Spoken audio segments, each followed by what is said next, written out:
Anope ya mwakwa bede bandit 100.9 Ghana Montie. And today is the 24th April the year 2025. Ya finish ye kwapa. Ye shall say fair January na sa agro 2025. Ye didima 2025 is so abosome nan no. E ba be ko na wie ye na na wo che pe na abosome na so. Ya che say ye kwa anim. Na ye ba be se ye me mu na che say ye kwa no. June, July, August, September, October, November, December 31st near we. Emrene kwa na ekoyo. Tede upon Yakopo yada wasi enye ni penyi na enya ni sei. Erade akwa ekete so au. Yakwa da se wufuo. Ke minua enra areku sembi amete ye. Eye over the weekend na mitutu kwan bi kakra. Eye during the Easter holidays. Na mene eye menamfo mienu bi nam. Baako no so ntiapo eti ayaresabia ebe ye ne ne ko ho ena ye bowura eye pharmacy bi kokoto aduro na pharmacy ne kokoto aduro wo ho no abrantie bi a o serve ye ono ko aduro de ba no so aduro we so wonom na onya reaction a aya assign bra wo de wo ba mesa ma foforo ena me kura meji abrantie ne number wonim se eye akwanhia esi ye ewo suhum kwan yi so no abrantie ne kan wo bi Watwa na no monse edo. Enti enra me wokwa na menya call, enra me kodu fi anwumre mu ho. Ena menya call, ena wo frem na so, Bra McJerry ni. Teja me duru ho na me ye na me so, me ye gaga kakra me so, ye frem me McJerry. Hey, McJerry, una bomo no so ni FM no. Enti eja ye na ye fa na mfo. Me wakwa brantie no, eye no mo ye two guys, eno mo pharmacy shop ho. Eti baako na okan na wa frame say oh Bra McJerry ni na me say ai oh Wenim say eye menua na obeto no wa ha no wawu na me say hey adai o say akwanhia na esi wo suhum kwan no so na me say ya makro akwanhia na esi ho no na oka hu bio na o say oba akra hey Eti minua say woda sore na ade ati asema mi kan eye ya fede say ejuada ye yo ene da me ejuada ye sam na mi kan yo ejuada na round by ye 12 ena branti a mi kan mission wo kwawa betifi debi honya betibi etibie eye kwawa tibie ya tutuma eti me kwakwa utafo na chese makoshi atafo hene na matuto ma na chese mabankrai ena yedru eye kwa watibie no na yewura pharmacy na ewo ho no mo mu ni matibie se pharmacy na ewo kwan no ho na obo opo no wi a wonsa ahimfie ni chen ho na abrantie na wuya ya hey ewura de nyankopon etimenia sa wo ho na se adepa bi chi wa o aya fa seda matwedi ampo nyankopon wate sa wuti ka mu na wudi akone aba na maza nyame de oba bedura aya fa sada fa matwedi aponyankopon wate nyame nhira na enye sika o mame kan kiro nyame nhira enye sika we de nyame nhira no na eche so sika bebre wa na ka kiro wudi agro nyame nhira ye sika nyame nhira ne se wo fo ka efiri efie abedu adwuma mu na wasen akwakodu asomdwe mu nyame nhira ne se wo se wo kwankran aba uko ho aba uko eye takorade aba na wafoka na watimi akwa aba beduru eno ne efe nyame nhira na ye de yemu obi amene ni hia adwoada we ya around by 12:45 na ade ache ebenada yete ye ya na yete sa akwanhia asi na ade ache ebenada wawu adan ya wakonya akwanhia Minua mebacho yam fa sera fa matwedi amponya me wate ono an ekura kakra akwane aba ye die ye wobere ye ho saa ye kwane ye ba enye nyame adum bi ntiri a mebacho ke enti ase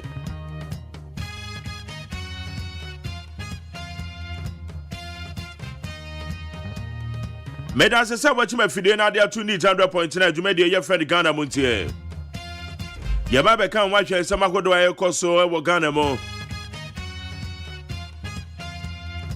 Enoma bebre na koso Greater Accra region.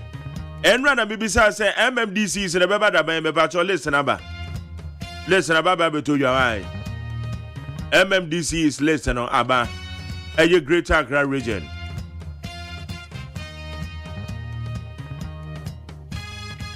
Na say o man penye suspension of the Chief Justice.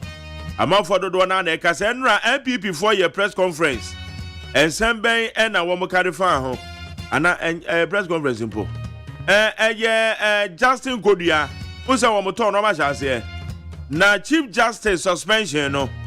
Woman kasa e dia fan ho semben and a woman kan anope ye bedi hu komo. Ye so Dr. Mahmoud Baumia and party leadership of the New Patriotic Party. One more tono. One more the ashisha so. Na Dr. Mahmoud Baumia say Ghana for by 2.1 million woman to aba and from a New Patriotic Party. And then the mom lose and then woman say or Muslim intera.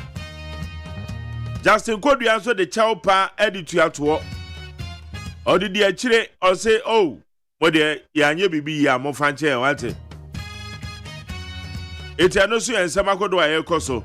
You need na ya din chiremo everywhere, bro. You be the common son.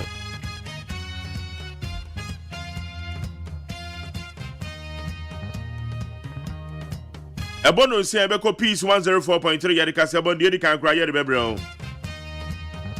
Na answer na kase abon ye de bebro no ye wada obokrata mu nsem ho amasancha me kwabramafo wani minu aba ma me akosu ya etonam wo mo de de obokrata mu nsem no wo de bebre yen na poso wonte wo ba bia ha na edikan enkanzuo ene ti ye fe na ankanzuo ye de bebro anope ye wo abefo tetan ma no so ye betwe the trending stories and so ekoso.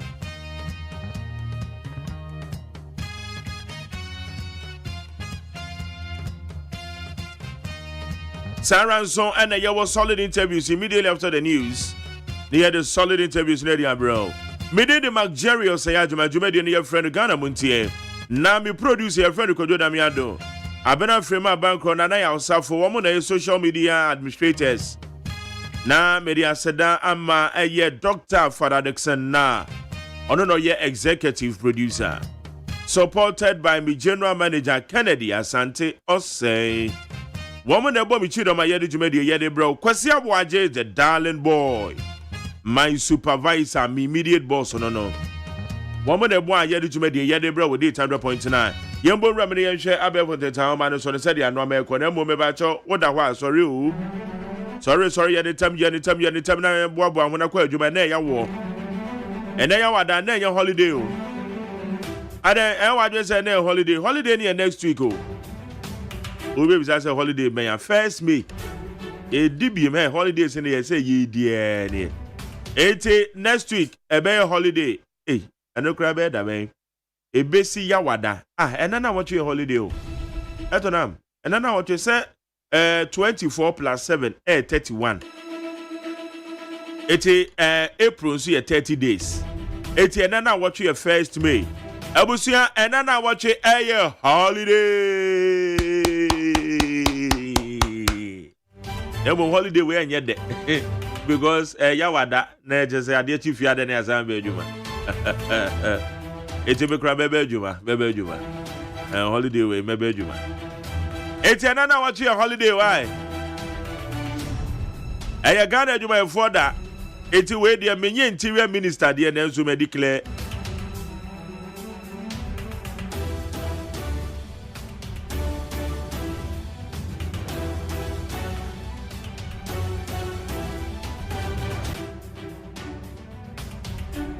Okay, yakwa be for the time man so yan share the trending stories na ewo hono na yehu de ekona tamafu hey ba etonam we for it. Party supporters na no more intel. See first story na Obeka say woman no say woman yo yetere no manya intel say ai woman the intel say ye bo bi a wani enyi ho ebiasi Na me we ana me say, hey, party supporters, what mo tell me say omo tensem o. Omo tensem angasa. Na yankoi, de edi kan mutie. Mahama nominate Ibi Bright, Ludwig, Toteme, others as MCs. Okay. The 2024 parliamentary candidate for Tema Central on the ticket of the National Democratic Congress, Ibi Bright, has been nominated as the Tema Metropolitan Chief Executive in the Greater Accra region. Hooray! Mwana mo se monti ase na mo je party no ma mo se sade no. Mu interne de na ye konk. Na emo me se san bia ma wo. Eti mwana mo watama mo se Tema Metropolitan Assembly. Mate se Ibi Bright and na mampanyi bebo ni din ma ade pa ma so wo fam. Ma kire se mo ye party supporters. Na emo oye kire na mo ye no antentam o mampanyi Ibi Bright no bo ni din e wo Tema Metropolitan Assembly. Eti mo be de Monko country assembly members say na omo 20 ano. Ana some mpene dia. Assembly members inso no my world yo. Okay. It will be bright Tema Metropolitan Assembly as the MCA. Boku attacks will be met with full military response. Chief of Army Staff warns. That's Ramete. That's right. Chief of Army Staff Major General Lawrence Kweku Betanu has issued a strong warning to those behind the ongoing unrest in Boku, cautioning that any assault on civilians or military personnel will be classified as extremism and dealt with accordingly.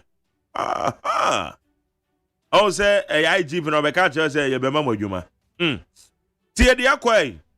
Me pacho soldier for penyin.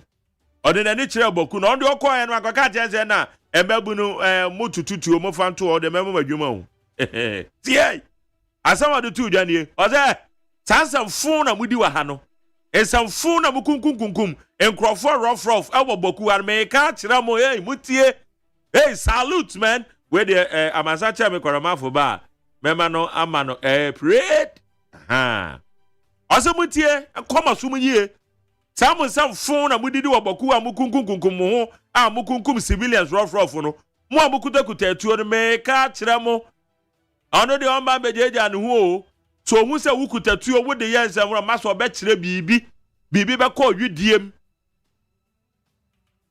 sa wukutatuo ana wo hye obi achi ena mo tutututu atuo de kunkum ho Boku wa na muntie papa me bo wa baso me bowa baso papa Chief of Army Staff me bowa baso o say sam phone na mudi kunkum ho ho no ono no ma me krokro mo ohun se ukutatuo wudi din sem hu na araba wa bete me dem akasa awie me komanim eno ano no a e o zo ba be krokro se we na be die dia ni die wo de fatuo no to mpa cho chede o kire o de afa nsaka so de ni bi ho Ose munim na modem nsaka soja ni ba ko pe bi ho a wa wo bete ati bibi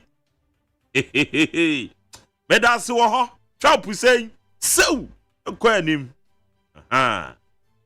election 2024 2.1 million MPP supporters didn't vote. Baumia, former vice president and the 2024 presidential candidate of the New Patriotic Party, Dr. Mahmoud Baumia, has attributed the party's defeat in the 2024 general elections to low voter turnout among its members.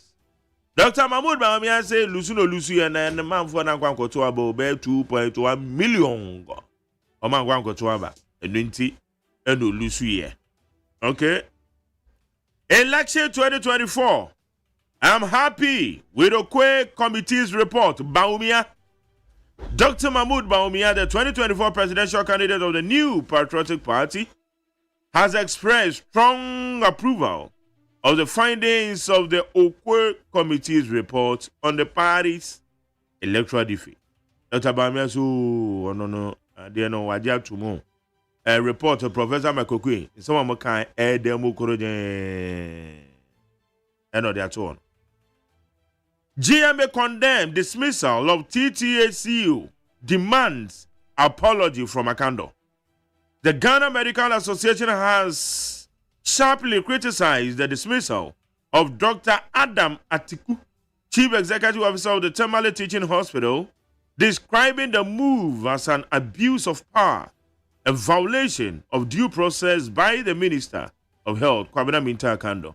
A Dr. Fonka Bumko said, na woman Mayino, Tamale Teaching Hospital, Nada, Minister Odua, whoa, yeah, suspect, yeah, you were free, ho, or say, a Dr. Fonka Bumko said, and Fanny Kwemo. Minister Wanya, dear, Sana, Dr. Fonka Bumko, ne count. GGA condemns attacks on journalists by Galamsey operators, demands swift justice. The president of the Ghana Journalists Association, Albert Kwabena Jomfo, has strongly condemned the brutal assault on the 3 journalists in the Western region by illegal small-scale miners. Illegal miners, small-scale.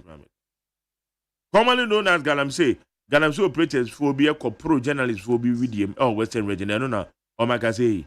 GG President Masa, Manya crack. I said 20 years, you man, I would 2 Galamsey no bone de Uda. Oh, say, what on Saki Kankano? I say, Manya dear cry. A summoner, it be new. The uncle anymore. Media Sedama Peace at FamaLine.com, CityNewsroom.com, MyJoyOnline.com, checkoutGhana.com, Star FMG at ClassFMOnline.com, any other relevant news portals. One more boy bear for the town, man, so you didn't somehow do Edinburgh with each 100.9. I know Cassia Masancha make a mouth for Geneja. And now, a Yamamia Kosia Tonam, no swat Geneja. Don't bon crater moon somebody a Kajanagum giddy. Where you won't tell the baby, I did the kind, any day, every I go so much here. Major so much, Jerry. Let's say, yeah. Oh, me day. That's right. Okay. You know me, none of me. Wow. Hobby. Yes, sir. Manchester say. No me ko yo ho. Oh, ya dey akopas. Kakra ukram. 38. Enya chas. No one dey be san kakra sa. Yo. Yan ko ya na kra tare for me tifo. Abusiafo the Bokra Ghanaian Times near the Mamu Achama Mwakwabe. Yasi every October de kono. Dr. Mponsachi ano and woba ya maniye yo. Wasen kwada ya bewu onumu fufuro nyina obi abenya hepatitis B panie ni bi sade ya beya kwada no wo nyine no yenkonkon hu ne se hepatitis B yade ni bi ate no enkwansie siye efiri Kumase adeba enkran titiri pa yesuhum na sankwansia na no ase enipa 13 na to ananam wanse do Dr. Ofosu Ampofo wada anum say ya wokura microphone wase menra wet no esese benefit Ghana fo nyina vice president yo ena wade na samsoma ano a okama ano yi researchers na policy makers ya yesu wo asia discuss Ghana eni ebibrem titire kwa befa so ya pomoden ebetumi edimu Ghanaian Times de na mame nto aso wo daily guide obokrata na wo sha ase a what the chief justice ye no ede asinche ye ne nsem hwehwemu e ma me justice Gertrude Tokonofo nyini aba betoa e na wo bo amane se e fa a petitioner wo mode koma no se wonye na wono so en respond no wo chem se de esi ba ye a eliki ye ne ho nsem no ono so a respond akasa de afa ho a daily guide obokrata nso de ho amane bo e de aba na MMDC is a list no aka no aba ekapun mantamu de nyina aba daily guide obokrata nso ebo ho amane a na wo hye anim hase a wode kanema panyi abedi echi Dr. Mahmoud Bawumiamfo nyini aba betoa ana obo amane se wono no se MPP amanyoko 2024 nkuku wo mu di ye no nyese bia oyenkramoni nti ena ma wodi nkuku enye sakra enti omo keka sansem no omunyai ya daily guide obokrata nso edebo ho amane na wo hye anim hase a wadi enkane Tamale Teaching Hospital CEO Dr. Adam Atiku fonyini ababatoa ene wo bo amane se wo mampanyi John Dramani Mahama wapamo Tamale Teaching Hospital CEO ya wadi Dr. Abdullahi aye actina daily guide obokrata nso ebo ho amane na Christopher asom empanyifo ena wo mode to Ghana fo anim se yen hwe se yebetimi asua ade a ye fache sunsum a ye fache obi ye wade asa wo de beche no e wose etimi hwe pa asa be ye adihiade so obi ye wade na wo de che no etimi bua ama bia kɔ nanim a daily guard obokrata nso ebo ho amane na the hawk the obokrata nanim ha ana owura Paula Foko we peta ne nsam ye no wa ha wotresa papa ya suspending ne 10 years nie MPP amanyoko nka ase emfanfa ho se obi kwa suspension 10 years ya say ye reinstate no anase ye jane saa no akwaya buate bidin the bokrata anim ha no tresa wa bantaraba antaraba wo so nko bench kakra na bafo bone nso on take over na papa yi ono ya director general ma GBC eno wo ka se obia ntumi nsake no saa na the bokrata yi ko madawroma wo so obia ntumi nsake no even president kura ntumi nsake no atisa national media commission pe ene betumi asake no yase akonta mine baabi a yede ma wo mu kura wo mu si wo mu ya atuma ho no saa na wo mu ni valid lease permit bia ayamenas commission for na ekan wase no wo mu ni permission bia sasa so wo mu kogbo wura baabi a na wo mu ya atuma no yase ye jesi wono ma no sai so menya echo uni scream yase sempenifo ankwankosa ebe sai kuresan sai baabi a ehwanum wa fe pa wo sha de ye taba hu sampa na university ne campus no efese na wo sha nim ha se a daily post ene kura me na wo sho wode yewura chairman wuntumi mfonyini ababeto ha sei ena fe nsuso wode yewura kwadwotwum bafo enso mfonyini eda ha ena wo bo amane se me no ka sei financial intelligence center say wuntumi account ye mfrizi ndisi a me no ka sei wo mo se account no ye freeze ontimi nkom obi antimi nkom enti daily post da obokrata nso ebo ho amane na wode yewura samija mfinso mfonyi ababeto a na obo amane se gold board no wo mo a wo mo pese wo mo eje tumi krata na mo di tuto gold no wo mo chem se license no ho hyehye no ahyase ho nsem so da ha wo bo amane na ni nyina no efa ye mame gatwitoko no a omayi no asi ho se omo ye ne nsem hwehwemu no yewura samija mfinso asaka safa ho se won respond no de baye no confession bi ekoso owo mu a daily post da obokrata nso aboho amane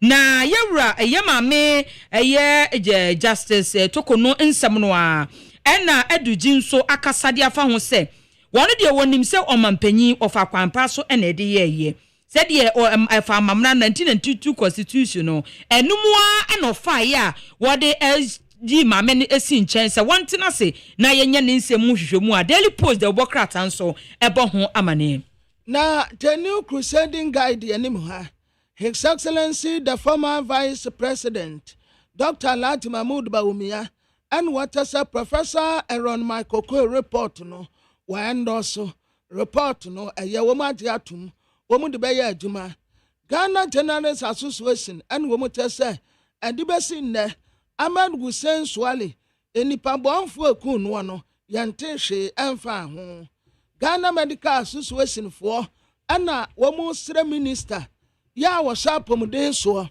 ene mrasebetani nu a wodi neti a womu ko tamare teaching hospital womu akwa executive officer ne se womu hia taw pa eso pa ade amative executive officer no ya womu so womu yi nadie no nso eno nso wansan fa na konwa ensa ne nsa ononyafo Emmanuel Amakofibu a ene womu de plans ya womu ni go fields for eye na ya tidie firi wonum nsem de amagana fo no womu de ho nsese de aba Chief Justice yo maame gatu daraba sabatoku no ene wata se ena ano sobo aye de bo no ya ye man bi ese wonyine ho ano no wata so reject ni nyina sobo ade bo ni nyina kokura ni wonom a watitum leadership ena corruption yesi eno ena magana enko nanim da esanse akanifo ayede wo mo asisi dibra no asese wo hwem wo manfo di yi no wo mo ankasa na edi yi ene wo manfo no ebre enso sankofo yi wo manfo no so yeta wo mo ati ena wo mo di ye dream UNP ambassador Sam Owusu ECOWAS leaders nsiamudie ene wo de asem yi ebaaye abusia ente yebeko peace 104.3 FM so the insight the Democrat ananim ha and what say MPP amanyoko prepare showdown yo yanko peace here and ye eda yawada mantere wasajo ajina konye. We'll be right back.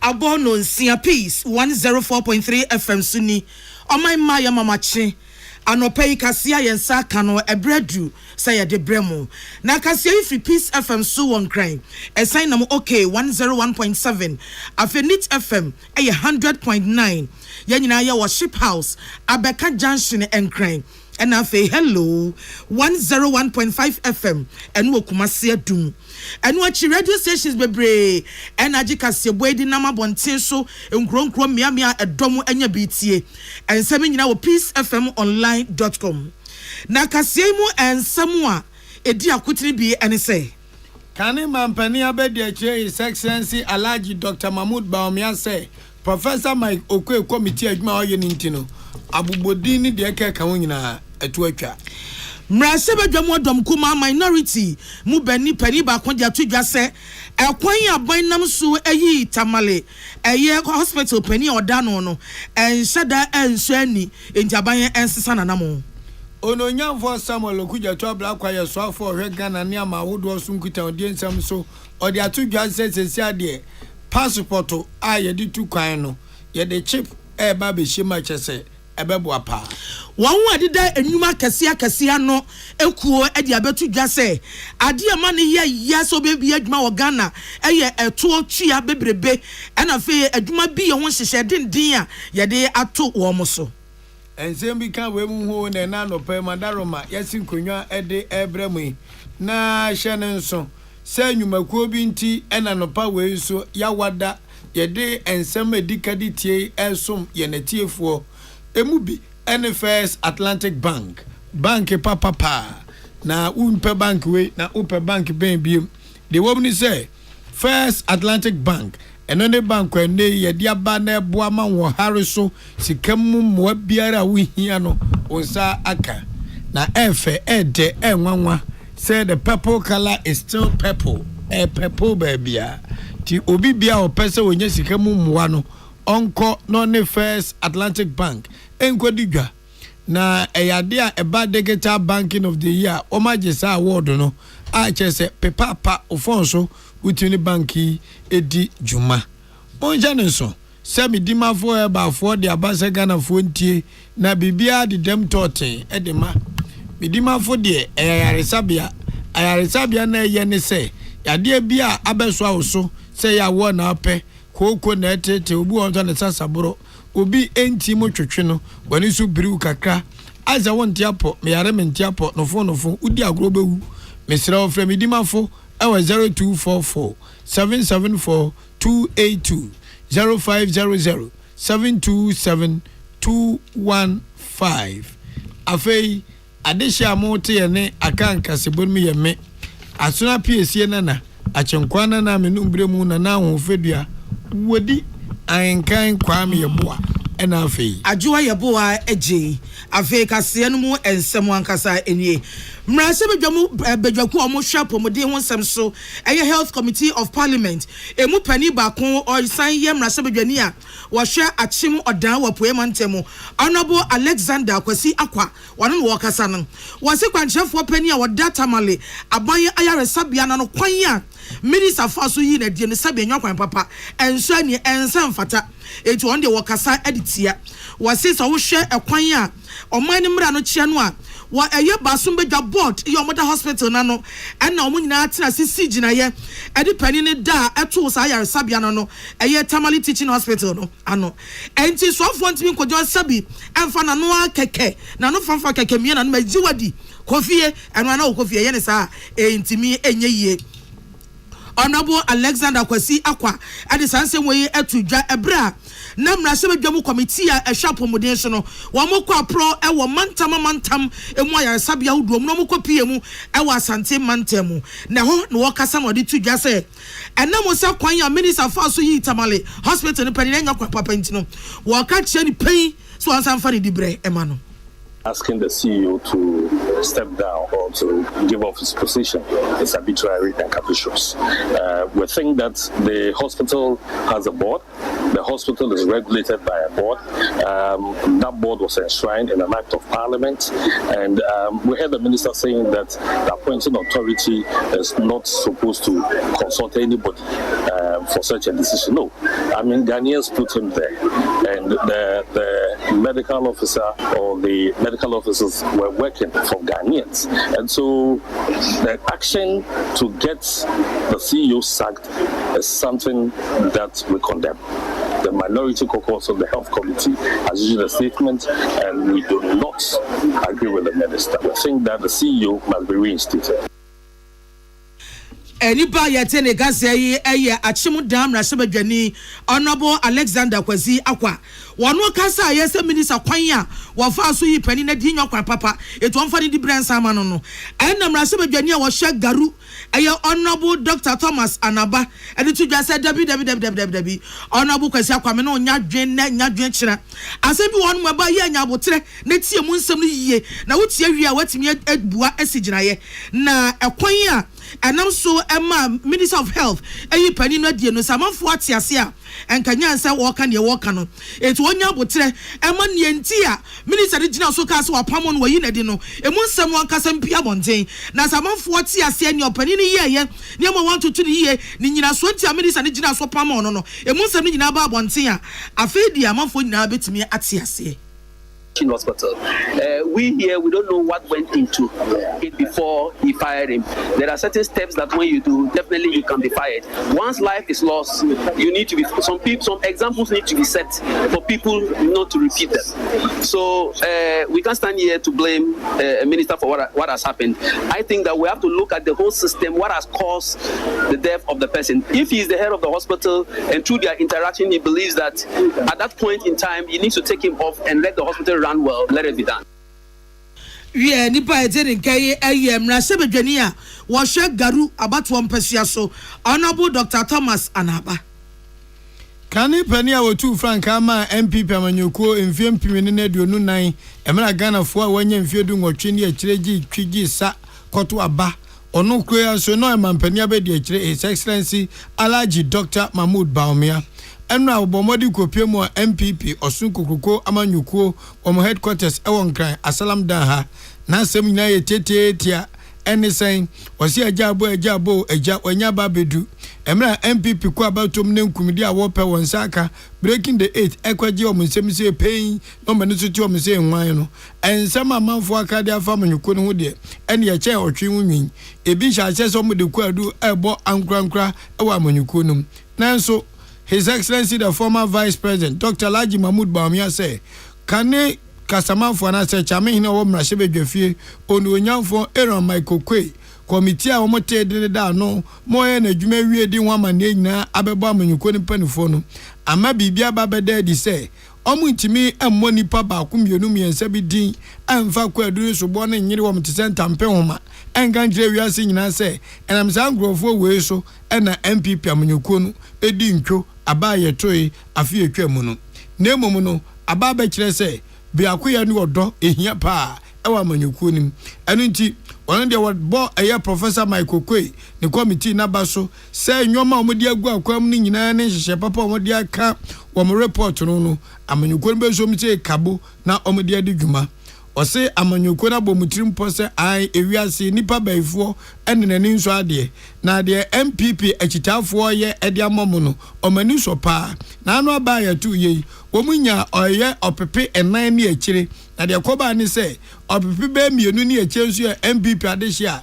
se ya bufuo se ya ntedenti aba no tokro ma nkwankoto sanzo no wo MPP ni ontimi nkoye mampani John Dramani Mahama ni enkoto aba ma no na manyoko nso hu ne enahi tiani wo pan fufuo ni ayi abrabia nkoya bia o charity hwe nkoya open be bia da o se ezan say MPP addition ankasa angoto abenti ena nam so a NDC timidi nkunim na ogidie mapa so omo kasa kire omo addition no na de ankoyi omo de tuye omo nya komapa ne omo kasa yie no omo te ase a enya nwanwa say 2028 yebeto aba no na tumi ana MPP for peno omo nsa asaka oso no ene de pan wo kama wiase nyina te se obepesa manyoko no betime gina pinti enkabom ni wodom na so no die anim kan biema ogidie se abaye beto no mbetime adim nkunim ama tumi asabeka MPP vonsa ebiem yentie kane mampani abedi ekire. Exactly why we lost the election, and I'm very happy about that. What is important also is that they have made some very important recommendations for this party, and those recommendations have been forwarded to a constitutional review committee to then look at it and bring it back to NEC and National Council. And so those are things that we believe will happen, but we will wait peacefully for the committee to come back with its report. We will not try to preempt it, and when they come back with the report, we'll give the National Council the opportunity to get this sent to the National Conference for the decisions to be taken to amend the Constitution. So we are in a rebuilding stage for this party. What is important for all of us is that we have to be united.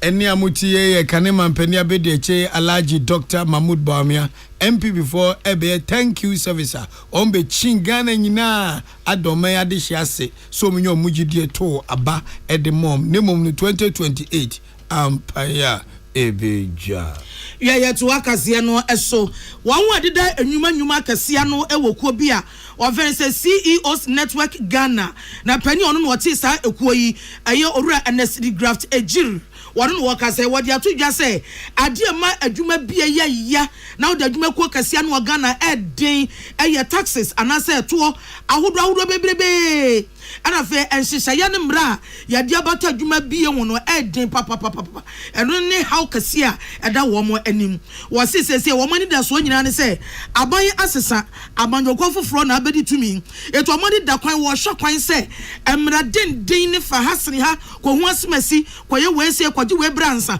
sa hyehyya den nyina no wo hwe kwan say nima betumi atoto ejie na no achi wo mani da kwan so say oman adwuma ku a wo hwe eto ogigye so Ghana Revenue Authority GRA wono be hia atwetwe enkomo na enema timi adamu fan ediama wo mo na oni Peace News na ekasa ebra na Ghana CEOs Summit dwumadi anase nhyiamu kase no na nsaso a etoso enkono wo bodwa no de apa hontoma se enche bosumi me de etoso aduonu nsia sa adwabo kase Ghana CEOs Summit no ebeba so wo oman Ghana mu na ne kase mu no de tu dwa se wo srempanifo am de dada nwuma no e wo Ghana se ene wiase nyina esesa ene technology wiase mu ene wo etu ye pani na da adwuma no a siase kan wani na tu anamo ekọ wanim woni abafu nimde ekwan eso ne kase mu no di tu dwa se afi hyemu kase omo ba baye no edi yedie bebrebe papa eti so ye pani CEO ya oda adwuma ko kase bia no a bomade so betu anamo da do ho bagimu bie na wo hwa kwan se we ni baboa emansa wo so die ni nkitawodie bi abeto ankurankura nyuma ene aban no entem Ghana no eya na bottlenecks no edoso nso as private businesses no business regulation any ade kesia high afi so eya na taxes na ewo Ghana no senior bibia e tax sometimes you are double tax enti enum nyina na tisia programs ye ne GRA boss so to the support obeba enti enum obetnas na yammo hu se ye etua taxes enya ade a say bia ye chisi yen anasa yema ekoban se wutua tax kra na afi wo do ho akoto problem ya ye chere say at this time as business people no ye etua tax no kra na say aban no for kwan bi so na eja oye urura kakra na ema bibia ekoso esan se oma business impedifone ni gia na so mutua taxes na ena oman no enyisika with the new presidents and the commitment of private sector no ebetimi aban se bia register business say ya betimi the 1 day and say 2 days ebeye Yeah, nipa ya tene ka say eye owura NSC graft age na enu achi na kwanchefo pani oda margins ID group adwumako na no owura Moses Kwesi Baden Junior wono so ka say bia no de tudwa say esese aban hyehyɛ ya ne mra ani ahyɛde ahodo abata adwuma bi en wo Ghana no ɛyɛ adekro nya se bia na edi nche ade ncheche ɔkya yɛsesei ɛna de gye so do eka ho o ɛkya da bia da bi ɛsese se mienu na ade mo nim se wei ɛno ne hyehyɛ abata adwuma bi ho wɔ se ɛbasa no ababoa mo atimi ahunu wɔn a edi mra ne so ɛne wɔn so ɛmfa mra no anya adwuma wɔ se sɛ obi di adwuma bie ɛne adwuma yɛ ahomra ɛso de ɔde ɛyɛ adwuma no sɛ ɛbasa no a ɛyɛ ade hiade sɛ sɛ aba no bɔ na ba so mehunu sɛ adwuma ko wei de emra ya hyehyɛ ne hyehyɛ de nya ɔde yɛ adwuma frenchim ɛhyɛ saa nipa no kran ama na hoɔden ama adwuma bi ahombra so die no etimi akɔso yie wɔse sɛ ɔman si kasa betimi ade yie nti ebehia sɛ wɔbɛtoto nneɛma yie ɛwɔ aban ɛne private sector no entem amamai Ghana si kasa metimi anya emu mfaso man bia business wo mo follow mbrana no will promote productivity and efficiency. A man of course. And so I said the government is it. The adwuma the government Obama BBI the Viola. No ma wana wo bo won ho. Why you won ho adwuma. We adwuma kodo. Ama ban no enin. Nti the government oba to businesses. One time I went to me adwuma. Although we ban nyaminya ye open. Na rules ni are clear. Na o promote businesses will follow on brand. Ama productivity across. So government so be researcher or there on my marketplace on you open. No be or a good corporate citizen. Na you create proper jobs.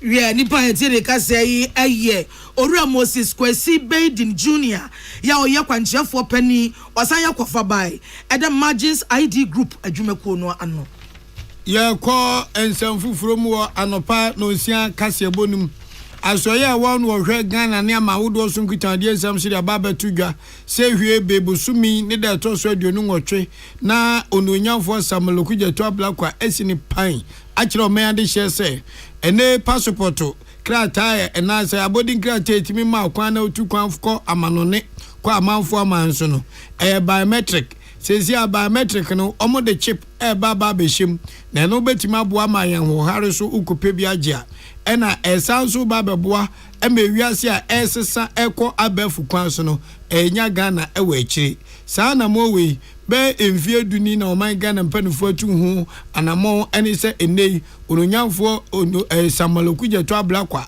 ede abeto o ma ade hye ne mi se hwe bebuso ni da to so de no nwotwe de na aye krado yentie se de soafo no ekire ni nsem. On 28th of April 2025, we are going live, switching from the current biometric passports to chip-embedded passports. Now, this is not just a routine update. It represents a major leap forward in our efforts to stay ahead of emerging threats and ensure the integrity of Ghana's travel document. With the incorporation of advanced security features, including nanotechnology and micro-radio frequency identification chips, this passport sets a new benchmark for document security. The chip-embedded polycarbonate passport boasts an impressive array of security features, including more than 100 overt and covert features, making it virtually impossible to forge. Now, we no di to dwa bia mu se no kura nyame an minie. Eye embedded passport na ye de chip hye mu no. Eye ade a amansan ni so bibi bia ehia se wodi ehemu no. Wodi bibia him in Japan International. It's a testament to Ghana's commitment to adhering to international standards and best practices in document security. We have worked closely with international and local partners as well as experts to ensure that our passport meets the highest standards of security and authenticity. It aligns with the International Civil Aviation Organization ICAO standards, specifically ICAO Document 9303, which provides guidelines for implementing machine-readable travel documents and e-passports. This modernization effort is designed to enhance broader security, reduce identity fraud, and streamline international travel for Ghanaians. Eni amotie yo no nyamfo Samuel Okujeto ablakwa soafo a oro no hwe Ghana eni amanone enkitan de ni emu nsem nyina eso. Omadi sheka se boy mutie fi Peace FM so. The Amoka Chire Freddy's Corner home appliances hono. Or the Aba Freddy's Corner Home Appliances Center. Home appliances are eye papa bia ebi wo ho. Brands Bain, Media, Samsung, Kaiwell, TCL, TV, air conditioner, freezers, fridges, water dispensers, and media keke ka ho. Nia ubenya good warranty dia. Ko Freddy's Corner Home Appliances ukoko memle. CCTV a boama monitor of properties and your business at anywhere in the world. CCTV ni da ho. Ewo detector, clear pictures, Wi-Fi connector. Utimi connect ma wo phone. Ewo monitor baby a wo wiase bia. Freddy's Corner Home Appliances abeka Freddy's Corner edwosu ahodoa oton phones ene ehun accessories no ho. Fresh 0544 959195 ana 0207937323 ana so brokoko memle city light in chehwa na ye ka discount ene achadia obetiasie. Freddy's Corner, home of authentic home appliances, phones and its accessories. Herbal and Alternative Medical Hospital Bena Black History and War America, China, Africa, ne Ghana penifo abona baso say. O say area mo man for tia papa. Amin Scientific Hospital. Ayere sabia o won fidie nwaso. Dia woda so a fidie ne kire o yade na no asan so saw yade. Amin expert o kwan kroya area ho. Won ra no enam. Na wa doctor for ni nurse for so. O wotima. Amin Scientific at the herbal, homeopathy, naturopathy, and reflexology nyina. Esayade. Sa wona wo pe. Ana yare ne te same pa. Nyame adumunti. Yare expert. Amen Scientific ebeboama inshallah uwato na wonswe dia dance se de Ghana for ne abrochefo bi dia dance no. Accra Amen Scientific e wodome Obersnet Flats and Lashibi nso our Klagon ebe Ashaman Road under bridge ope. Owo krabata p frɛ non sure de ben wo 0245275254 ana 0207229505. Amen Scientific Herbal and Alternative Medical Hospital. Allah Shafi nyame ne yaresafo. So wakoma ho hyehyew ana ebo periperi de broni kan hardware no a ede na se woye na se woyam so atim so wo be packing a farmer Martin's liver salt tira kwan entem ehwie nsu agu glass mo ate Martin's liver salt no ba kwa no na wo de agum wo be hu se ehuru wa glass ni mu na wanom Martin's liver salt ye won orange flavor ana ba ko so plain wonu mu a ho beto nemum edi na anu na ho nto wo a ko hu doctor papa no no papa no no papa no no papa no no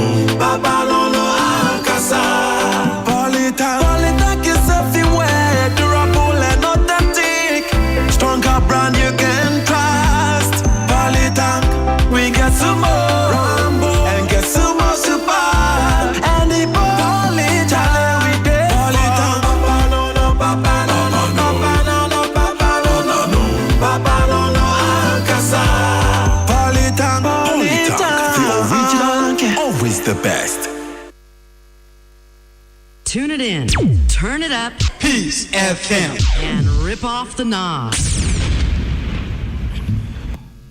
We abusia ye mamo akwaba entokwa ekwaso wo eye Russia ene Ukraine tamono ye nim da kora eto eba betwa na no anadwe akoda ye sori anopa ese Ukraine fo ato mu missile ne bi akodi wuo ne bi ema akwakoto eye Ukraine omukro kase ba kwefese Kiev mu amakum nipa enkono nipa buru aduosia so omaprepra momunyina gu ayarsabia na orura Vitali Klitschko ye ono na oye amrado ye odasa kro kase no ano ade atudwa se eye drone ana omode sa akode no fa so abatugu wo so na nkofo bebreda ne jirigu wo so ntino na omaka omungu ye de nso da babia omosa no adan ne yabo na jira asikwan amomaka mu a wo ntimi MPA wasenya no ko Russia wie Kiev no wasaye ekotu atu krofofra so a eye ka Kiev ama won siripa mienu na ebraye sa abre ya na America mampani Donald Trump nso adi se bi apie dwa o se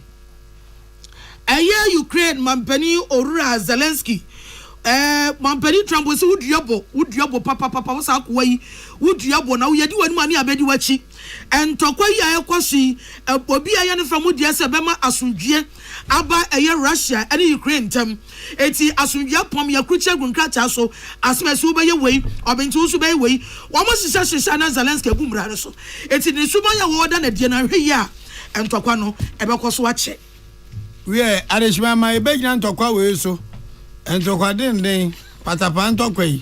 Toko chunchwa yesu. Na yade kase bonesi. Na yada mwase. Sanse nyume kweta ye chie. Eye midimafo heba. Wamu nomodi inru papa. Abotre. Sayadwa. Doko tata amedaso. Ofenu 0244774282 obejoso. And 0500727215. First Atlantic Bank. A bank pa and Ukraine the purple experience there. So okona kwenye biatim say you omabu apa refreshingly different. Yana mote ye ne wo kasebunu yeme. Nana awu fedua asuna piesie nana achenkwana na minum bremu wodi ankan kwame yeboa ena afei adwoa yeboa eje ma monitor addition. Welcome to Thursday morning. Ghana muntie na mansanya so adawroko fiaman homene so ejiji tonton sansan e wo neat 100.9 FM. Ghana muntie Ghana muntie Ghana muntie Ghana muntie Nipa enyiro na nani ahoɔden ɛba fo empo emabunu bi ɛbrɛ ɛwɔ anim nanso ɛni yadeɛ biara awɔ no mekanfo Optovision Eye Clinic ɛde ama Optovision Eye Clinic provides diagnosis and world-class affordable treatment for all eye diseases including glaucoma, cataract, any yadeɛ ahodoɔ pii. Deɛ yɛ sonko kura ne sɛ Optovision Eye Clinic were quality designer space ahodo ebe fatal send ye wo penny biara it is a weni ya oya anasa weni ahoɔden aba fam anasa wo pese wo hu ade yie unim ba bi esesa wo ba Optovision Eye Clinic. Call us on 0553 270806 or WhatsApp on 0558 517556. Optovision Eye Clinic. Hey, catch it. Listen in here. And you ma beto to dia me baba no hwade no. Hwem so betumi a. Hey, asew. Hey, now beka. Ya John to mami ensa duku portmanteau. This way chocolate drink. Na kan wo hwe afibian so beri ni waware ni a. This way chocolate drink. Na kan sia. Oh, asew. We dan kan no tumu ho. Me be mo anu nso hye kura dia ka ho. Wo hwade a wapi ho. O ka se batete e da fom ho. This way chocolate drink. Catch up a baba wari. Aso. Ye fear say this way chocolate drink ya sorry anopa no ne yenom. Ye be chef fridge nom no say snack. Ye nya hoho anu ne de serve wo mo. Ye didi wie ne ye pe bibia bogu ya de so a. This way chocolate drink ne yenom. And this way no ti anu a, he se kire wom, kwakwo wom, prick wom, bibia wom, ade wo hia ne so hye. This way chocolate drink. De wo hia ani so hye. FDA ahwehwe say adwede nkratoe mo agye atum say eye.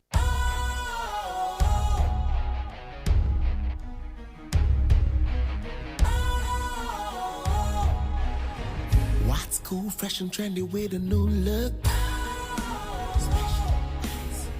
Makes you feel real good, that refreshing vibe. Satisfies you right just the way you like. Do you know? Do you know? Do you know? Ain't gotta do it alone. Specialized makes you flow. Anytime, anywhere. Specialized feel different. Always think specialized. Special Ice Natural Mineral Water. Feel different. Think special. This advertisement has been vetted and approved by the FDA. Ghana muntie na mansanya so adawroko fiaman homene so ejiji tonton sansan e wo neat 100.9 FM. Ghana muntie Ghana muntie Ghana muntie Ghana muntie.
Yamo akwa be de bagana mutie so bo need 100.9. Yede kase abon de yedi kan kura na yede abrewi. Afi yede interviews ne ba beto also de Obokrata mutie betietia so biem de amount. Amansanchi me kwabena manfo ne eye mame akosua etonam. One more ajo madwa de Obokrata mutie ebeye mo adwuma solid interviews. And as usual yede ba beto also sisi here. Jumede ye friend Ghana Montie midin the Mark Jerry OSEI AGYEMAN.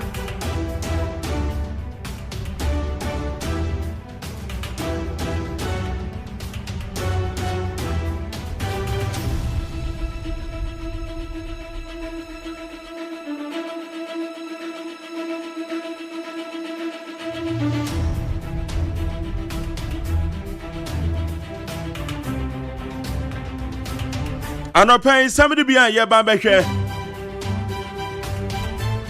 Still under suspension of the CJ. And now a new patriotic party for one more press conference or more year found led by Justin Frimpong Kodia. They say you be sasa one more how they say.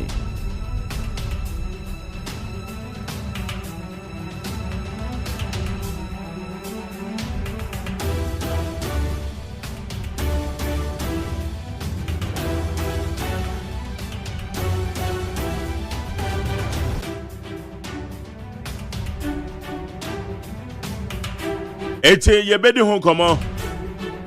Say nomination of the MMDCs. Greater Accra de na ba betodwa and so far how far. Temafo no temafo hey. Tema youth na wo mo ka so ma pikin tell say be bright beba no. Ampani apans be bright ne ba eh. Wo mo so ma very disappointed na ko mo pe indigene. Hey. Mo de say indigene say me. Ete tama youth for no so ete tama for ma de lankwanta nai o de sa je se mama razaka ma na de me hono kra ye he e kra me so me bobon krofo di na me so me wo ye na amasama so the champion chairman. The champion chairman Nisowa. Congratulations for your nomination. Hey, Amasama for Motoman and Tentemu. We cried them in himself, the Obaboni tell. Because you were Amayoko for no chairman for no more constituency level. No, you will be the one who are to some of your guys. Pa. Emuba Koya NDC chairman or Amasaman. Your friend Nisowa. And a first day I me host to no me can say, bra we a guy what it. And I would do a would to senior Easter a year chairman of Fusu Jare. Ono so a guy papa. Amanya seven or you to say fatano. Amanya seven as a gentility but as a guy. So we are beman as a manual as a guy. It's congratulations to you, Nisowa. Our assembly members around Toma, you might be doing. I would have been so be fun one time because I owe you with Jumadi.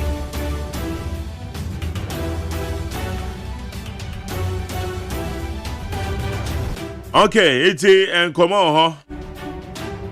Na Boku, Chief of Army Staff.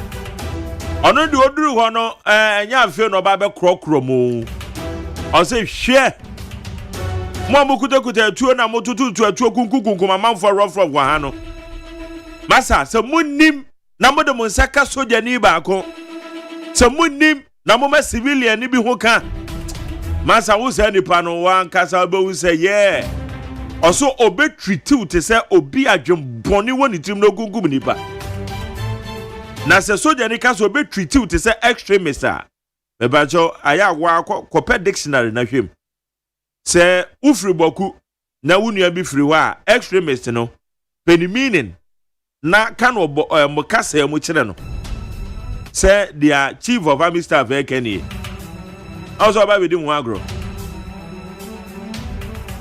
also ba be di mu agro Munya bibi aboko, whether me tell me who I say aboko, assembly engineer cars, every real.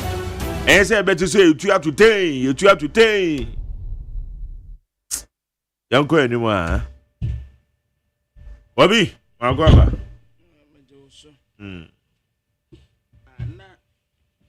Kumasi mayo no. Why there? Yeah, dina tumu ase na duma se a. Go chain ya de tu omukom no. Go chain na dan kom no. Na besi na no say wo free asantemamu. Asantemamu so de yete kokoso. Ote kokoso asante hene na no. Me will go there and me say, hey. Me say what 50 cents. That's right. You brutal. Yes, sir. Ube ye meya. Yeah, the sad ye too. At the tres we take over. Take you over. Oh, Nidia. Just say you the foreman. Where they say they will take you over. Say I feel you didn't Juma Ashanensa. Yes. You the foreman. Muntu mufo. Mo to ade o pavement so no. Muntu mufo. Hey. Let's watch 50 cents. Yeah. Oh. That's easy. May you be a guy. Yeah. Hey. Be a guy, papa. Agos. My Jerry.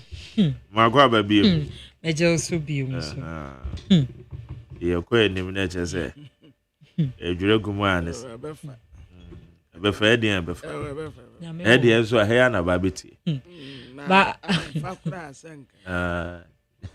no pa my Jerry wo ma mira ho ipa wo yo ni pa ya wo kana asem se ukohia no na no dwade ya ade chen brada say dwada nti brada no so ba akra onyale nya hwe baba ba benya akwanhia na yete ha na omo ka say na na cheso ka ho ono so ato na no mo se enra na wo mo frɛ me ka kire enra me kwa ba no ba edu baby a wo ho ye ne aye fotrotro yi se drivers ni bi ye bibi na ye koka se de ya o mo sisi o mo do ma no si ene anope ya mi be se me ka se o me ba ya o kan se esi ma asem so sa VIP be free minim se kuma se na ebo se hwe ye kwan so ayi ena wo boy ye kai ya ben pin so obe ma ne kwan na wakọ na passenger ba ko ka se driver twin ma ne mesen ne yenko eni enya asem ketwa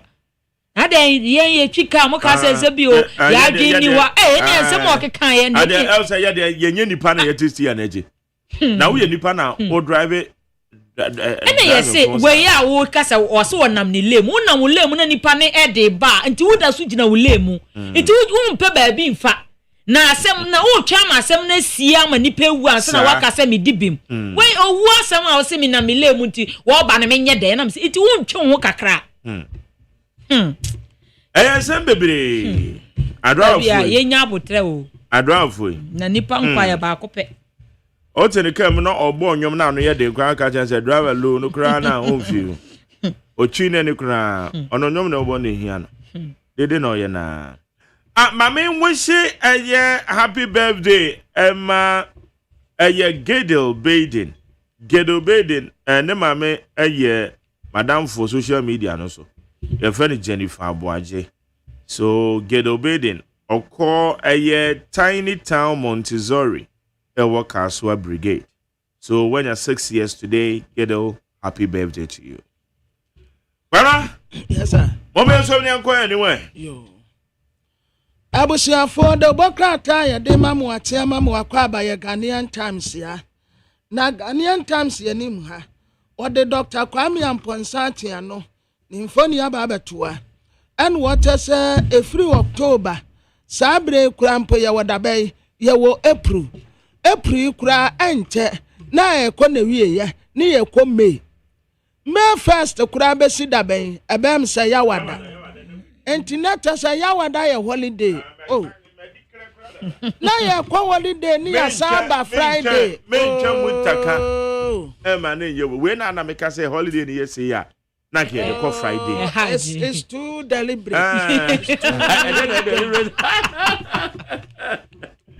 and then we get your holiday. Eti week say ba na week say dey aye me bedwuma. Holiday we dey. Now, so how my yawada? Fiada also ya ne. Yawada beni. Yawada holiday. Eti ba Wednesday ayada ya ma Friday. But I when you to say holiday aba nyina no. Wait ni ye. Ya bedwuma we dey. The holiday we there because we holiday we there. The question Friday announce Monday. But the Thursday. But I say my can say your holidays, your holiday act and your engineer say more holiday say basic to say ya wada wuku wada num say na. Yen fa kwase eye ne dwada na efiada. Na yen fam boost to local tourism. The American nyina say ye kwada fie keko local tourism because Friday ye pon adwuma ya wada na yesim ene na wonam te say bukuruwa wonam te say eye butuase waterfalls na ukọ won ebusuafo na kwose hwa na je say mabana we ya wada e fine ye beko eno an say tifia na nti ye kwa ebe adwuma ya ebe adwuma ye ne sa ne fam emboa the local tourism sa de we Ministry of Tourism ene Ghana Tourism Authority womun push sa agenda way says a holiday in Baba said Debbie say na in order say you betimi ya boost your local tourism say yes we be one answer trinity makoso yi no ye push ne fan say either Monday or Friday e kwa Friday a cry is better o dey say Erade adoma next week ya wada no o dey holiday no obia ntena fie obia emema ne we dey ye nko baby okay emema nko baby yeah we dey ye the better fie that's all on see ya kokoko baby ba first made ye nko baby that's all ye ntena fie na ye ne ye yire no monkomo that's right it we dey mesro kwabrama for dey atu ti mema no masomo a obia nko baby mo dey ntena fie ye tena fie fiti anopa si be ye 5 wa a boss sexy and the obetumi apie I just say no crash say won my tell what tena fie fiti anopa kosi 5 what did you we o san to where dey e ka say o mu bie preko so we do ya e be sha so e je ko na tena de kakra na ya wadanfo bi wa friend no bra na nante kakra ye monkomo batanye gidigidi so boko asem ye koni ku na Ghanaian Times ya na migusu amekan an wo muta say e free October day kro akwada bia ye be wono nga ye be ma no hepatitis B vaccine no bi said ye be ya wo benyini no hepatitis B enya tumi bia woni pakro so da na wadeko accident ya esi ye no wotwa mfoni aba na accident ya ehu ya freno gori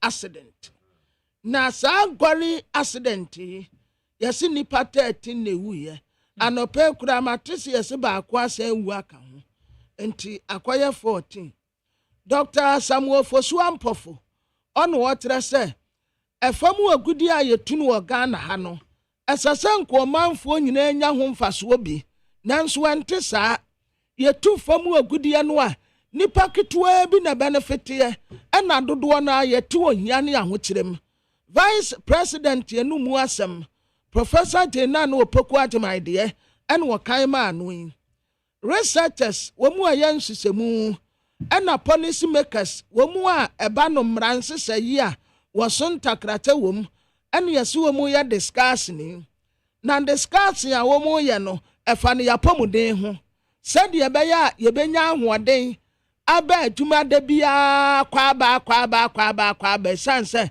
apomuden hu hia especially ahomate sorry ye sa wo be sorry ahomate ya duma we say ayo afro ayo calling ya afro wa untimi ya afro wa untimi yada said ye nra na nsuo to gidigidi you can't masa you can't ayo calling ena ayo wose sa wo nya twice yo say me pa na me ya me pa da bi we dia wo po wo be ye enti ya dia no enya twices ayo wose na ya pomuden so ehun hia pa enti saa mpanimfo yi hwe na wo ma hwekwa be ma be ko hospital na yire na de na ko on kwada ko hospital me nkakra o manu maduro o meko bra ko hospital o meko ko hospital meko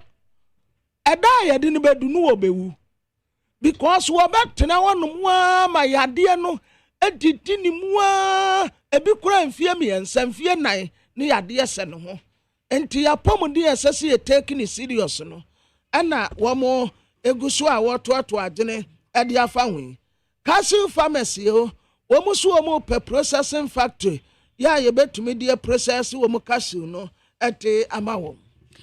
Na the Metro Lanes the Bokrata and the Kramen what they see order National Health Insurance Authority and no Dr. Victor Asare and now more ako ejwemu any jedifo ma akodi nsawoso here hu hia say National Health Insurance wo mu ye bi ewunso obe renew na fasodie ewoso no wakoye nchereche e de amaomu a the Metro Lanes the Bokrata nso ebo ho amane e wo ha sei wo hwe anim ha sei wade kane mampanyi abede ekire Dr. Mahmoud Baumia fonyini ababato a na oni thank you to a work na se aprobo a work no na waka che MPP mpanyifo se obia no mo nkwada ase na mamu nyina ajeje mu nti MPP mpanyifo yi mo Dr. Mahmoud Baumia se mo beka ne ho na mo nyina mo nkwa aseda na Ghana fo ato aba no se de nipa be ya ana wa ya the Metro Lanes the Bokrata nso ebo ho amane na wo hwe nim ha se ya wode yewra samija mfifo nyina ababeto a na siwo ema gold board ena waka se wo mu a wo be se wo mu edi gold hu dwa ana se wo mu ton gold ho ensem no wasisi a no ma hyase balances nti wani je ho a na wo mu onan aye ntietia e waso no akwaji bia Metro Lanes the Bokrata nso ebo ho amane na wo hya ha se ya wode yewra Emmanuel Adote Alote wono era wo chem se yabo ne din se Gan Central MCA ena wo se wo mampanyi Emmanuel Adote Alote me patron an wo se wo mampanyi abonidin wo Gan Central na list you cry adi me oh really why there yeah o mampanya ade why ade ono na no ye parliamentary candidate e was our constituency no mo edema NDC wakono 2 times enya so tuom ena ye ke ho na enya so tuom constituency but eba district na ena ye ga central no oh fine good enti na chasamane ba the Metro Lanes the Bokrata de aba eno no na diamede to aso aye the Bokrata ya friend said the hawk ya na the work ye nim hanum sei wakyerɛ sɛ wowura Paula Foko mi hu na to wɔyɛ brane sɛ papa no wogina wɔn mu ahu sɛ yes kane tete pa we na ne yɛde wɔ mu kɔ soja no wɔbɛyɛ MPP amanyoko na sena chairman yanto anka asora nso ɛne yɛ suspend wɔ ne Kwabena Japan Kwabena de wɔnya ne tie didim ɛma na anokora no wɔ ne Dr. Alhaji Mahmoud Baumia ɛna yɛ campaign Kwabena ɛna no mekai Bible mu asɛm mi esiye ebra ya ti Joseph ekɔ prison na ba kunu anu wo hyensa wa ahemfie wo so daye ɛna Joseph katere ne sɛ wo daye no asekyerɛ ne sɛ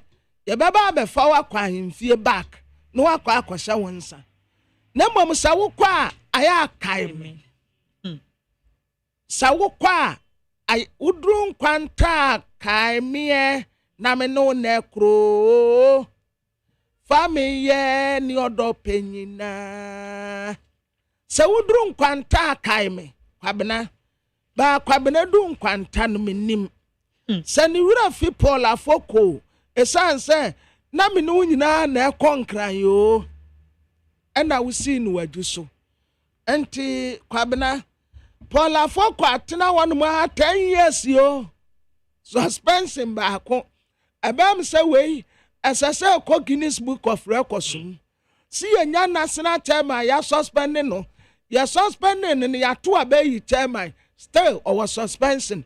Yasan to obey another term, still our suspension. Minim say ya be suspend na kwesi say Yesu baba. Ya course right mem crash still. Obekwa akoto an suspension no so.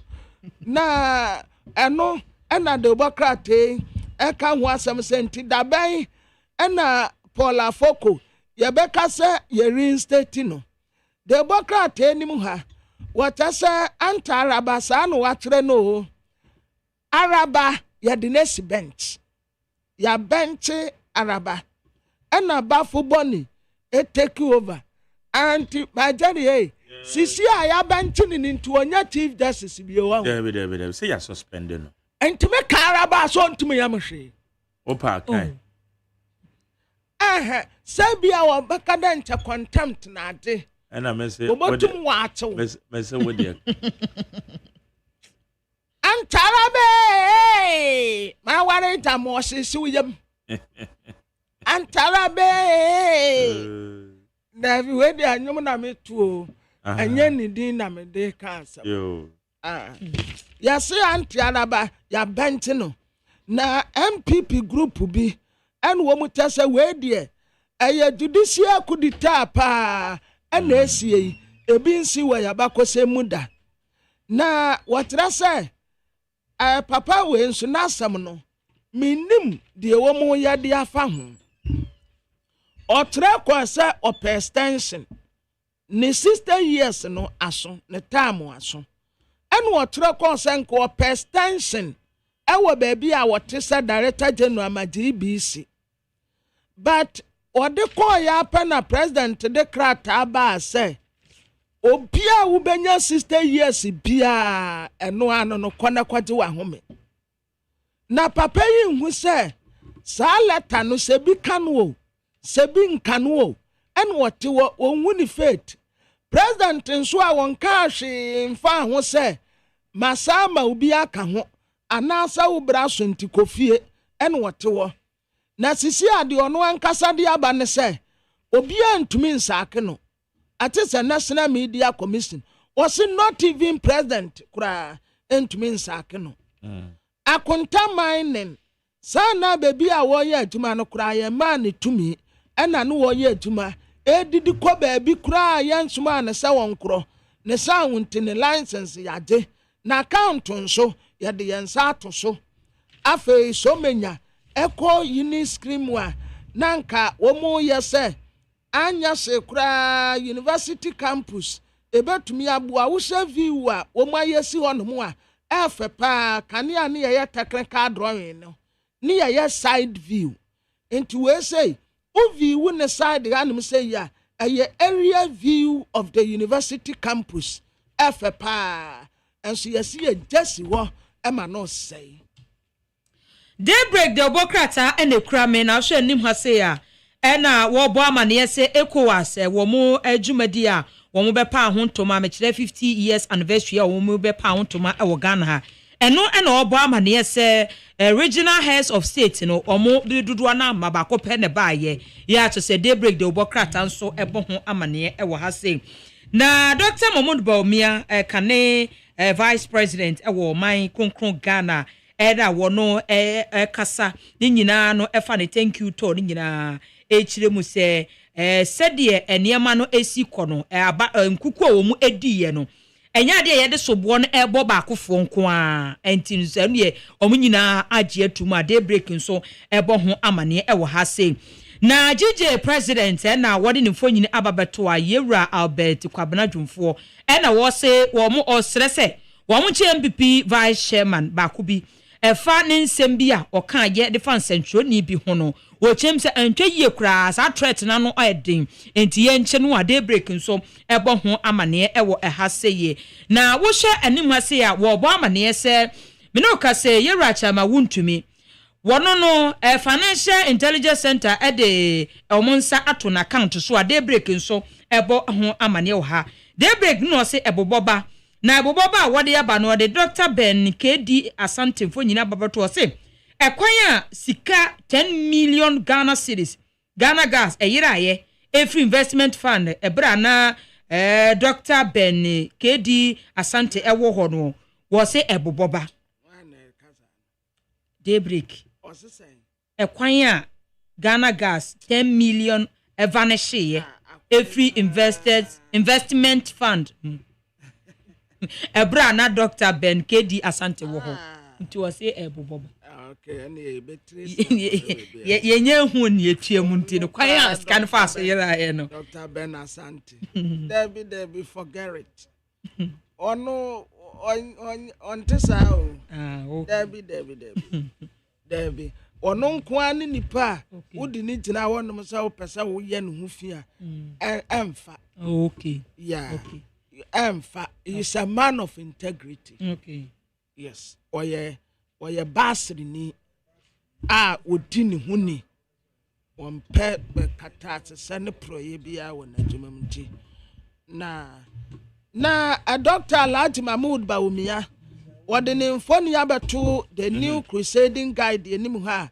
okura microphone na enra MPP amanyoku ena womo ekasa Dr. Alhaji Mahmood Bawumia ena kasa first ena kodua ma tani kodua se yama womo second chance ma yen kwa amba ne so no wo so ayo Justin Frimpong Kodua Esquire or your general secretary at the new patriotic party JFK Mache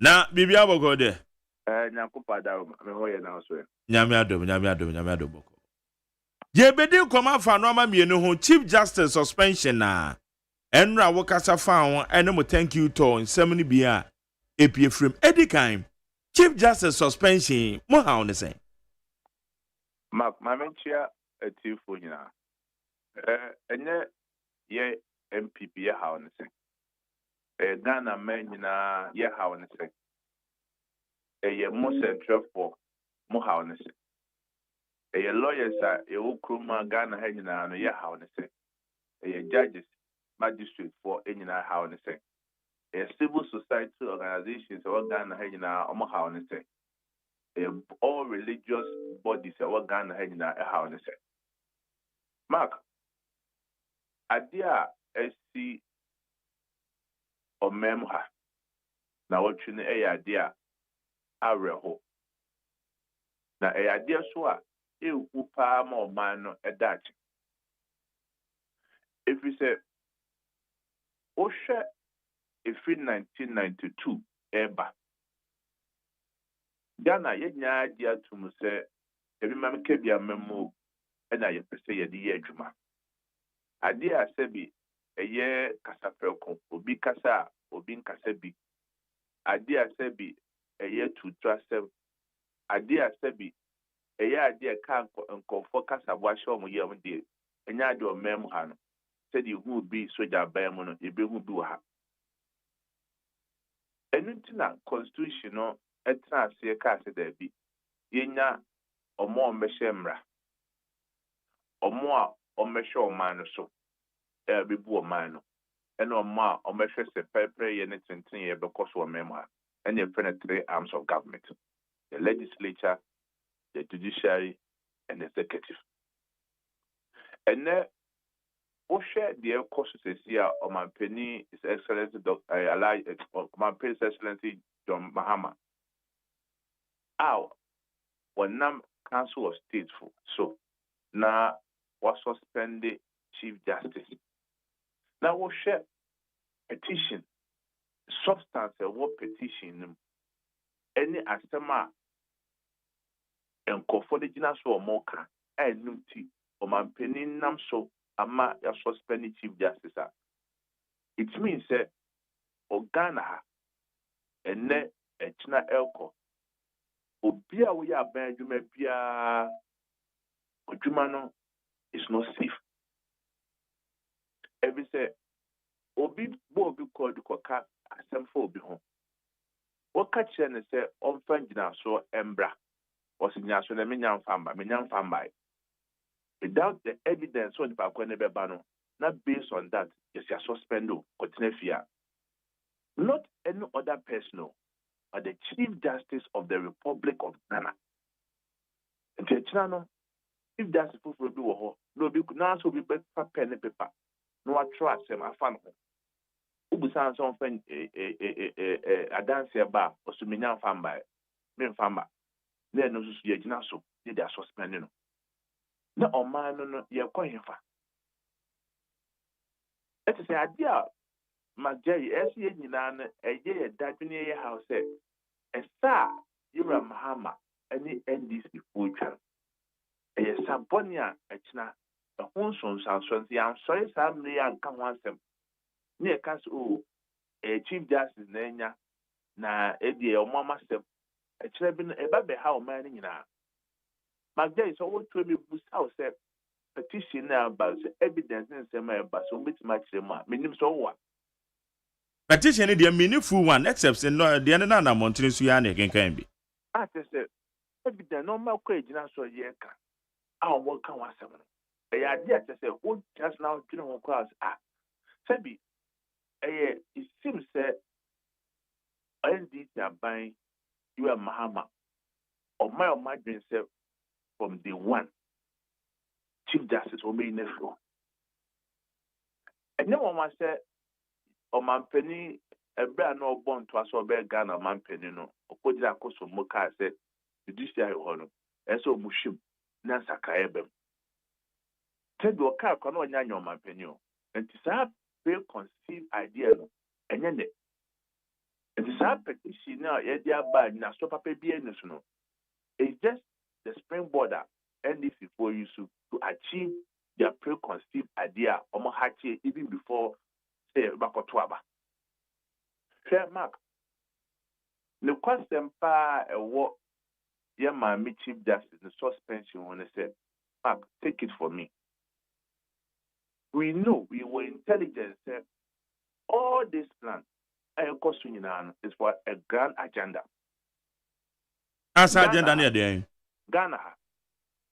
Your crime you know your faso SSR Emra, the tenure of office of a president. One, it has a bare constitutional interpretation. Number two, a bare constitutional amendment referendum a bare provision and trencher. Article 66(2) of Ghana's constitution. HS Ghana man penibiano ubetimatno mana kunyaso for 2 terms. That provision, NDC, Ira Mahama, Omo Pese, Ira Mahama, Esatra Kunyano Subi. And Omo Pequania, our Mena judges are. Omet me, I interpret that Article 66(2) no. To mean, say, you cut 2 terms are 2 successive terms. The 2 successive terms are Ira Mahama, half first term now, or Koyano, 1 twice, so therefore, or Quanso with Massa another term. Magday, I'm telling you, say, NDC for hidden agenda, no. But the who can do you know for a fact? Say, Opese, Oko 2 term in Tra. Oko 2 terms. Me, General Secretary of the MPP. Here, MPP, intelligence, information, when you say, here, Mahama, any NDC, that's what my standing tenure. And the only way I will say, easy, no, any for constitutional interpretation. Na no besi den na ayadwuma say constitutional interpretation say one beye den ajejefo no den no beye mamen control yeah my chief justice the NDC adwuma ma you no call for you. There will be a new chief justice in the bar. I'm telling you, say the Supreme Court judges. Yet they did not less than 5 about for combo. On the form here, I'm telling you, said there will be a petition for interpretation of Article 66(2). And any idea air cautious. So when you my Jerry may catch up. The awo can mean one dance you to many mistakes ye and one free one. May catch us and say na ever cautious. And nothing now many are British now Chief Justice in free one. Now say Chief Justice way wa. And so person yes I want to me yana. They are not the car a principle. Say better see a better to pay room. But you feel said there be see a pay and call for what now. Any agenda a person you are achieving say the person you can say the person you call. Magari and net date, but net date to 24th April 2025. Me say idea NDC for person to extend the tenure of office of the president. See any article, but I can assure you, that route now person mokon. That route now on person mokon. Yeah, MPP as a party. Constitution is very clear. More beyond size of Omedano. The attractive 92 eba will be able to 2 terms as well as some. Say a year 2 successive terms, so say 2 disjointed terms, so with the 2 terms are what the 2 terms no. The start approaching a number and it's a power council, setting now, if that's the union floor, you may need to chief justice. Yam pepine, you may call for a bench, no. Say a by interpretation, you may interpret it to favor the current government in the and not your member, you better answer a better premise idea. Article now can want some the DNA can ehia constitutional interpretation ebetimi ama omanpanyin was a di manpanyin bi. Margaret, Article 66(2) is very clear. A can about omanpanyin. Omamami, just few seconds. Let me read the amount. Me be a media anymore. Abusama meka say yene Justin Frimpong Kodua Esquire or ye General Secretary of the New Patriotic Party Enra the press conference or ye defied Ghana man penny the suspension or the Chief Justice one and na o chirim ede amayen or chire the intia or non intel la woma picking. Okay, meet you. Oko Article 66(2). I say a person shall not be elected to hold office as president of Ghana for more than 2 terms. I will be at here. 2 terms, 2 terms. Whether a successive or a disjointed or 2 terms. It is our patapa, and the Brasama, APC, Chief Justice through. And not the Bay Juma. But say article way and yet entrenched our constitution anymore. Mark, a entrenched provision of constitution. Make sure I said the Busano man, they cannot mammy. Say, that article, a person can once a month, 2 weeks. The Yana said, obey that's obeying the constitutional interpretation. If to chroma, I'm a catcher, say, I dare not a white to cry and catch a black. All that you need, to person will avoid the constitutional amendment through referendum. Only a trend provision as a parliament to test a G2. Now, if you say a referendum, yes or no, maybe one. Pepe. And to mark me, Busa said, between constitutional interpretation and obey menyanko for matrances, so, judges for your can we say na DNA. And this idea, 2 terms means 2 successive terms, not 2 disjointed terms. All call for a referendum according because you're taking my view. It is our approach, no, and ending for person. But I'm telling you, say, a new patriotic party as a responsible opposition party, and not the better Nancy, I'm must oppose our route. And it's never money up that now, Chief Justice, Union Floor, Union Call for Mero, no more timid transnational because this is to know, ye interpreted name favor and detail by. Na Justin adia president aye wabu mrebe so wafa kwati kwan be so e na waye because petition kura no na nado danko akufuado eye president no adia petition bi call you unim say obia file petition or court challenging the process me what so you aware na assemble Supreme Court yen kan wie why the rush. Why the suspension?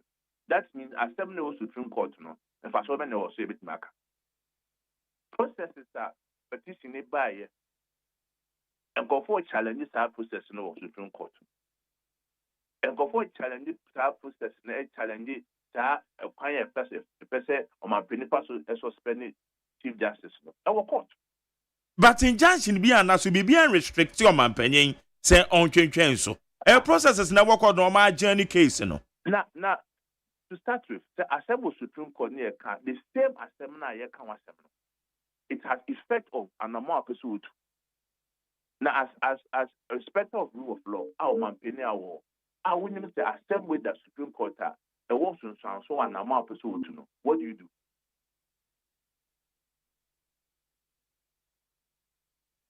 Say your instances are some Supreme Court. Say injunction being banned up your processes and so on. You can still go ahead. And then later Supreme Court decision about the talk send out your said it here. But say assembly the Supreme Court has in good faith as President of the Republic. What has the cassette? Same way that way, young Canadian flow. So you'll be able to was a principle, a moral issues.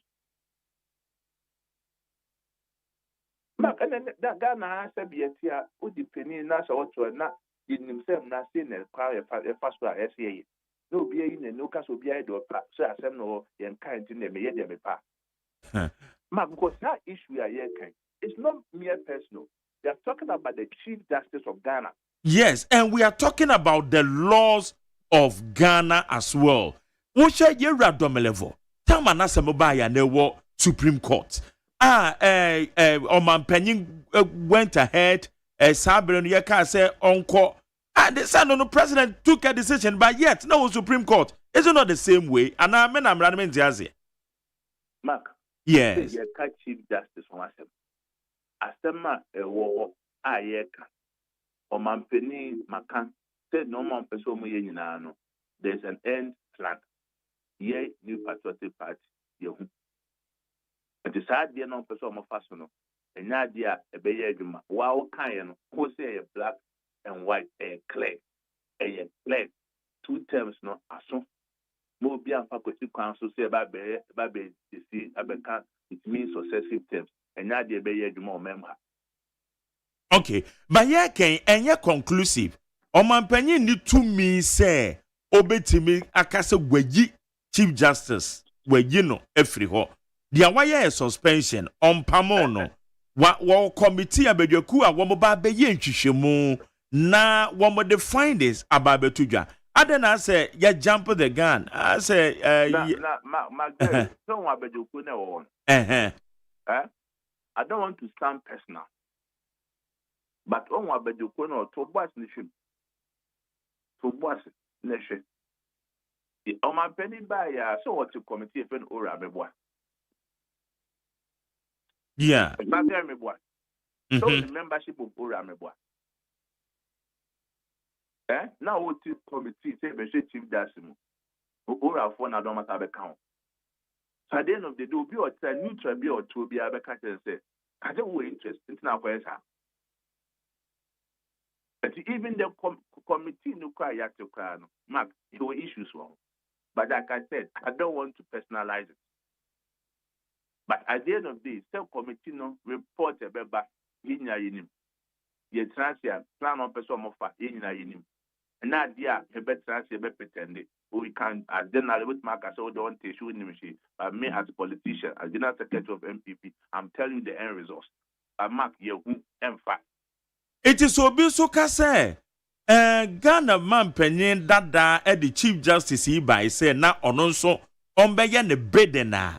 How would you respond? Mona we a politician because they are working you follow mrana eyem wanwa.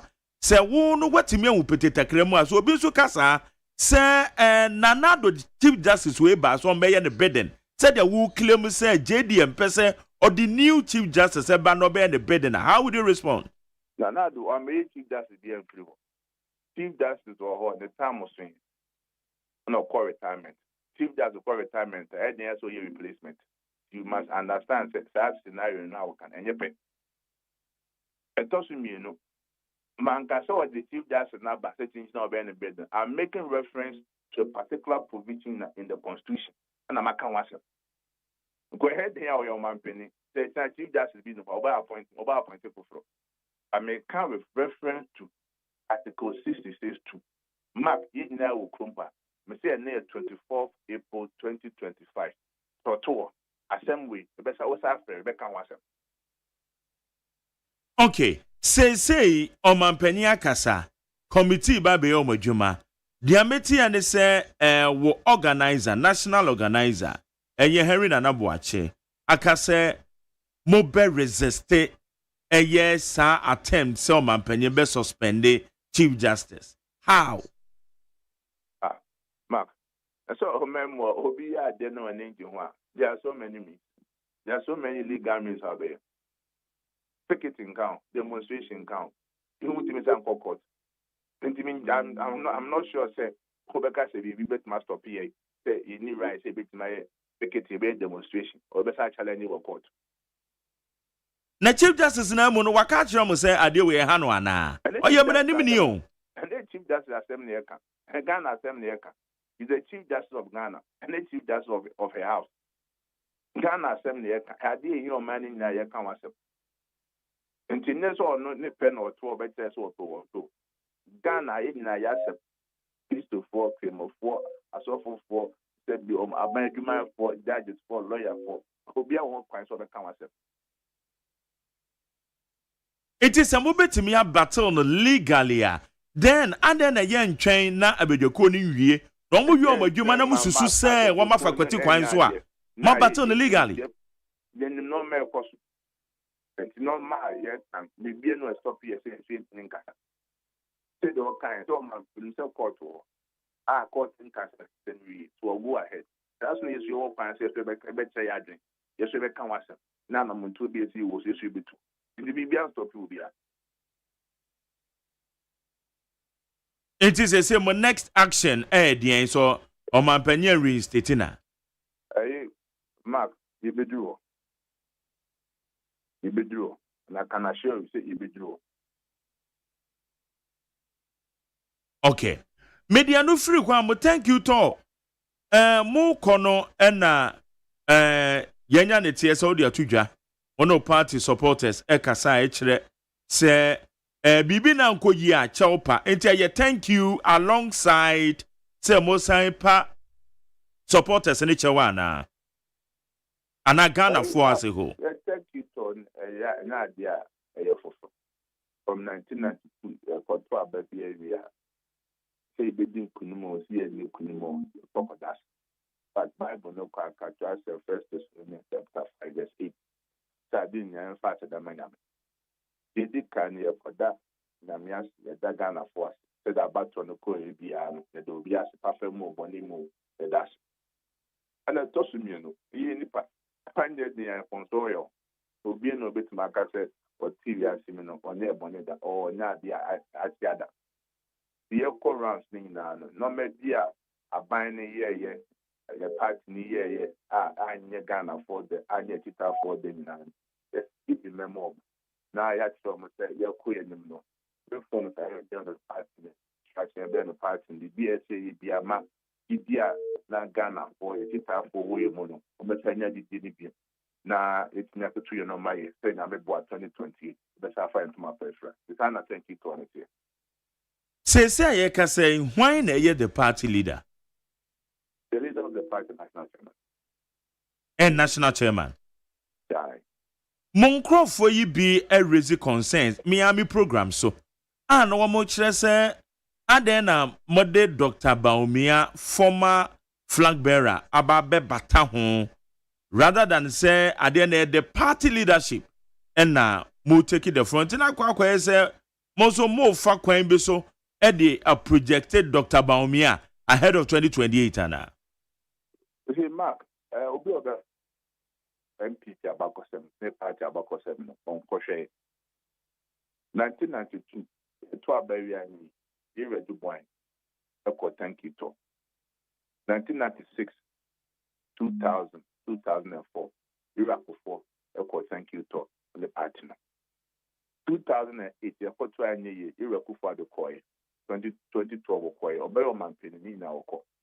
And she said, NSF, this is the first time your flag bearer, your about 12 years, no party, no thank you to. Tina, dear, air for will be a Becassa seminar, leave your partner for seminar on Conco Shay. Nina and one more corner said your more corny. And I said, a be a candidate now will be decided so corny thank you to. Around Quano, and look at it, your hands now, man, I effect.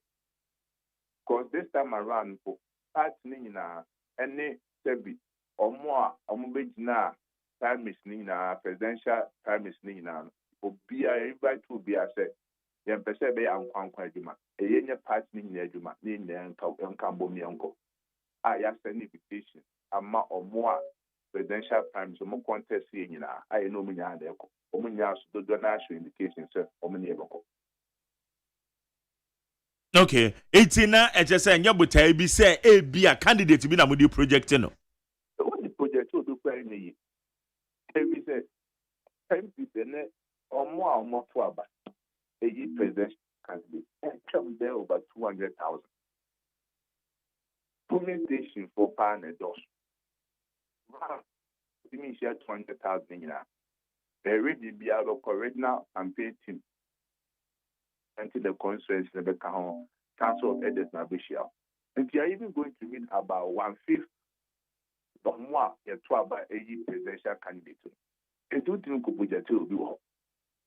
You know, but you know, if you feel corner, restrict now, you're about to start police station less, a better electoral, a better constituency, and they're covering their national. What should say go for a papushum? Umunya the Sabataba. So it's not possible. So what guys will do because the delegate electoral college in the crown at the stance now, we don't know. But it's not nippon about question. Maybe not about the trouble in the electoral college. Because the coalition will be a coalition. A idea party president that one will be a party in the so. The Messiah will be a mouth big and dream quite said, be a net decision you be able to keep a no be a share. And now we are there, and now we are married, and now why you see? And yes, sir. While now issues are in the amount as national leadership, me especially general secretary of the party, how I conduct the presidential primary, I do the same thing.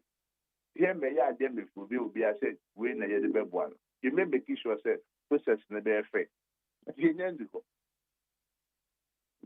Okay, enti ye can say e ba say mukọ baabia na nipa mo ho kwan say wo mo kasa nkyere party fo no candidate obi otwe ne TPA bia no mehum nkrata no mo the invitation akwa akoma obia wo mo nso age atum mo ka ho but priority bi wo ho say mo obi be kasa ne party fo na kasa than other people ana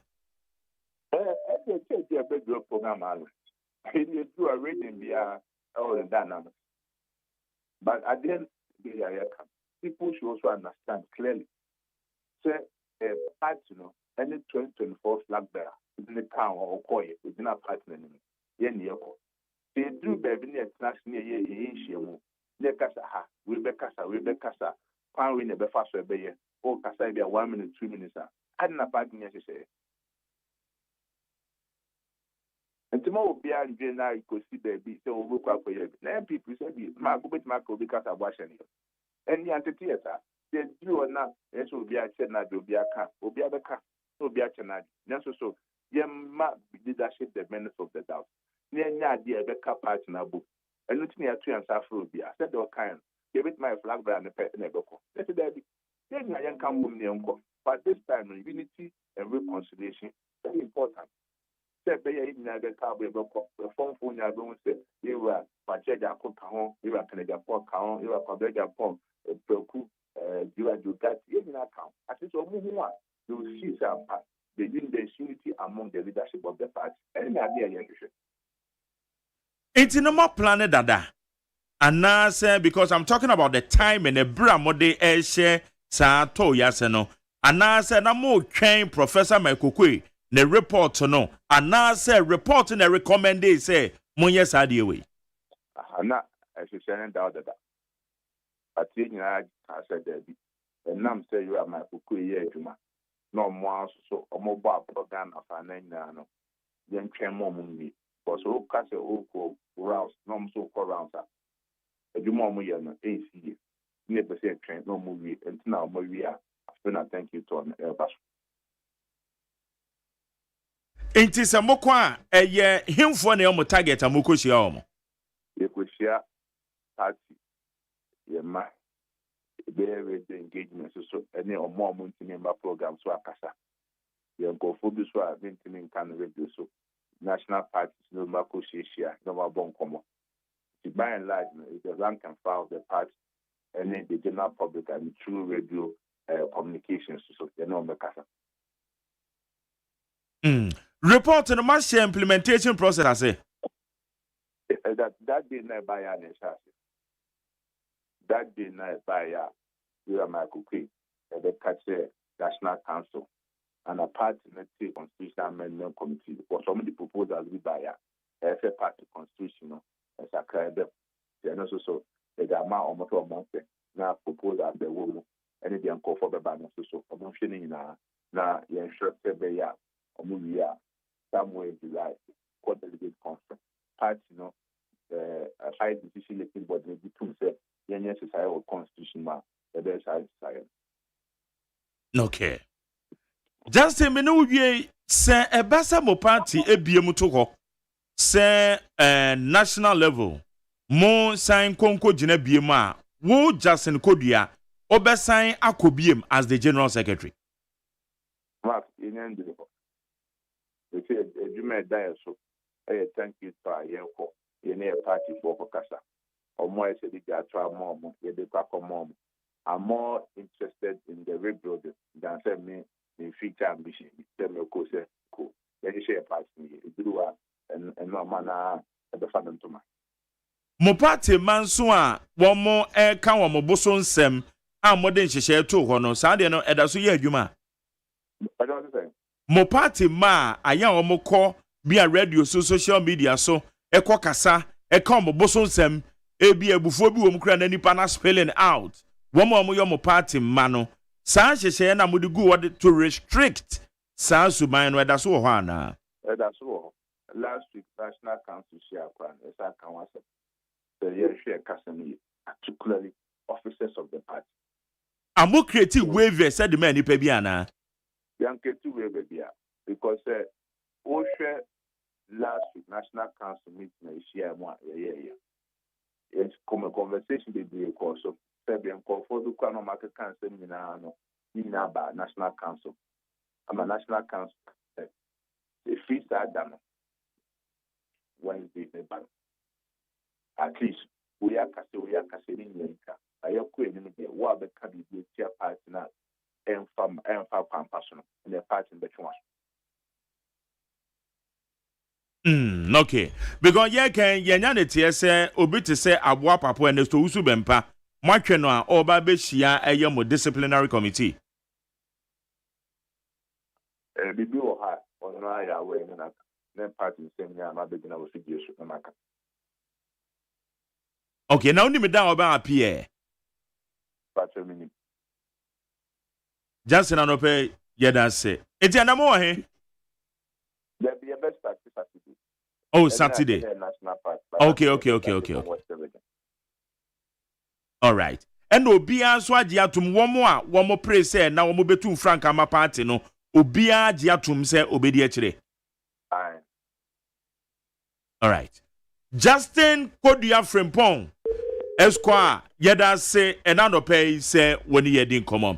Abusuan yande General Secretary New Patriotic Party your friend no Justin Frimpong Kodua Esquire ono na yene no edin komo enando pay e we neat 100.9. One more thank you to and the Chief Justice the suspension a year press conference one more year. And kwama yedi e wadwen kire o de be fa 02011627746 02011627746 Jumedi e your friend Ghana Montie Ghana Montie Ghana Montie Ghana Montie One would say so.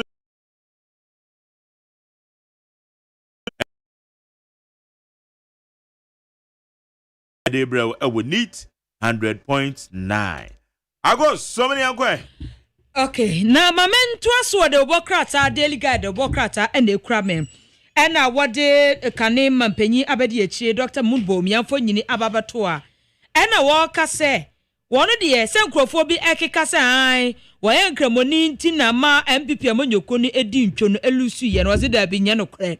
Sans Samno Cradi at a Montum Crane, there's a Jody and Bobra Cra, Antino, what they want some so about delegate the Bocrat and so a bon amane ewo a hase ye. na wo hye nim ha se a wode chief justice Gatwi Tokononfo nyini ababeto a ya yeyi no asi nkyɛn sɛ ye ne nsɛm hwiwe mu no ɛno ɛna wo mo editu dwachem sɛ ne response na wode ɛkɔɔye no ababɔnten Daily Guide bokrata ɛna ɛbɔ ho amane na Daily Guide bokrata na ɔbɔ amane se MMDC's list no de aka no apie dwa ya Daily Guide de bokrata nso ɛde ho asɛm ɛde aba na kane si wo ɛde ma Tamale Teaching Hospital Dr. Adam Atiku enfo nyine ɛda ha na ɔsere na anu ada health minister ekopie mu ɛwɔ Tamale Teaching Hospital wɔn abɔkɔ abena mita kando wɔkɔ no wankra ɛne ye friend surprise visit no ɛne okodu anya asɛm kotwa nsuo ni hospital hɔ baabi a yɛafo da ne nsuo a wɔn bɛ use obi ni hɔ asɛm na yɛze no sɛ na ade na aba ne sa ɛne ɔka na si yiwu aka ɔka na ɔkyerɛkyerɛ mu saa nsɛm wei die etiefo mosemu ni mu a ni abeto dwa ne se papa no yeso won tena nkyɛnsi wo no tena nkyɛnsi a me no kase wo mampanyi abo Dr. Abdullahi se ono nya acting CEO ɛwɔ Tamale Teaching Hospital a Daily Guide bokrata nso ɛde ho amane body aba na a Christopher asom empanyifo ɛna wo mo ɛde to Ghanafo anim se ye honhom a ye facha honhom se obi ye wade a wobetimi pa yi wakuma mu pa nokre ade ache nipa no wo se yen hwese se obi yen ade a yentimi mfa nche na wo de che kura no atimi boa kura ma okɔ wanim etimi boa kura ya adwendwen kura firi so nti facha honhom no yen nyina yensua Daily Guide bokrata ede ho amanebo ede aba na dia me de to aso aye the new crusading guide bokrata no na nim wan mo say and one day your president yaba your friend Albert Kwabena one would be a so one yenina yasanase so wakasi na ye na yan sorry but one need to me no to sa president ne de no aye president de na ya wai kakra e de ama no wase amadu sen swale nipa bi kun ya sometime ago de besi e mu be bi asem akwa kosi wo mo nse na yan san nipa wo mu bi se awu no yafu om kogina mra no na mra no wo mu ndi se de sepatu Ghana Medical Association for say minister no ne MP ade a wo mu koye wo hospital na nya febra mutu wa no mu a chief executive officer wo ye panimu na mo kambu no so to say wo ya akoda bi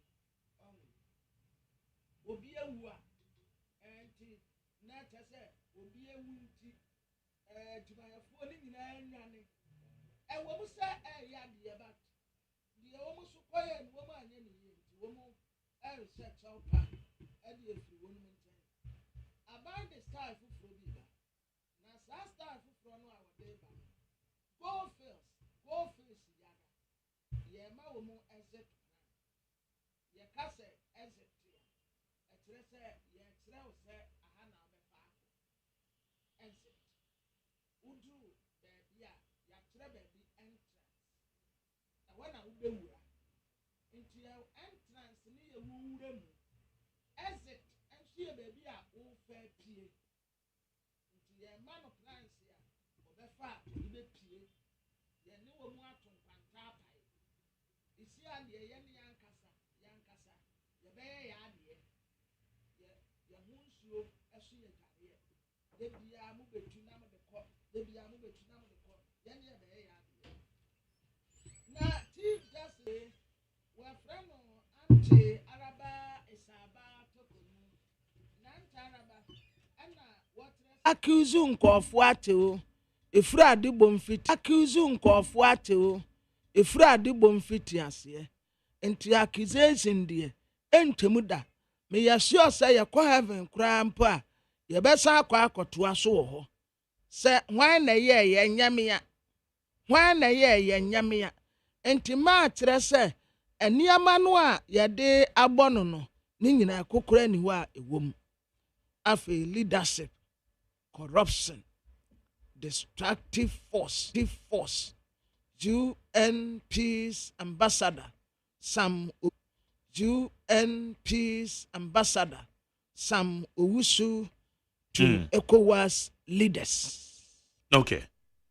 Kwabra Yegusu Chief Justice ne suspension na yankwa omano so na yene eye Honorable Gloria Owusu oye mrashebedwani ewo trobu abato mpesua so na odensem bi koto eye ni Facebook na kira o kire ne se gweina president aye no anamo a watu no eye unconstitutional enu akire no eye step by the governing NDC government say womo ebeye bibidi etia the judiciary yenji nchire mu fanfiri ne ho Honorable Gloria Owusu yamoache Enya bema meje so na ho tete Nyanko pardon boko na wo so en nyame adom nesto me hoye ye na nyanko pan se mo research de na che se constituency ni mo na wo ba apro wo za okay bibi ekoso ho de nyame adom boko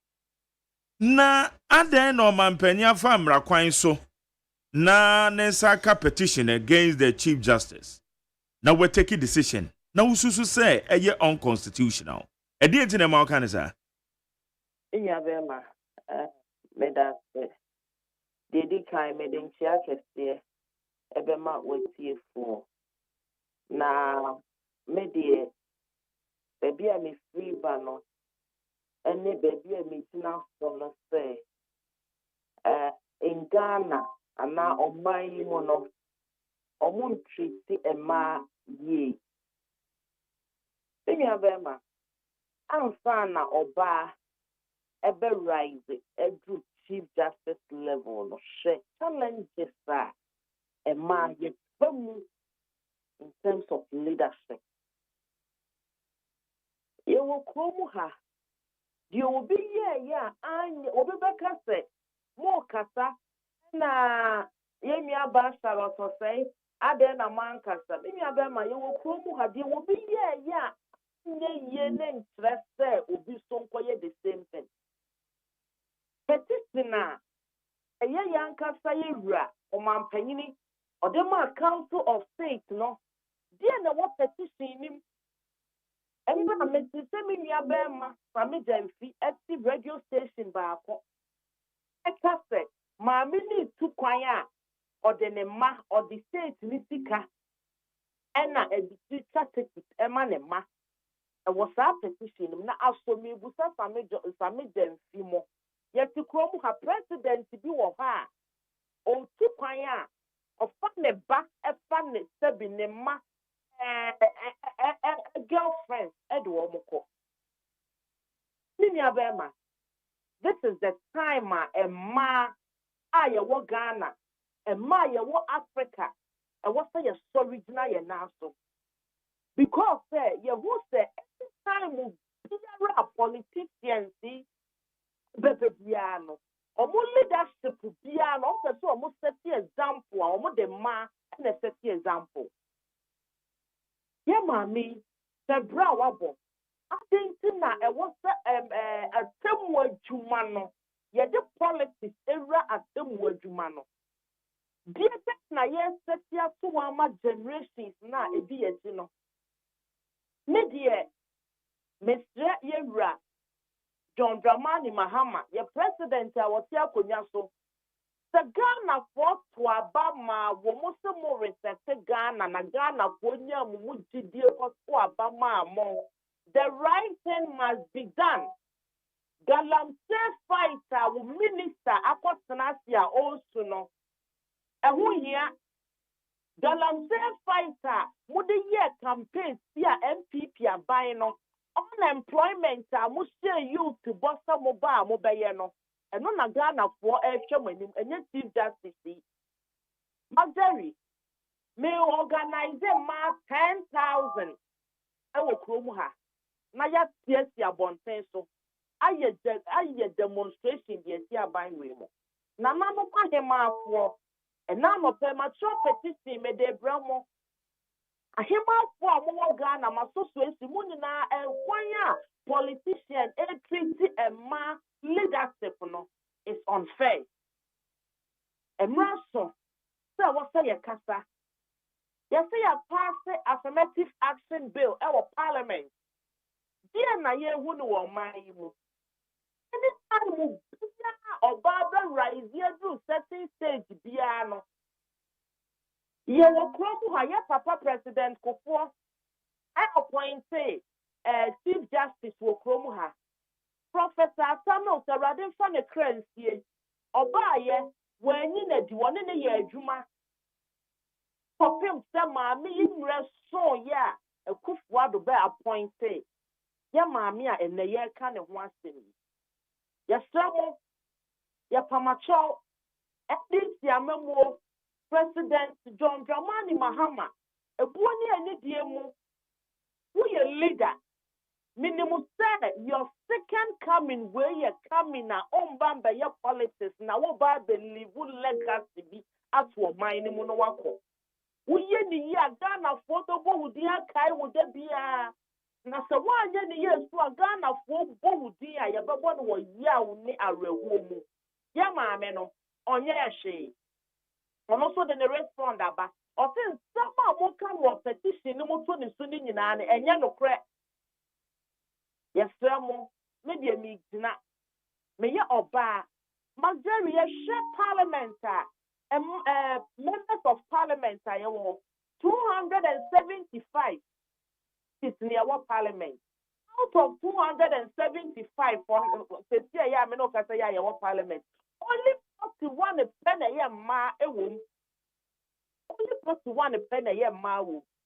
Emma, you can never go without us. Okay. Yo, John Dramani Mahama said, "Ye Baba the abontain, na ye demonstration. Ye tia NDC government. Ye demonstration. Me free na nanoma hema. Me free African leaders a womo ye o hema. Aye Emma. Nairobi president me free no ye. Me free Emma ekuoku wo wi ase nyina say. A president where the Emma Air Pass or Ghana. To Chief Justice. Okay. Mami Bisan Samunoe. Now, are you suggesting, sir, and I'm say ya pass affirmative action? And I'm say we are suffering no ya drain Emma Nenkoda ho or bedroom position be a yenina a niso near Bonabaso. Currently, what share your former your foreign affairs. Former foreign affairs minister. Yema Michelle Yokoboche. Ocha said they are all tongue Ghana. They may be as afana. So doesn't mean says a boni bills for Fari Obana. Yanke Anutumana. Maybe I made us. One day now for pro Oba. Maybe so. Petition in the end. Your petition would be a what petition. A wonder constitution and my home point. Never want to show your mamma enough. One from Ralph one idea, a what's the oh yeah. A what's the or mine you would be in Sia.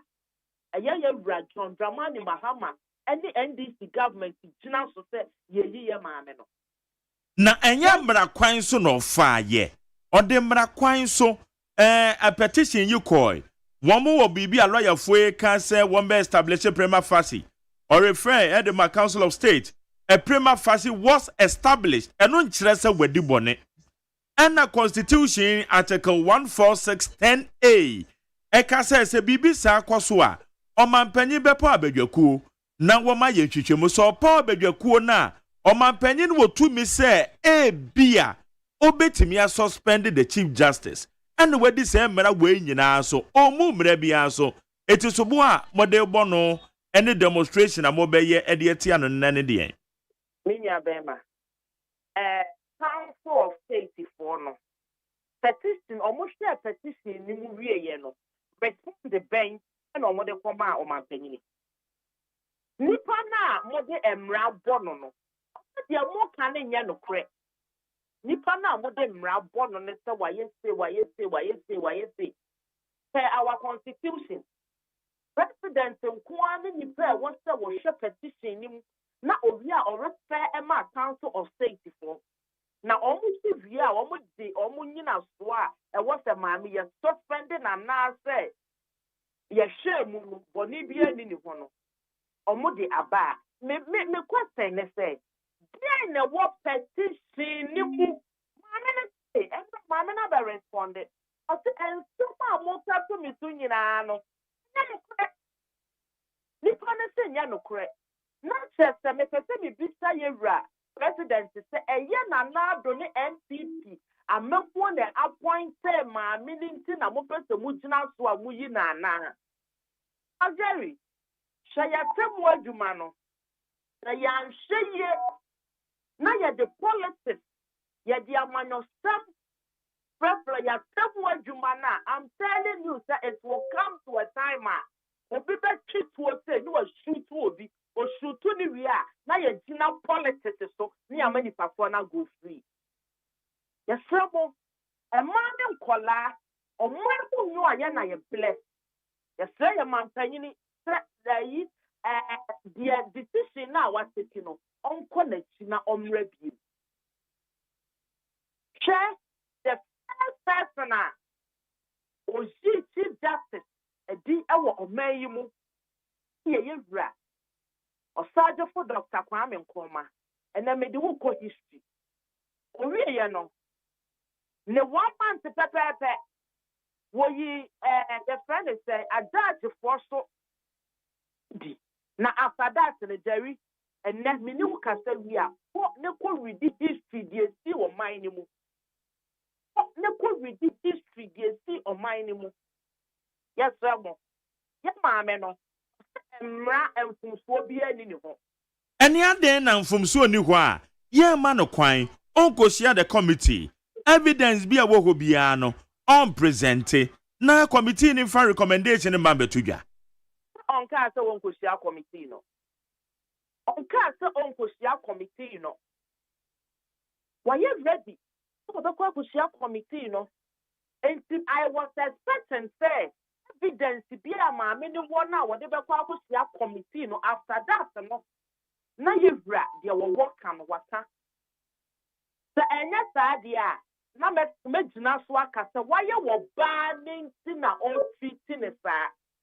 But okay, who said John Dramani Mahama, His Excellency, Obontoa, na oka na memuo said dia obema ma a play role. Eti ebesi den waka se bia wa yo banti na okasa. Ye wo from ha. Na ye ra John Dramani Mahama. Obontoa, oka se ne amemuo mu no. Obe appointed 30 ministers and at 30%. I want to move. And then out of 19 cabinet ministers, only be a look and a year ma. Is that up to the 30% he promised? Out of 19 cabinet ministers, no, only be a look and a year ma. John Dramani Mahana, the promise for the mama. Ne MCE. Ne CEOs now are appointed to woman. And now, but now cabinet boma it's not up to 30% now or promise you know. Why you fair to ma? Me busa why you fair to ma? Yes, sir, woman. Yan pasi abekasa. Moto mo do mine need to 2 years. For 2 years. Who be general simple so promise Ghana for my Ghana for nya jidie wo mumu so wo ba wo be appointed 30% of a ma awo wa mamuo mu out of 19 cabinet ministers no na ye ma mi busa ye John Dramani Mahama ne NDC amamuo out of 19 cabinet ministers no na ye ma ewo ne ni CEO sawa appoint to womo dodo sign na ye ma but 30% no kura nuru ya does it seems to suggest say President John Dramani Mahama Sabio ompe ema wana memuo ma na se wanye fe to ema e wana memuo na me hu ni say ompe ema e wana memuo mu me Gloria me say as member of parliament, me want to say you won't pay ma wana memuo na listen ma time ma or ya the ma atensi na me kasa Ghana history, the first time I had a female vice president, Professor Nana J. Yenina, the Shamami so, the Shamami Brawa boss, baby, I was beyond the India Quakodra. Mammy be vice president and a mammy away. Professor Nana J. away. Honorable, Vice President Ubisana say officially statement free on Mampenia Suya Yababe Tuja. And answer make us a Vice President Asuya Babe Tuja say, oh, kwa Jia Yarisa. It is Ubisa Bibi say ya and how do you enter Kakra? Minya Bema, Mammy not to a Moyagana Japadu. Mijitum, because of your Vice President. And it's no more Ghana phone you know, money. So, all Quadia Yarisa, no one don't know. Or your Ghana for Japadu. The most say, Mudo Mamma, not to Pema leadership, our Mamma Moa. And what's the dear more update here, dear Cosso or Mamma Bravo? Now you would dear Cosso. Oh, but sir, be a year upon Medina Mijitum or in a Japadi, a your man Japadi, and upon Medina yet in Vamba to sir. But the air friend say one bomb muna money.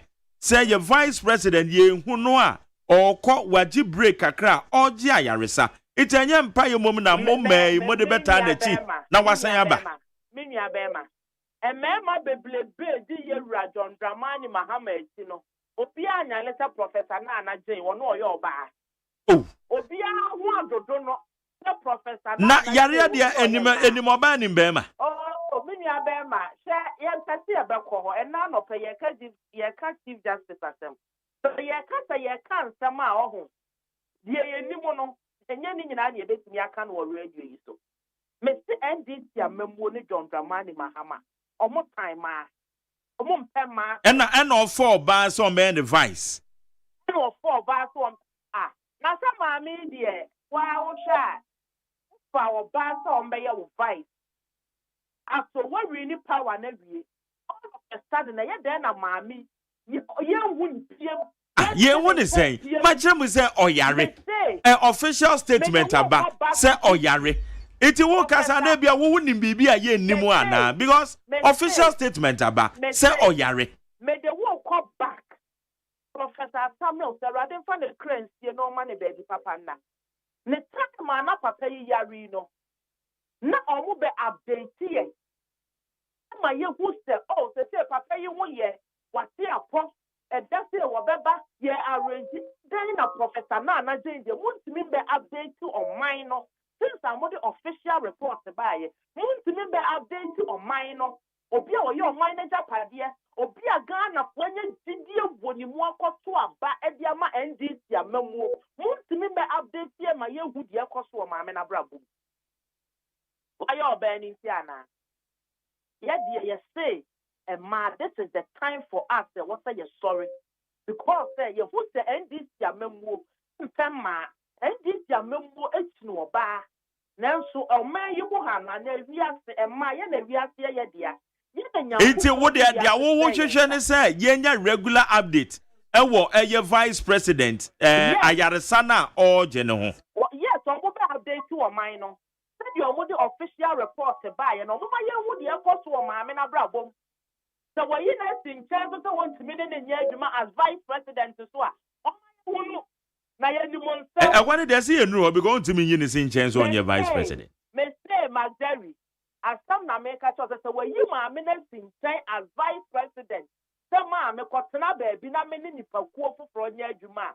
My young na Yenimonsam. Yenimonsama or man you. Ain't it me pacho, dear walking? So be so case. Your mobile mobile ye. Na ya mamma Charlotte say. And also ye to take and send a copy what President and him. Or also refer farmer quine so at the Mabejo. And what may establish in one woman and nam so ma your mamma Charlotte say one bambe ye easy chairperson be mono so ba baby na wa rise ya kwako dre no so e kire say na nanado empe ma asema obe respond no say won so wa ye obe ya enenya me wadom aba be ye MP Jerry Ahmed Jerry Ahmed Jerry Ahmed wo weja Nigeria. Yes. Who first in history of Ghana, president or appointed my leadership na memory. President Nana Danko Akufo-Addo. Oh, history. Yes. Now when appointed Theodora Wood, made Theodora Wood as the Chief Justice. Oh, share. Me say, me point am in say. You obey anya ye na interest ye repeating the same thing. And no see na NDC for year campaign ma Ghana for nya wo mu didie. Ekoto aba e de ma wo mo no. Nana Danko Akufo-Addo ye. Na sarososai issue na wo kanu. The petition by yesterday Nana Danko Akufo-Addo ni maame no. Me mpesa me ko. Me say there will be anya yie no. And say will be sunye the same thing. And okay. The question I made my NDC government. And John Dramani Mahama asked Yankasa vice president, Professor Nana J. President, so once the minute in year Juma na to one question and say, Papa mi busawa, yano. Say yali suna ma mene yali a Ghana ma. NDMPP side, the ma ya what parliament. If I see you who the cost of ma mena bravo. The two komuhano, ye nimnia costo. Once the minute in year Juma no so one question and said, yeah, oh my young hunu. Na say, yare to na maame ne yare so a ma ye nhunu na ye hu die ye beye Em say wonyi ni say ye maame Professor Jane ne ho dodo no eni ti oje ayaresa o ka sem na say wonji ndi on oh me nua be ma me se mabusa asemo me se mabusa asem ye journalist me no kasa wi a ye investigation ye wadwuma ye. Me say, me the question is say, me kasa kura da say kura me wi kura na bia na ifojina me kwan no ye be fa me say this ya memu die one favor wo mo abehu ana ejina me say maame no say President John Dramani Mahama speak there or the na ditumi awie o ma ye maame ye be promise say ye women's bank, women's development bank. My mammy the promise ye. Yes, share a ma bebre share Professor Nana Jane so and a kotuaba. A ma NDC. Nasta will fit over the mammy that really power ye. No, the minute mammy in ye juma. No, what's the mammy? Bitina. Na means the minute one ye juma be a ma. Oh, my young hunu. Me butan a question. Na sama mene so yare so a or update Ghana for e ma yehu de ekoso ho Professor Nana je wo ti ase o ne ho oden pa enti mi busa asem Professor Nana je owo ho ne ho oden pa enti de ye referee so wonti mi ne nya adwuma biem a o ma yehu no ensema aka na no pe de wa me ho adwiri mi o ho ba dwiri nti na me se aban we mu no mo mpem ma aban we mu omo mfa ma anya hwe omo respect ma enti yesre no ye panacho omma chief justice ne honto no enya saade a ye de aye Professor Nana Jane no ye ma ne nkoso etu de wususu so nyare me se ye maame no ne ho odin o Professor Nana J, Mamba assignment. What bomodin reach out to her? And when we send the warden officially, or my money in a year, so called Yareza. Oh, Mr. Professor Nana J, the warden. No, no. Me what other side doesn't mean say, yeah, your enemy. Mamma no, the warden. Bibian, no. Nti pro ye John Dramani Mahama. Oma ye hu de ekoso. Okay. Honorable Gloria Wusu mrashe bedwani trobu about one person so anope yeda se woni yedi komo. Mr. Sepa. Abusuan yene mrashe bedwani a owo trobu about one person so ye friend no Honorable Gloria Owusu ono na yene no edi enkomo enanope e wo neat 100.9 Ghana Montie suni o. Ghana Montie. Ghana Montie. Ghana Montie. Ghana Montie. Ghana Montie suni wo neat 100.9 Yego so sama wodo na ekoso nyina fo adwe nkyere fa 0201162746 0201162746 na yendi enkomo fo adwe nkyere efa ho efa maye right we Barbara when him Samson Asaki a wing of it. Asaki a ring of it. Executive Director the Importers and Exporters Association. Yes. And then the birthday. Osan a chairman at the People's National Convention. And then the birthday. Until man happy birthday. Tell my happy birthday. Yeah. Radin Sraw. Oma unkwa 20 ahwodin wom. Yeah. Norma osika bebre. Na ebre bi a obefre ye no. Na yenso. Ye ho aye. Na say ebre na ani because any birthday dey ebre na ani. Say o manu bebre a say ebre wo soro a na tigu fom. Nti wo manu bebre a na wono nso ama yibi. Okay. Te said de aya otaye no. Na what said otaye na. Onya no bebre nti. Aya ma bebre. Eba te say dumso. Eban keten.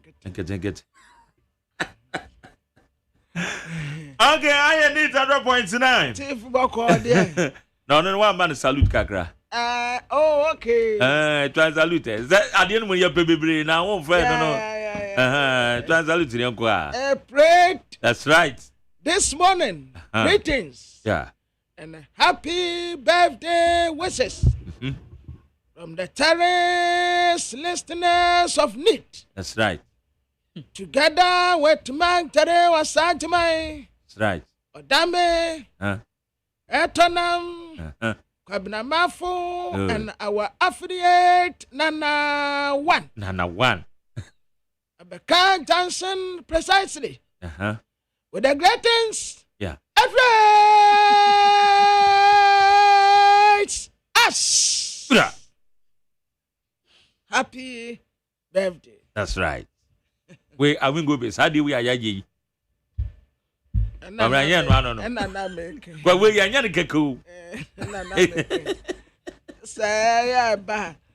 I pardon your companion. I Mr. Akwali. Yeah. Mr. Me hand sanitizer. Hey. Na me strength. Well, sanitizer be a year you so any day.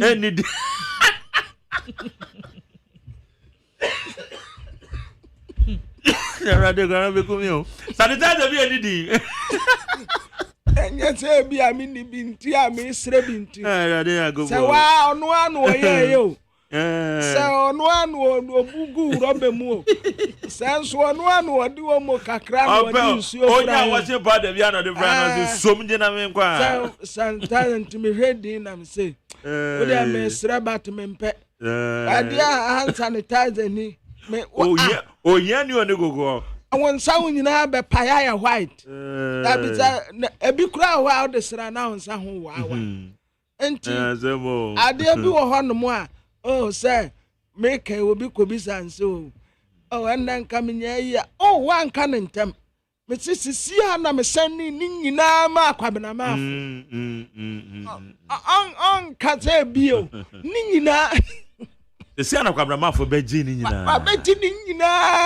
It's not the other mouth creating Taro. And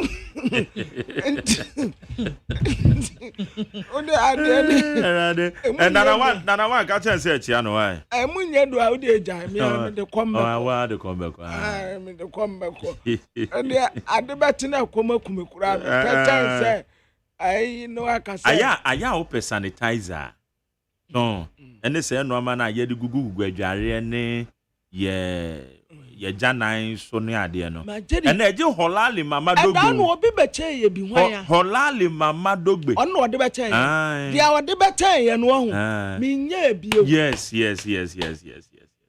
Holali, Mamma Dogbe. Excellent. Aye. A young Ramacasa. Maybe say, Anna, me tableau, and I'm on me, weepana, may bunny tinnicky to a bina, Jeremy. I sanitize you now. What's them me?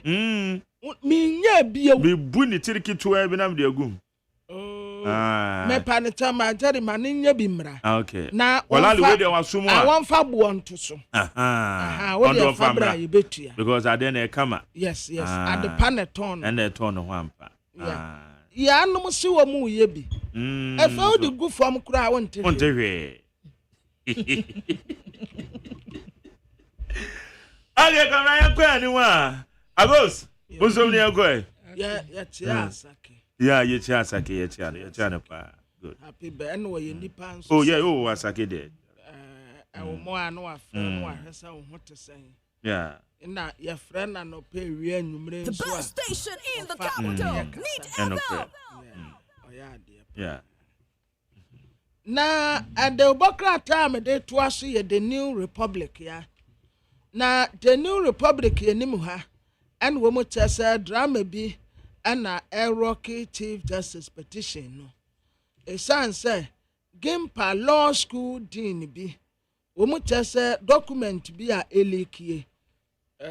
Minim say ono no wo mo ka say ono no wode ba yo Remonate ana ya say baby a ewurade apagya no ede na koginani majaro ye security personnel say on yes on the cyber security for kra na ade already in the profile na aye adwuma ebre osan kra sua ade fa AI. Okay. And it comes to security intelligence. Yeah. And now what been so. Oh yeah, my boss be what my port. Oh okay. Na down for pa. Na down for pon dia na brother. Na brother pa no. First day me control no na office wo. And wo kire me so. Papa na your friend Raymond at and one say wo body no a obi anim no asa wo bo remonata ti say bia obi a ye wo ne nche but edin no de ache na yase agrofo wo mu a wo mu bo mpaye wo ayi honom no wo international conference center anim ho no aglo na wo mu tesa say ko de democrat na ko me de minim sanya so ono aka nka minim ya say ya MPP women's wing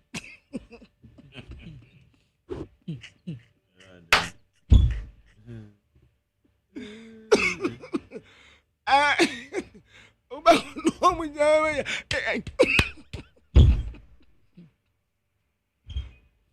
ya bompire dia boa Ghana ma bompire dia taw man na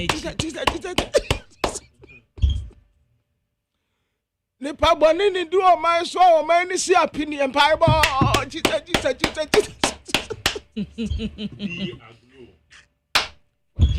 Jesus why bio mo wa fade ni nya tuntum ane kokko ube nidi yadi efru betu anum ni etajo atifi asem se nipa boni nidi o man so o man ni si apini na ye kokkosi ase yi a no almost starting pai bo and this na tiso ampai bo topic ni e different MPP na tiso ampai bo topic ni e different MPP na tiso a Yansra ne akwa ho sam o man penimfo mpai bo. Jesus. What could be done?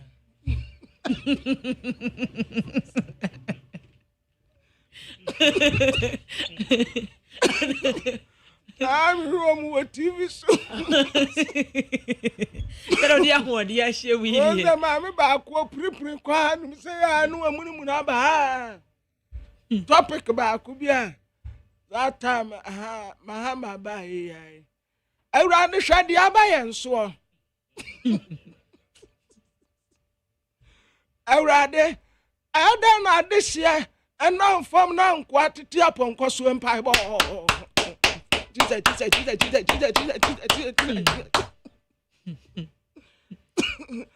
So, almost say, MPP Women's Group. Anna, the Bocrate, Eka, woman was a mammy back.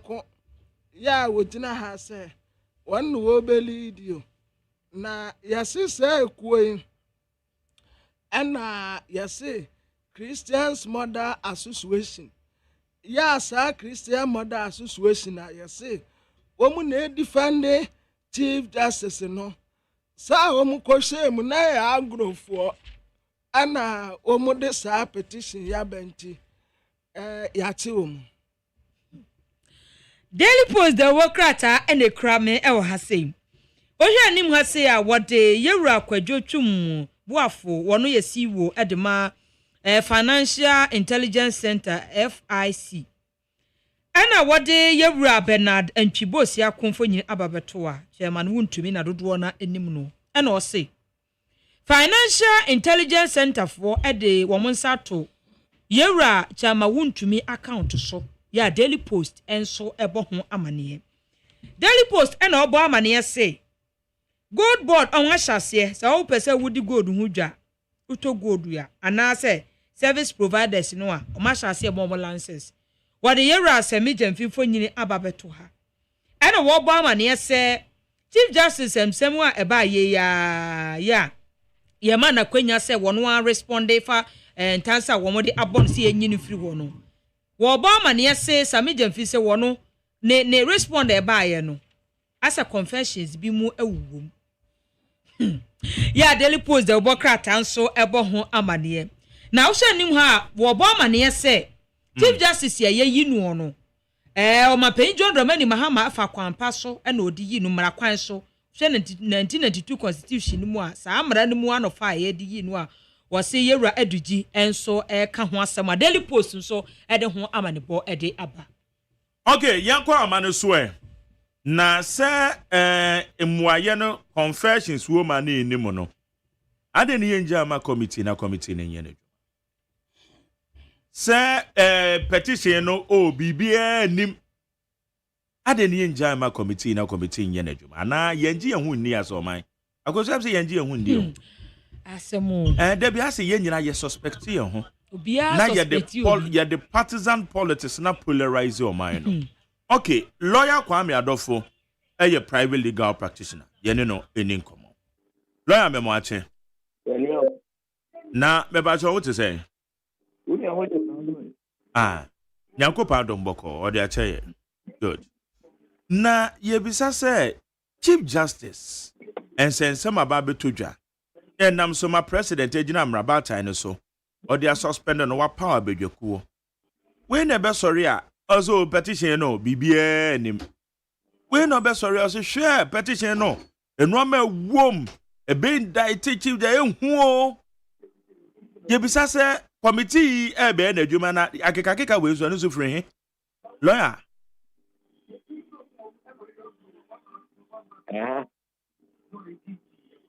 Hello, lawyer Timeka. video. Okay, yeah, the last two question and they say woman ekasa petition bibia nim fabin so petition no and no me wom Chief Justice Crown and make confession wam require yenim say bedwakuo wo hwa o mampanyi na paw a womba be ye adwuma ete ba ne sa na say kasa na ekoso no nyina so pa wom na ne say Believe we job when people need help. Yeah, Mustafa Ah, wa ha. Comfortable ma. And none of them, Mamma, and not the other crowd back.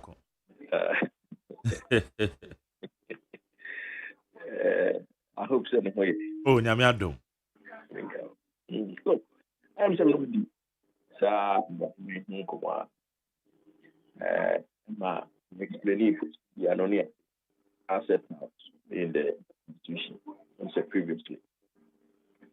Now, we petition na ban Chief Justice at na certificate. Na me ame petition was same as your head and for petition. However, when you have petition na, and they be able to petition. Hello. And be a petition. But I now say I day. When you be a accepts na menya the other na mountain so ya no abi na mesomehu me nya petition na me nya Chief Justice and I'm say what is the problem of the Chief Justice I day because we not complaint and answer allegation now can the response you can see that it's comfort because there's nothing for her to ask. Unless it's okay. Let me ask you, bro. Because, quite good say. But who can be But could get funny way.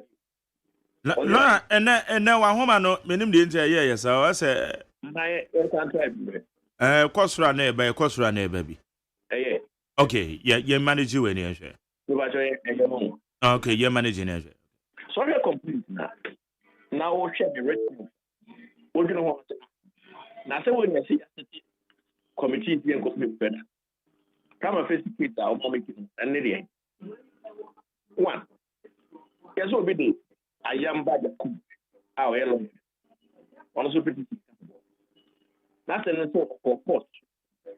Now, Supreme Court, the behavior or something happened. Am I on that? Now, if that is a decision of the court, what has that to the president? When you say you have rules of conduct, say you are not allowed to behave before a court. Even a district court, you are not allowed to behave. Let alone the highest court of the land, Supreme Court. Not the court now on that. So conduct is getting out of hand or control. And to behave. That's still our own behave when you under your breath. What does that have to do with the Chief Justice? And it's something that we do. Any lawyer, even when we agree with the judge, we say, ask the court, please. What's not? That is how we are treated. How could have done arrest at the Supreme Court? Then all the Chief Justice. I mean, there's something seriously wrong with this country. Now, on this basis, let President Dakar say there's the case for the Chief Justice officer. Come on. Allegation say Chinese was marking at the case, and he was able to get the case to be heard quickly. And this is what the case against the Chief Justice. I ask him, it's one duty, and whose duty is it to empower to give a court set up a panel in the case? Why do you? Wait, you see, consistent misbehavior. Very serious. And then we do. What they are going to why they? What's the Chief that on the basis of allegation like this? Now, before this, I was saying, oh, let's let law the constitution or let it work. And I'm keeping some agent I got to say. That's another thing you response program about you. Some agent be at the gate to make you because you say, oh, I bet the copy of the video. Oh, program me in live. Yeah, do okay can you mean? Well, say the Chief Justice took and they need in the back of one. And that is the breach of her office. That's what he said. But you see, if you look at the Chief Justice's response, it's an entitlement of yours that the Chief Justice is allowed to travel with her spouse and any other person. He goes to the office, privilege. Okay, if you are also back me, you can call Dubai. Yeah. Okay. Yes. Now, actually pitch it back because what it is. And then the house meet and you go. How ridiculous is it? It goes with there are certain entitlement. The moment you become, you see, 2000 is not so subservient to the president or parliament. They are all in the same level. Only at the head of the judiciary, but entitled to all this. That's what to tell you. You see, this is where narrow-minded people they behave. So who took my hand? I mean, how it works. We are cheaper. Because we are entitled to travel with X, Y, Z. And administrator the Bible can say. So also took my hand. We are entitled to take your husband with you, or your wife with you, or your child. And now Chief Justice is military on the phone. It's the administrator of the country. Then you decide who you want to take along. I want to put your body just to conclude. What kind of Chief Justice report is something that is a title, of course, it can't learn that. Or some day because of where this is getting out. And you use this as a basis to suspend him. And even on we are treading on a very dangerous area in a sense. If who ever said that I don't understand. It's really just to say if who ever said that I'm a me and I said when you are buying that what the court judge me up a small to be ruled because those person will be more it's really that to say no way. Honestly, it's all really more that then it means that we are going to the era of dictatorship. This is bad and we have to stop. Because what's me thinking say judges? Because to the group of judges are no doing it. Yes, I've been your market. No, I've been Minister of Finance. But Minister man. Finance. Yeah, Dr. Kessler to force. Last year, before the election, the case called Court of Appeal. The Court of Appeal judges were so bold enough to tell the government that the government is wrong. I support the year, but now the judges the voice of and that is why we should not allow the Chief Justice to be undermined. The position is a legal system that we need to perform. Then this is maybe more the giant it is a court. Then we are destroying us.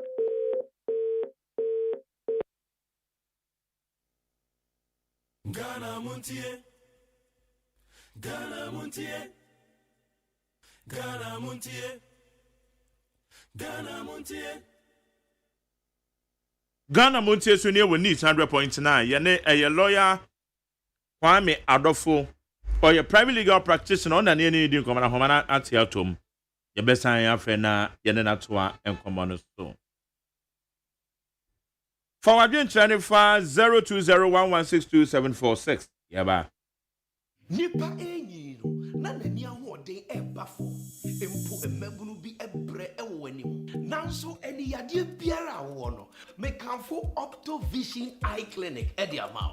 Optovision Eye Clinic provides diagnosis and world-class affordable treatment for all eye diseases including glaucoma, cataract, any yade ahodo pi.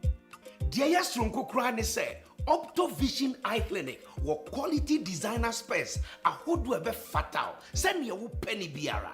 It is wani ye oya anasa wani ahoden abafom anasa wo pese wo ade yie unim baby esesa wo ba Optovision Eye Clinic.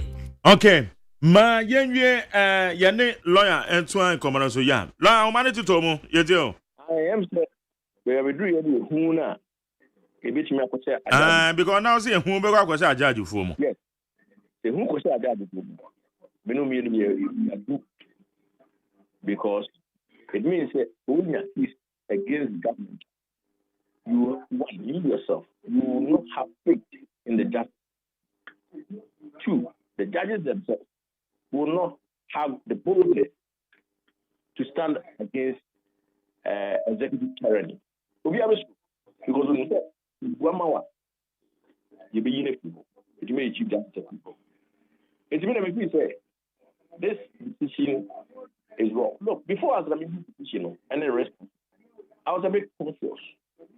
Now, me who petition and the response, when you are supposed to suspend chief justice, a new hope in a short hope. And my position. Okay. Na me pa cho committee ya won ba be ye ade we hu nhwehwemu no. Ye janji wo mu ni ana. Look, you have the level on the committee to decide the fate of a chief justice. Can you believe it? Double level to decide the chief justice. Abaso no na sem court. Assembly court against the then sitting president. Exactly. But there were decision na court no buatia o mampanyin anote so sabre no. Iti no ada na yesusu za. Double level is very angry because the case took so long. But I tell you what here, that's the department. No one reaches the age of retirement. So he could not be given the position back. So he's angry. From that, why the case took so long? And they are blaming the Chief Justice for delaying. And you have somebody like that to decide the fate of the Chief Justice. Can you believe it? And there's another one whom I'm told is an activist. There's no a professor in legal. I saw a political activist. Such a person is going to decide the people of the Chief Justice. So you cannot have confidence in a committee like that. Now, Americans will say, I disagree with even the way those who did the treatment of the Constitution, as far as Article 146 is concerned. So, who him say, so person ordinary member of a superior court, if you are. Oh, and then the lawyer, home. Okay, hi, need 100.9 now, home, yeah, no stars, okay. I was my main the okra the okra mo fat also. You be some friend for the last time. All right. A daily graphic the Bokrata and the crame. Now she nim hasia. What the Dr. Johnson Asiama Governor Emma Bank of Ghana and Fonyini Ena Wadaha and a war bomber near the to a bibrem ama enim sem. A car yet ye or chemu say ye car yet dear no. Ye when I nyam won hye for fry betimi aboa ya daily graphic de obokratan so ebo ho amane e wo ha sei na daily graphic and or the GJ president aba or the yewura Albert Kwabena Dwumfo fonyini aba ha sei. Okay, I go am yan say man na de ye okay law na baby anam so de am say anu ya den kakra. Okay, eti na wo kire eye owura dom level. Now we can say nebo efu na we say koka eye prof eye University of Ghana dey na no so also no. And I mean you position there. Those who frame the constitution, they made a mistake. And I suppose say no, I don't know. Because some person ordinary Supreme Court judge and Superior Court judge, the determination of whether there's a case for her to answer or for him to answer is not made by the decision. That decision is made by the Chief Justice. And when you petition why they are putting the Chief Justice will ask you for your response or man of he doesn't go further. Example here. Martian change structure for city review. So and by that decision was not made by the politician, by the president. That decision is made by the Chief Justice, who will invite you to comment and respond. Now, even to set up a committee, you need 3 judges of a superior court, where they will remove ordinary superior court judges. But when you, instead of 3 judges, you need only 2 judges. I don't know why they drafted the constitution the way they did. And see, my personal opinion, in terms of the procedure, Article 146, also here, constitution, you should look at that 146 because it makes the Chief Justice vulnerable to political activism. So the next president will be about also the Chief Justice. No, I'm going to actually what the money to do. Now, by I don't know from teachers, so it's the case for the Chief Justice to answer. Now, it means that every 4 years, you bring a new Chief Justice. And you want to live in a country like that. Very dangerous and very bad. That's my position. Okay, now, yeah, Ken. Yes, say you're dangerous. Yes, a petition to be a name. Oman so nam emra kwan so eho na na bibisa say the oman penyin aye no weti. Well, look, a political answer. Political answer, I want to say, oman penyin can say it will take a new justice to respect the legal, the judicial. Not okay. It will be our offer. What the character says to take a new justice to do this. No back. No case will do here. Now we have to see in crack or then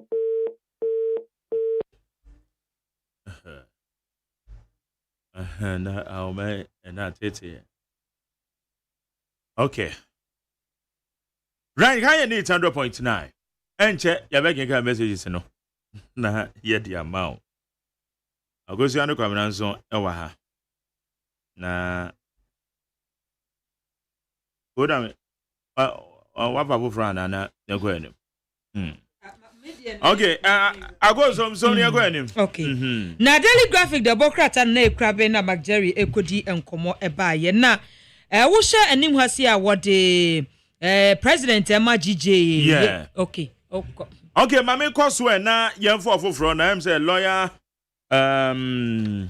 Kwame Adolfo na homa no edit yes TSS de no womu a abejokuo ya pa womu yi womu na ebehwemu a ehu se bibi womu no kure womu na say no kure nim womu na ebe ka se bibi womu nti ansana yama abedafo bi no a yetumi fra ordinary for kokan Debi ordinary for you to nche na no ni mra ni musa America ayifo no envo Sadan yese mame kwa amano so na lawyer Edugita Makulu already ground say you plan kedesi call ne your office until already so ye kedesi call radio so na ya to the amount lawyer Edugita Makulu ye mo ache me twemo okay it's well ready me twemo kra and yebeba okwara man pray ni agwe man greeting short one good morning sir greetings from Neat FM. That's right. Morning show crew. That's right. Featuring Otame, Majene, Antonam, Kabramaf. Sipa Sabaka Johnson. To you, lawyer Gordon Judy Tamako, that's right. MPA boss. That's right. With the red array. Yes. But that's so. Okay, like where they have yet in Amia, the next to go away. One was against your one community.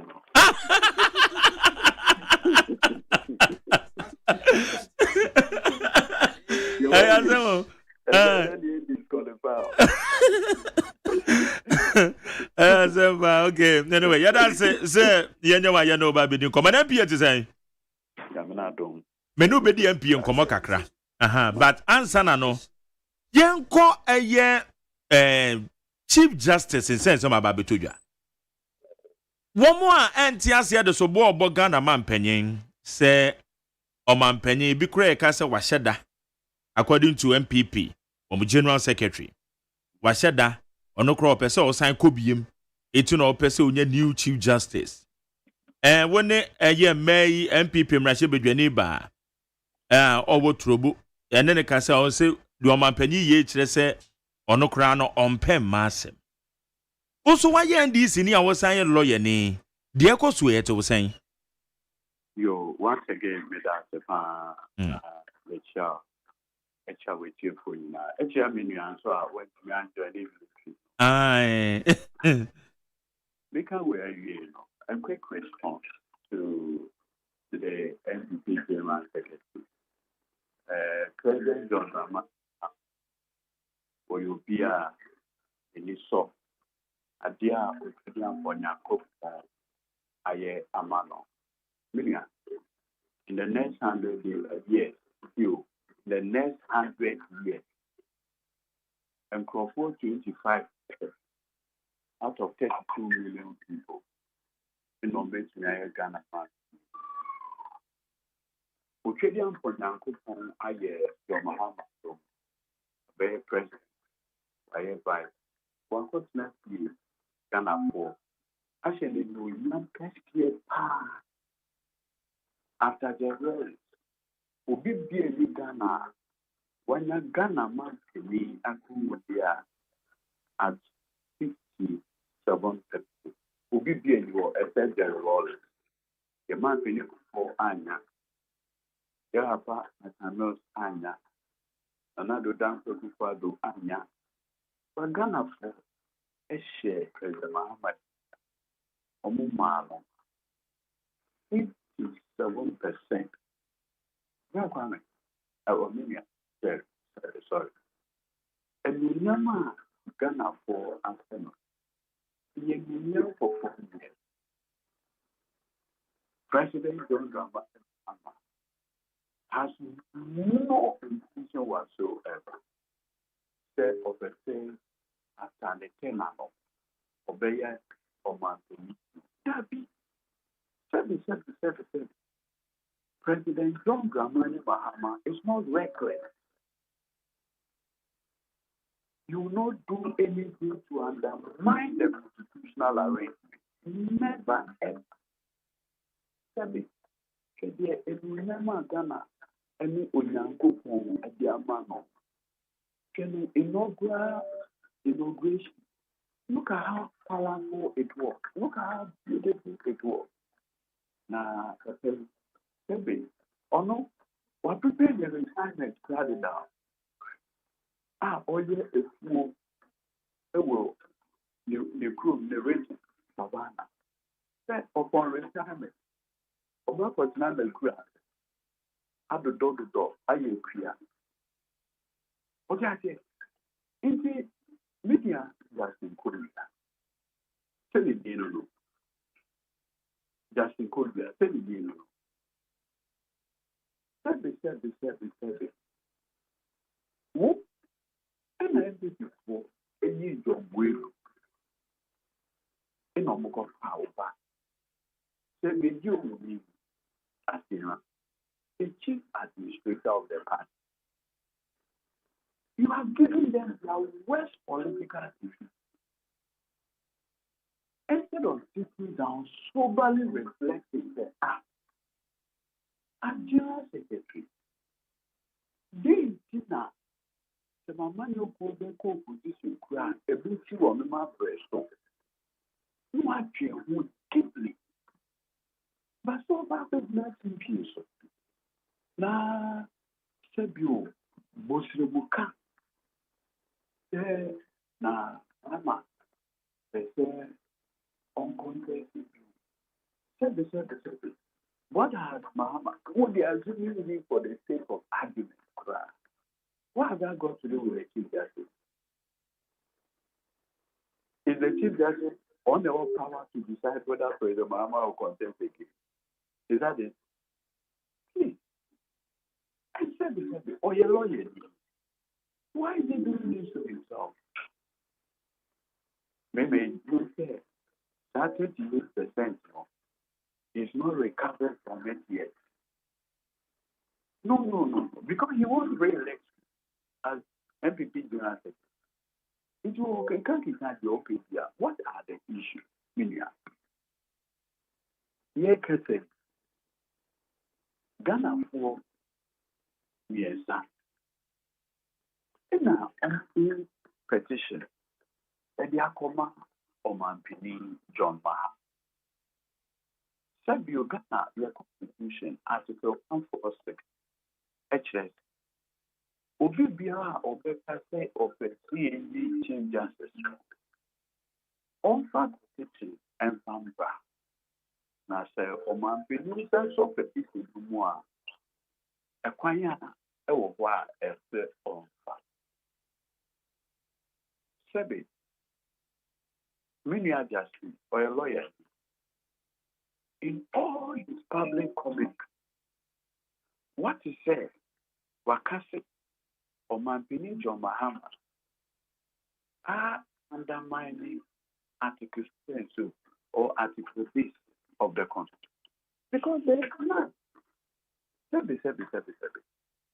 Or Mampini John Mahama, the experience with governor from a member of parliament over 12 years or so, deputy minister, vice president, and president. With that experience, Sebe, minimum be a Ghana, what you have said, and what Ghana had today, I may not say, with this kind of experience. If you know anybody, tell me. MP, deputy minister, vice president, president. There's nobody in Ghana today with this experience. Now, with this experience, why is it? The Ghana Constitution comes and no. Now, Sabio, we are Jerry. But your line is. Me want so pa yetio. Who say MPB Trobo Anna? Yeah. Much only did he say. Your friend Honorable Gloria Owusu. Gloria Owusu. Is it forgetfulness or selective amnesia? And now, barefaced ignorance. First of all, Mark, yet your memoir, 2015, Oma Benito Mahama, Eddie Krata, Eddie the Tuja, just for the rest. Right, just for the rest.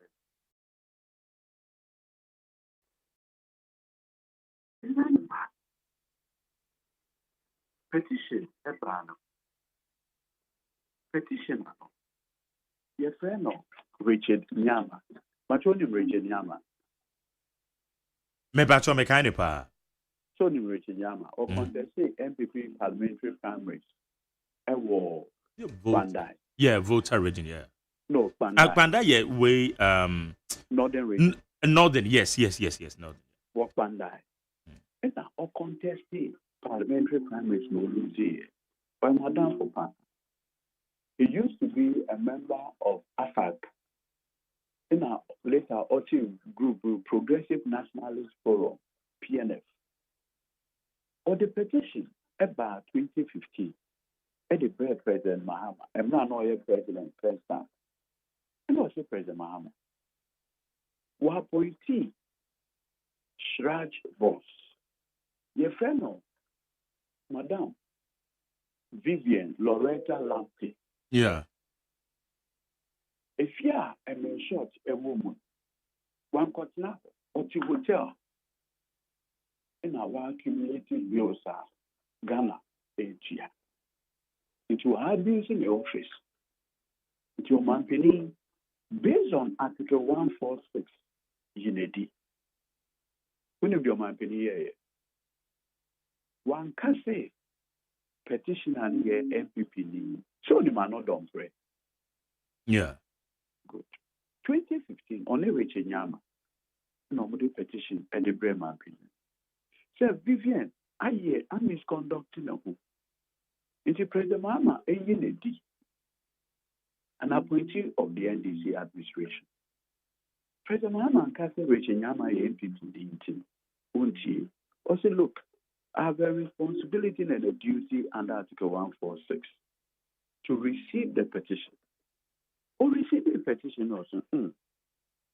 Constitution is a main Franco CJ Georgina Wood. Not Georgina Wood and Shim. The prima facie case about moi. I'll start the completion process. President John Dramani Mahama at the command Georgina Wood. Georgina Wood and Shim or say a prima facie case has been decided. Not say a committee of 5. Justice Edi Ebua to chair it. Justice Bennett and a Mariam Owusu and 2 other civilians. In order to mock and on one court now, and looking through the alleged misconduct of Yemame Vivian Lamte. Much at you. Much all line. Mepache was up on you. On 13th January 2015, this is what the release says. Quote, President John Dramani Mahama has, on the advice of the Judicial Council and pursuant to Article 14610B of the 1992 Constitution, suspended from office Miss Loretta Z. Lamptey, Commissioner for Commission for Human Rights and Administrative Justice. Chief of Staff Prosper Bank said in a statement on Tuesday that the suspension follows the establishment of a prima facie case against Ms. Lamptey by the Chief Justice and the setting up of a 5-member committee to investigate the complaints against her. The suspension, Mr. Bani noted, is to protect the integrity of the inquiry. Ms. Lamptey has been asked to hand over to her deputy, her duties to the Deputy Commissioner, Richard Quist, not later than Friday, January 16, 2015. Mark. Emra John Mahama is idea with no one do a man. Mark. But all line of there was a Emra President Mahama to Sana Moye performance of his constitutional response. No man. I wish you can put the said MPP MP Gloria no on the line. I mean, these are no questions, Kakra. No questions, Kakra. And I said, she's not well read. Minia,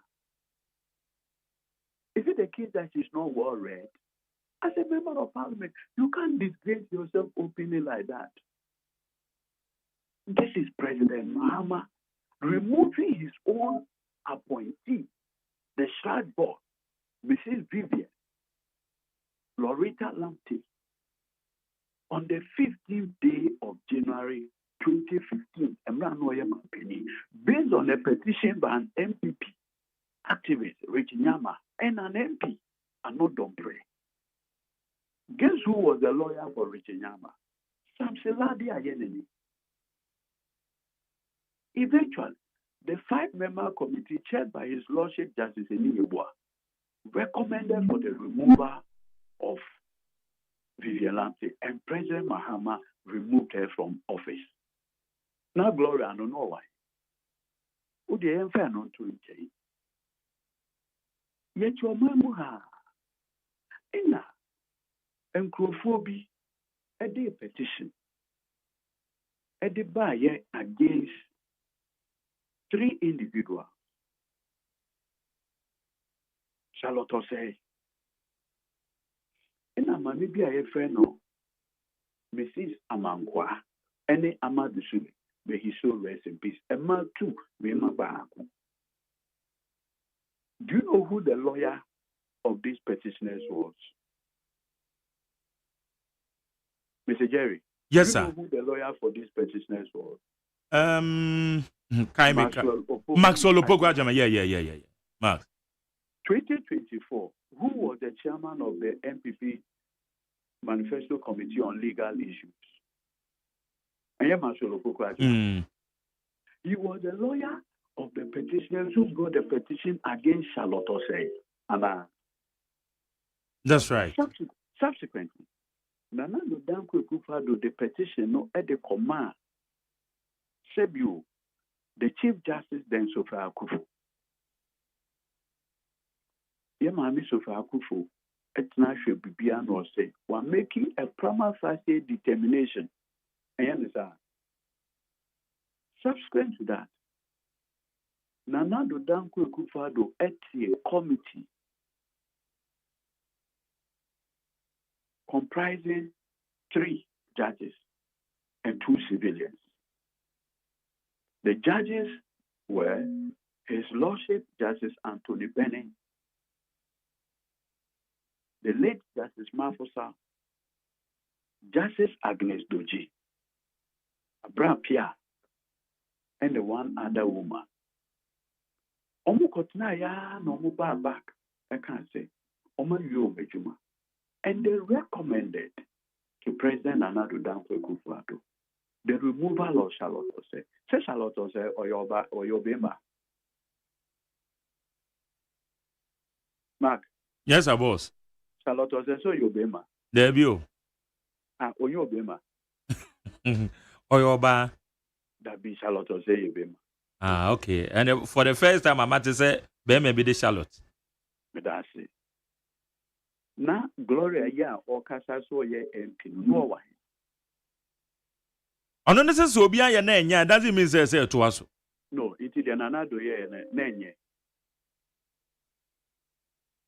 Mark. Yes, sir. Mr. Bisao.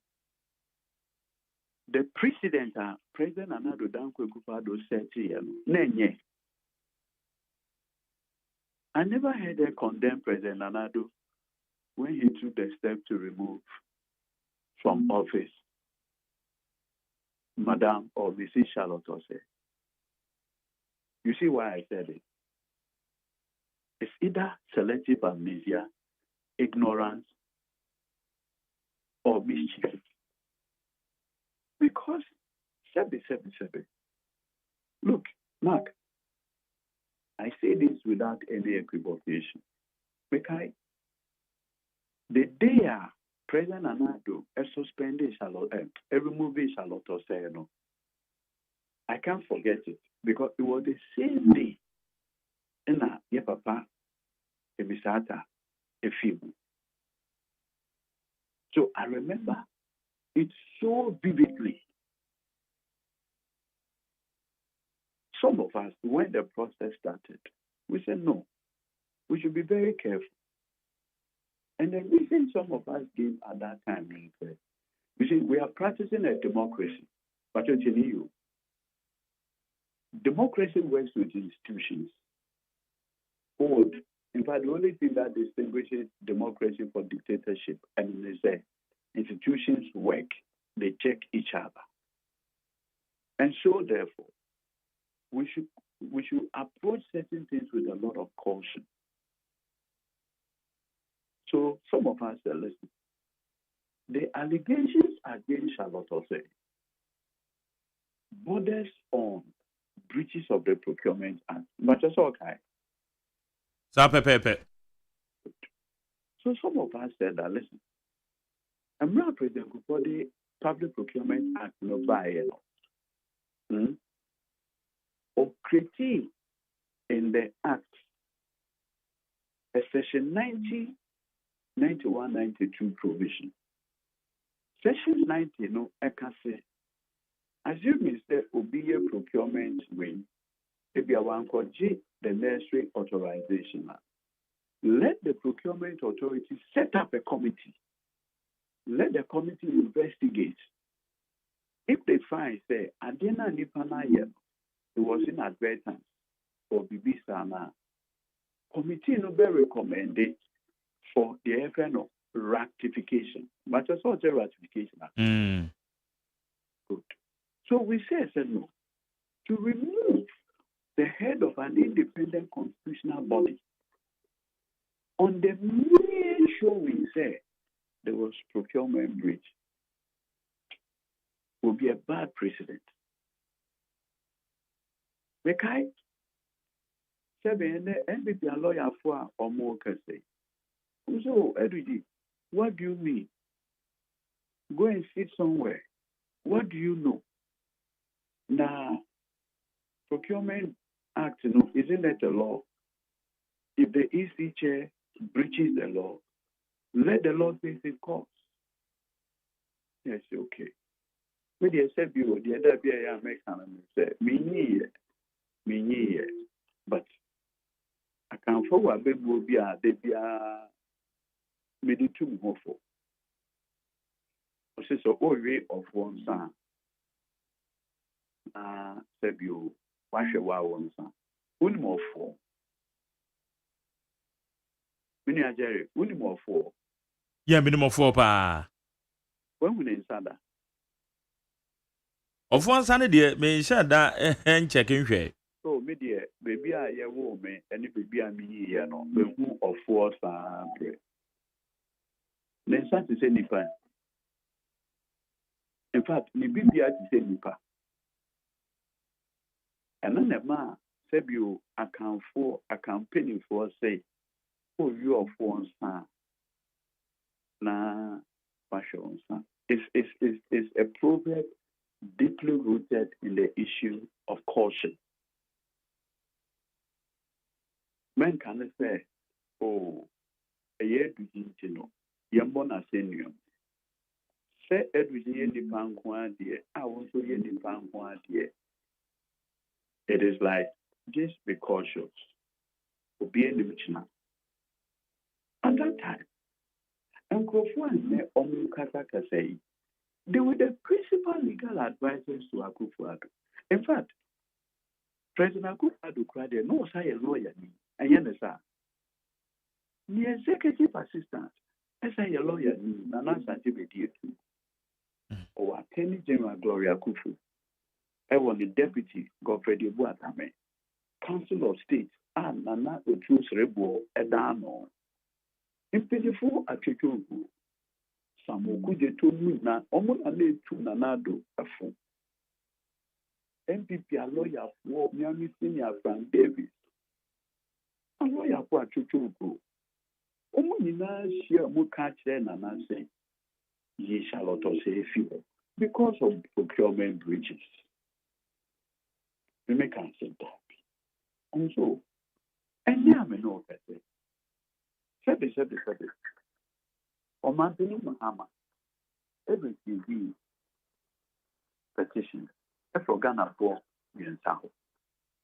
Only a petition, and I spokesperson, Honorable Felix Patrick. Editor guys say, Omantini, and that kind of my thing, no baby to stand up more. And my way in a buy. And now, NPP MP for Tapo Transport, Miami Leonard friend, Vincent Assis, a course in court.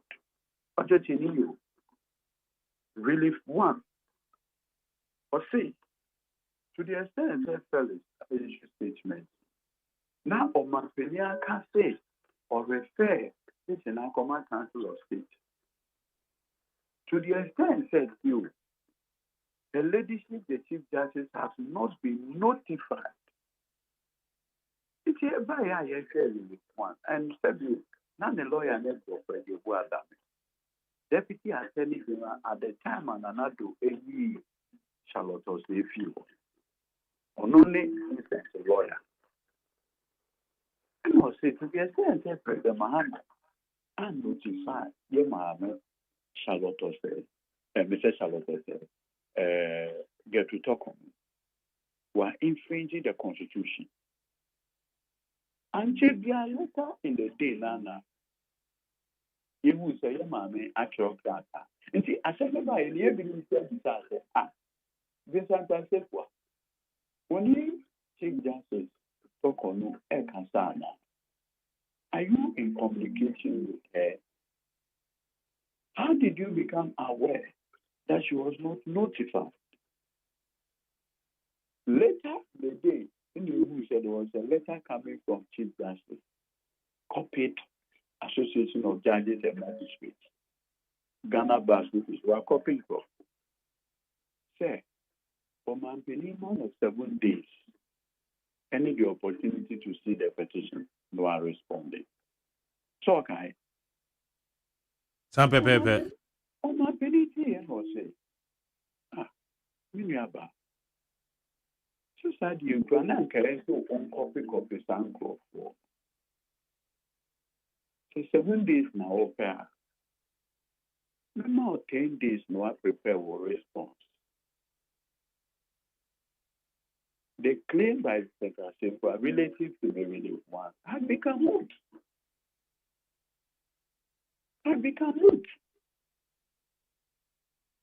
There's no longer anything pending because they complain relative to relief one, and they said she was not notified. Omanpini said, Jane. So, for 7 days, remember, 3 more days I come. Parano Caribou, Jane. And the Council of State, Akoyo Mijuma, Omudom recommendation about. Say, at this level, I don't even want to go into the merit because a 5-member committee is going to make that determination. It does not lie with me. Said you are not wiser than the 5. I am not also wiser than the Council of State. Sebi. Manu Dashmunas. I'm not doing a whole starting in law work no. Sebi Nami starting lawyer to my head. Council of State and now I'm no Kate. Do I own a dano? Yeah, my mate, Betty Moon, obey a lawyer. Sebi near home. Cletus Avoca. Or a lawyer near home in the 70s. Yeah, my Miss of our committee. I mean, the Council of State. Mohammed Mubuni, so kind of former foreign affairs minister, our committee.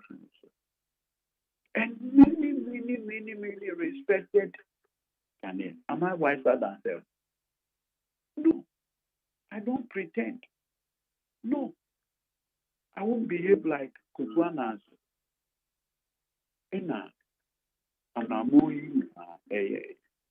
more recommended this to the president. Now, Fabio, what to say? Genuine MPP for as I say, President Mahama breaching Article 2 of the 1992 Constitution. What do you say that? Okay, and yet the breach of the article or Emra original so now they take a decision. But a man for a school of thought say politically, or making a political statement a brana or born to one. It in a kwa yes sir. Such political statement or demonstrate say on judiciary ni. And for that matter, no ba bemua. Even NDC a lawyer for including wo yourself. Mon position mo na on famokwa bench ne so no. Na kwa yes say e kan hu binti. And will take it these decisions. Sunday I will be arguing. The meeting, President Ekasa, I was there. I was there. It was in the NDC. I was there. First of all, in the appointment of judges, what is the root of the chief justice?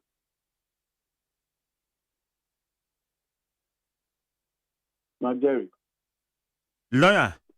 Maybe so. In the appointment of judges, what role does the chief justice have? And certainly the chief justice same play role, but making such comments, you know. step by step. Step by step. Don't do this. Who appoints Superior Court judges? Is the president no nominatee approved by the parliament? No. I beg you. Take your. I mean, but I'm listening. Superior Court judges, they are in two categories. High Court judge is a Superior Court judge. Court of Appeal, but they don't go to Parliament. That's right. That's correct. It's the president that does the appointment. On the advice of the Judicial Council. That's right. And you understand? Is the Chief Justice of the Judicial Council? No. She's just a member of the Judicial Council as well as the chair. But even the Supreme Court of Ghana has decided that even the president is not bound by the decision or advice of the Judicial Council. And you understand? I'm not President Mahama appointed Justice Kwama and Yao Apam. Michinia, Afenyomakin and others echo Supreme Court. Not Supreme Court, first of all, the judicial GBA in the court.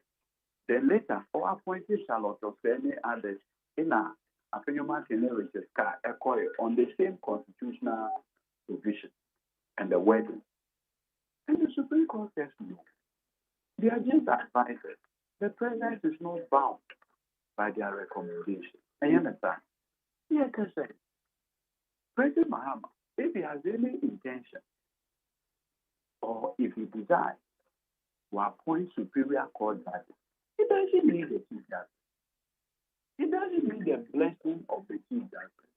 So away from this place. And then, look, in fact,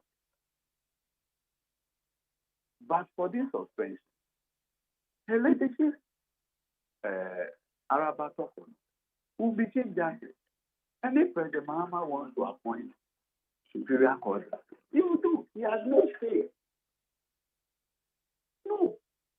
So away from this claim. But lawyer. They are working in a year. Why you first appointed judges to the Supreme Court or the Superior Court? Said the woman the understanding. It's about saying another then president, number one position. Number one so boss say was said that order in crowd for Kwakugo. Oh, you see, at that time. Because say no man and the Ababe drew how? That be a Noah. Wadaroma. That we are general. Yes. So, let us not confuse the narrative. Step by step. The ground for the removal of Araba, was there any ground that says that she was appointed by President Anado, and so she should be removed? And I may say, they are working in an anti-sao. But politically, are you too polarized? Because your party held a press conference that then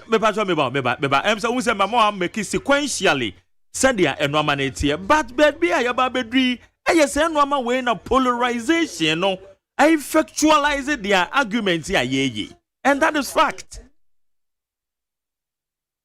The judiciary all over the world, but you all over the selection process is always highly polarized. There's no way. In fact, President Donald Trump, the first step, or bias, or appointee the current Supreme Court judge, Kavanaugh.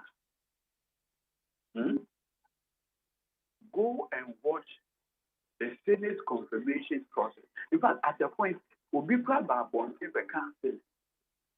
She was sexually abused by Justice Kavanaugh. And I said, no, we are student. One who's a back when one. But lawyer. No, Mr. step by step because you raise the issue of political polarization.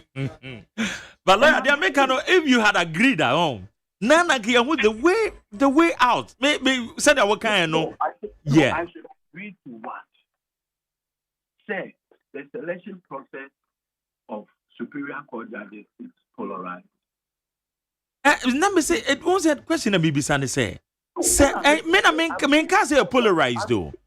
But the American say political polarization. Very good because that time your party held a press conference lambasting the then president so the microphone echo.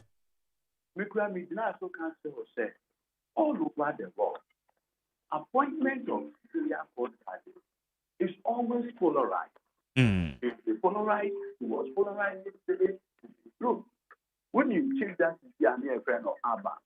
Yeah, Justice Aban. Yes. Look at the point. Ghana Bar Association echo court to stop former President Rawlings from making Chief Justice Aban the Chief Justice. Those days, former President Rawlings are person. The case to for an attorney general. What is that case leader? Hello, my dear. Yes, sir. I'm back on also. We said the case to for an attorney general. That seminal decision. What case leader? But attorney dear may too privy to it. Look, the late Dr. Mwakutu. Yeah. No need a place. This case happened in late 1970s. 70s, yes. Martin Huambakwa yeah. Good. Now the Chief Justice then. Now that time they were only Court of Appeal. It's the Chief Justice of the Court of Appeal. It's every year 79 Constitution. You know, we say going forward, we'll have a Supreme Court and no longer a Court of Appeal as the highest court. You see, the decision was taken by the then President Lima. Say, because one are now the head of the Court of Appeal. Now, the Supreme Court abano, you don't get the new Chief Justice. It might nominate you, but when you get here, Chief Justice Apollo, I'm not a High Court judge. Now improvement fee available. One of the commissions to investigate improvement appointees, the Apollo Commission, may I say, oh, can you no count? The opportunity came at Liman appointed and they said, Uncle, the head of the new Supreme Court, established under the new Constitution. When you nearby, you have to go to Parliament for your approval process. CPP for now, back under Liman, I can say, finally, you are before us as MPs to approve of your nomination. Yes, sir. Pay back time. In a branch here, young lecturer, so KNU, Dr. Mahfoud. Okay. The then Supreme Court. Then, and basically almost stopping the process. I am then telling you, say, the appointment of Superior Court judges in this country has always had this checkered history. Okay. It will not end today, it will not end tomorrow. It will not end today in the US or it will not. Look, when President lawyer. Obekaya, Sawokai said, JDM made a statement, say or admitted say there are problems in the judiciary. Bebacho, okay. You deny it? No, maybe say okaya na. Yes, in fact, which na. Emma Okatu also say we need a new Chief Justice to reform because not see a reforms. Daddy, and you're not correct. Oh, and you're not correct. Lawyer, don't misquote. Lawyer, please. You think we're just lawyer. Lawyer. This is what happened. No, let me give you the details so that you don't mislead anybody. This is what happened. Yo, maybe I just quickly. The Afro Barometer report is it done by President Mahama? Has just released Afro Barometer report. Has just released their destiny. And that it indicated that this is how and their perception about the judiciary. So when President Mahama was commenting, it was just around the time when Enigwa was about to leave. And was with the appointment of a new Chief Justice, go and look at the news story. Please don't do this. Mark, don't do this. Look, you see, when people with respect, you have the benefit of research. Lawyer. Go look at this particular speech.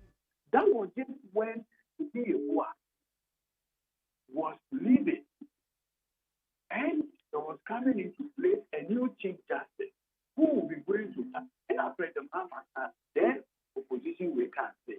With a new Chief Justice, he hopes that this concerns in the Afro Barometer report will be genuinely addressed. How do you compare to what is happening today? Okay. At that time, now President Nana was about to appoint a new Chief Justice. No can say. New Chief Justice are Anadu because the name was going now, or the name Bano. And then they hope and aspiration said the new Chief Justice will take care and resolve the complaints coming out of the Afro Barometer report. How do you link it to the petition today? Mark, Adabraka, how? I'm trying to see the method. You see, so come, only him the benefit of what happened.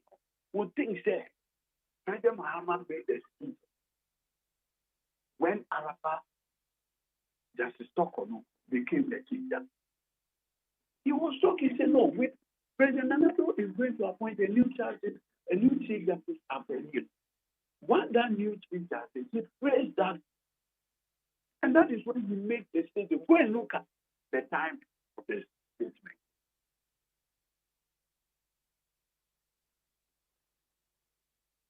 Okay. All right. Lawyer. So you are referring to that statement wasn't meant say on about power nor the new Chief Justice, but rather. How is that even turn out? But rather, it was referring to the new Chief Justice. Yes, Enigwa had just gone on retirement.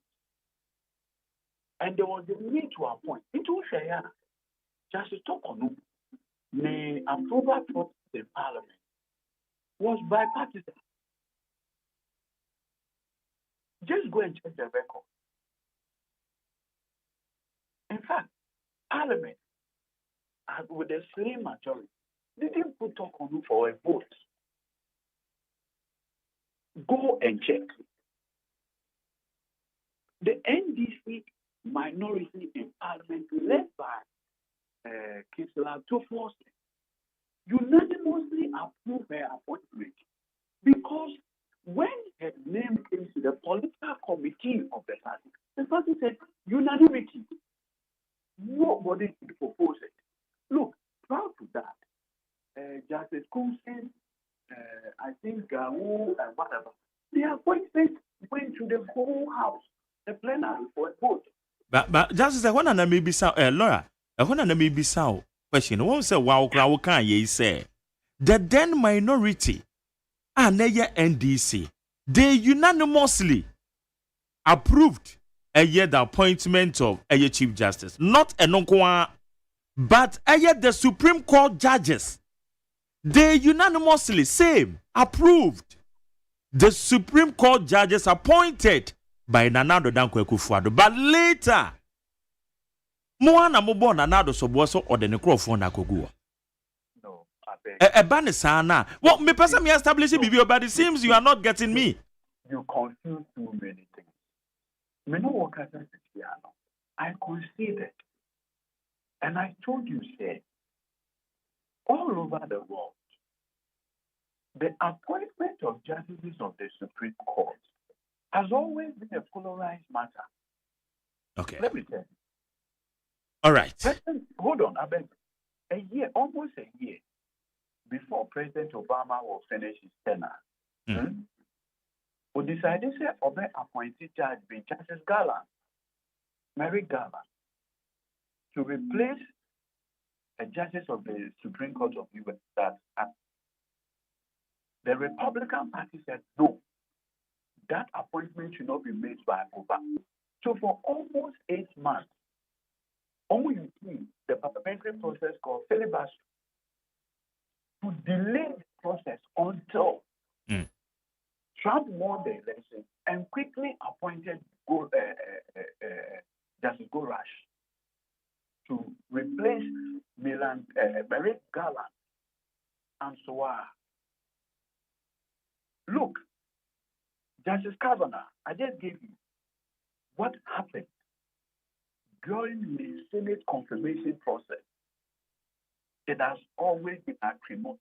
In fact, the only black U.S. Supreme Court judge, go and look at the Senate confirmation process. Supreme Court judges globally, the appointment has always been highly politically polarized. Okay. All right. Yeah, and I consider and I gave you all these instances.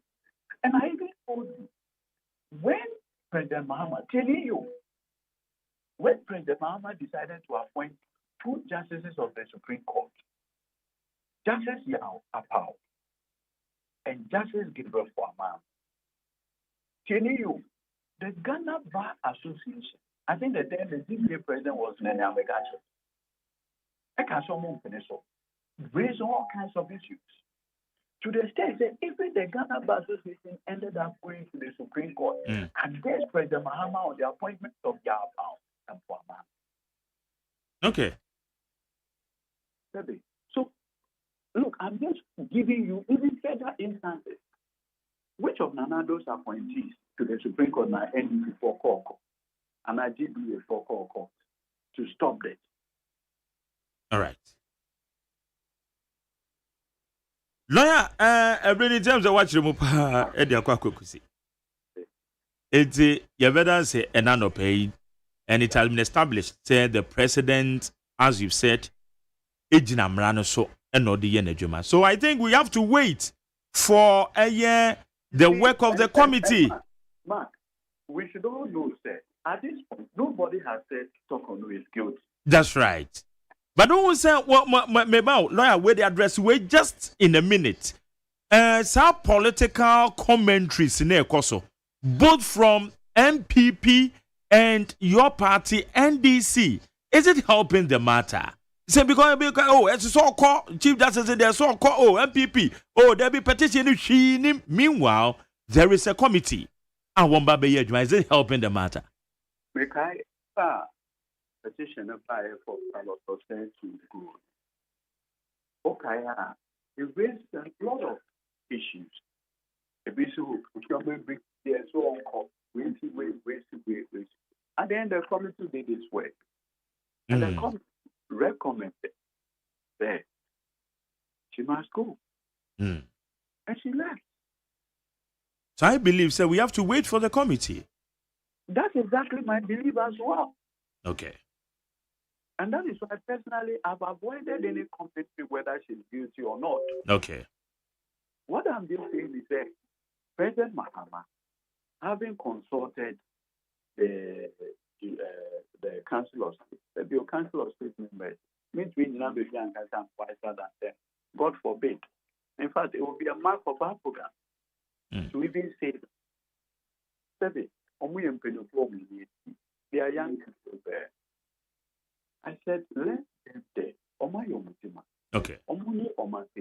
They said the process of strength that has been done. 5-member committee. Thankfully, there's a Supreme Court, 2 Supreme Court judges, and 3 civilians.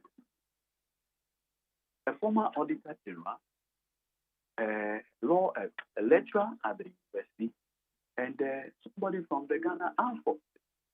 Look at the caliber of. Let them work with their work. All right. They find no merit in the petition. They will announce to the country. Okay. Lawyer Eddie. Or you don't trust they will do a good work. Oh, I don't trust. I really try. I'm advocating on my platform. So, sir, we should avoid all these comments Aden yenje anything na my first question is say Aden yenje committee in India na. I believe that they will do a marvelous job.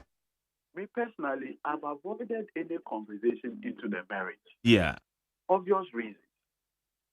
Let's go into it. That's right. At the end of the day, look, Obia, the allegation at also. Wafale will respond. Wafale is supplementary. What I say? At least it means that some Nipana Council also know on the face of and yet free blows. You can't a free blows petitioner. What me say it has nothing to do with the person. Okay. Look, President Mahama, and look, I say this. The level of fairness that President Mahama are demonstrating, Jerry. You see, you people, I don't know why. I don't want to accuse you. But look, if you compare how President Mahama has treated Araba, Sokono, and compare how Nana Addo treated Charlotte Osei. Charlotte Osei, lawyer, led by Tadio Sori, wrote to President Nana Addo Dankwa. No, I would bring it and go the emphasis. No, 30 seconds. They wrote to President Nana Addo saying, give me a copy of the petition. Eugene Aye, the then presidential spokesperson, Chokai, responded to Madame Charlotte and said she will get a copy of the petition when she appeared before the committee, the 5-member committee chaired by Justice Bennett. Is that what President Mahama has done to Amaba? Only 10 days with the petition to respond. And to ensure the integrity of the process, President Mahama deliberately, marked the pages. I mean, you see, you may not like President Mahama. You may not be your favorite president. But, Oya Dievina or follow the constitutional dictates. Even if you are his enemy, you should have the courage to say, so far, President Mahama will follow the due process requirement, a certain fidelity. And yet, President Mahama, you are under Loretta Lampton. Nothing stops you from having the courage to say that so far, dear, President Mahama will follow the internal cut. Okay. You say, I can go, you say, something, I say, at least, where praise is due, give that praise. Nothing will stop. Okay. Lawyer Nano pay your dance say anybody when you're my way in common. I had to MP and yet many uncommonty. You're back at the visit in we are. You're back at the visit in we are. You're back with the MP on common. Radio Super. Yeah, that's in your Thank you. All right. Yene Aya Lawyer Eduji Tamaklo, Director of Legal Affairs, Edema, National Democratic Congress, or sign a CEO of National Petroleum Authority. Only Yene Kasai. Abeyafona Trase, set of fair, while you're a member of the MPP National Communication Team member. And a year, Abdullahi Sakra, or no, so a member, Edema, NDC, or National Communication Bureau. Yeah, but near the discussions and just. Nipa enyiro na nani ahode ebafo empo emebunu bi ebre ewonim nanso eni yade biara wo no mekanfo Optovision Eye Clinic ediamao.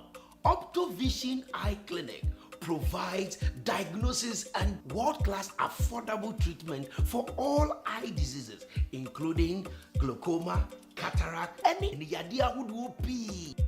Dia yastronko kra ne se Optovision Eye Clinic were quality designer space ahodo ebe fatal send ye wo penny biara. It is a weni ya anasa weni ahode aba fom anasa wo pese wo hu ade here.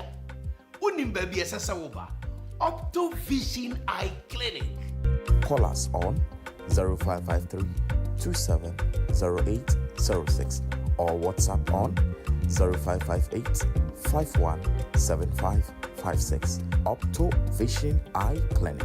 Hey, catch it. Listen in here. And you ma beto to dia me baba no hwade no. Twem so betumi a. Hey, asho. Hey, now beka. Ya John to mami ensa duku portmanteau. This way chocolate drink. Na kan wo dia me baba no hwade no. Twem so betumi a. Hey, asho. Hey, now beka. Ya John to mami ensa duku portmanteau. This way chocolate drink. Na kan wo hwe afibia so beri ni waware ni a. This one what ya no a. He se kire wom kwakwo wom brick wom bibia wom ade wo hia ni so se.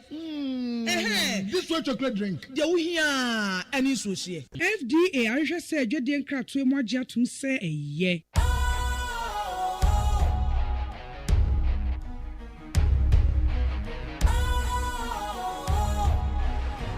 What's cool, fresh and trendy with a new look? Makes you feel real good, that refreshing vibe. Satisfies you right just the way you like. Do you know? Do you know? Do you know? Ain't gotta do it alone. Specialized makes you flow. Anytime, anywhere. Specialized feel different. Always think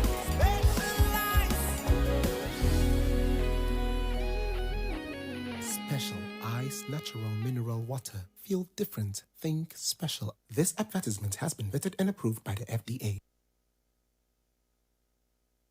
Ghana Montie. Ghana Montie. Ghana Montie. Ghana Montie. Ghana Montie Sunia Woni 100.9.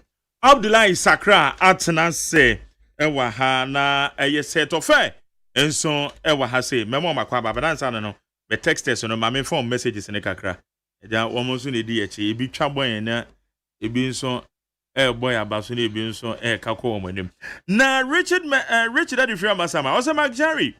It is no more an allegation but a public document. The accusations and the response of the Supreme of the suspended Chief Justice. Please kindly continue where you ended yesterday. Thank you, sir. Like what? 30. The text says you will come your Richard. 30 out of the 31 Council of State members agreed that prima facie case has been established against the suspended Chief Justice. One of the very serious cases against the suspended CJ is against the policy of the judiciary. She traveled to the U.S. with her husband and the daughter, spending 28 billion cedis. And you mean 28 billion old cedis? Worst of all, she took $30,000 as per diem for herself, husband, and daughter. In a response to the president, she said she will refund the money. To be continued. Okay, Richard, I know the other. Report in the end of this validated as a deal. Citizen Francis said President Mohammed's suspension of CJ Gertrude Tokonu undermines judicial independence and sets a dangerous precedent for Ghana's democracy. This isn't just about one individual, it's about controlling the judiciary and eroding the rule of law. Ghanaians must stand up against that tyranny. Say good morning to you, McJerry. I say the hijab. I'm friends say a hijab, and I was more baby, and then hijab. Hijab wearing is not an essential religion practice of Islam and Muslim majority country like the Tajikistan. I said like Tajikistan has banned its wearing completely in schools, universities, and public places.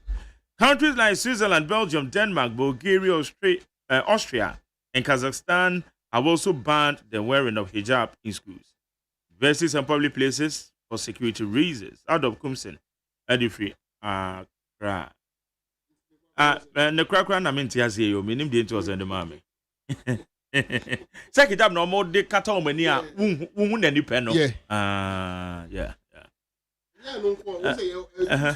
ya obako a ubehu ne nipe na obako a ne face na wo but ekọ ne che kata nti say hijab no is to serve a purpose oba woni monyam ina any utimi okay so cover it okay that's it into bible no mu kura it is just a practice but enye ina ne eden okay yeah but his excellency John Dramani Mahama ashebo say Muslims now ombeko other schools now omo nhye no oba mo share and it them so one send them anyway Alai Baba the free Medina also His Excellency John Dramani Mahama cannot reset Ghana with non-performing people in NDC shooting. Listen to the MPP destructive agenda. No wonder to the MPP in Team 4 Joe Nana B Miracle have gone to court of public opinion for or by calling on chiefs, religious bodies and traditional leaders to rise. But unfortunately, these are the same group of people who voted for NDC to reset Ghana. MPP should rather admonish independent constitutional bodies to strictly follow their rules to be blameless in next administration. Alai Baba the free Medina. Comments out on me pele too. Also, JDM has not come to develop and bring prosperity to Ghana. MPP, let's unite. Inshallah, 2028 will be back. Special greetings to Charles Otten. Well, say good morning to Jerry. Per DMB statement on Michael Kwei's report, you see that what Ajua Safo was doing was unnecessary. And you people were entertaining her. You should not be allowing people to use your platform to destroy other people who may not have the opportunity to tell their side of the story. Opoku Edifri Ayamalam. Happy birthday to Macran, Mr. Mac Crane, Church of Pentecost, Mount Olive, Jase District, Shra, from your brother Kwesi Crane, KK of MPP. Where's Jerry? Help me. What word is more? What word is more than criminal? Word I don't know. Masa mo criminal. Montreme. Mama to bro for Montreme. Alasan says here the Frizeno Central. Also, good morning to everyone.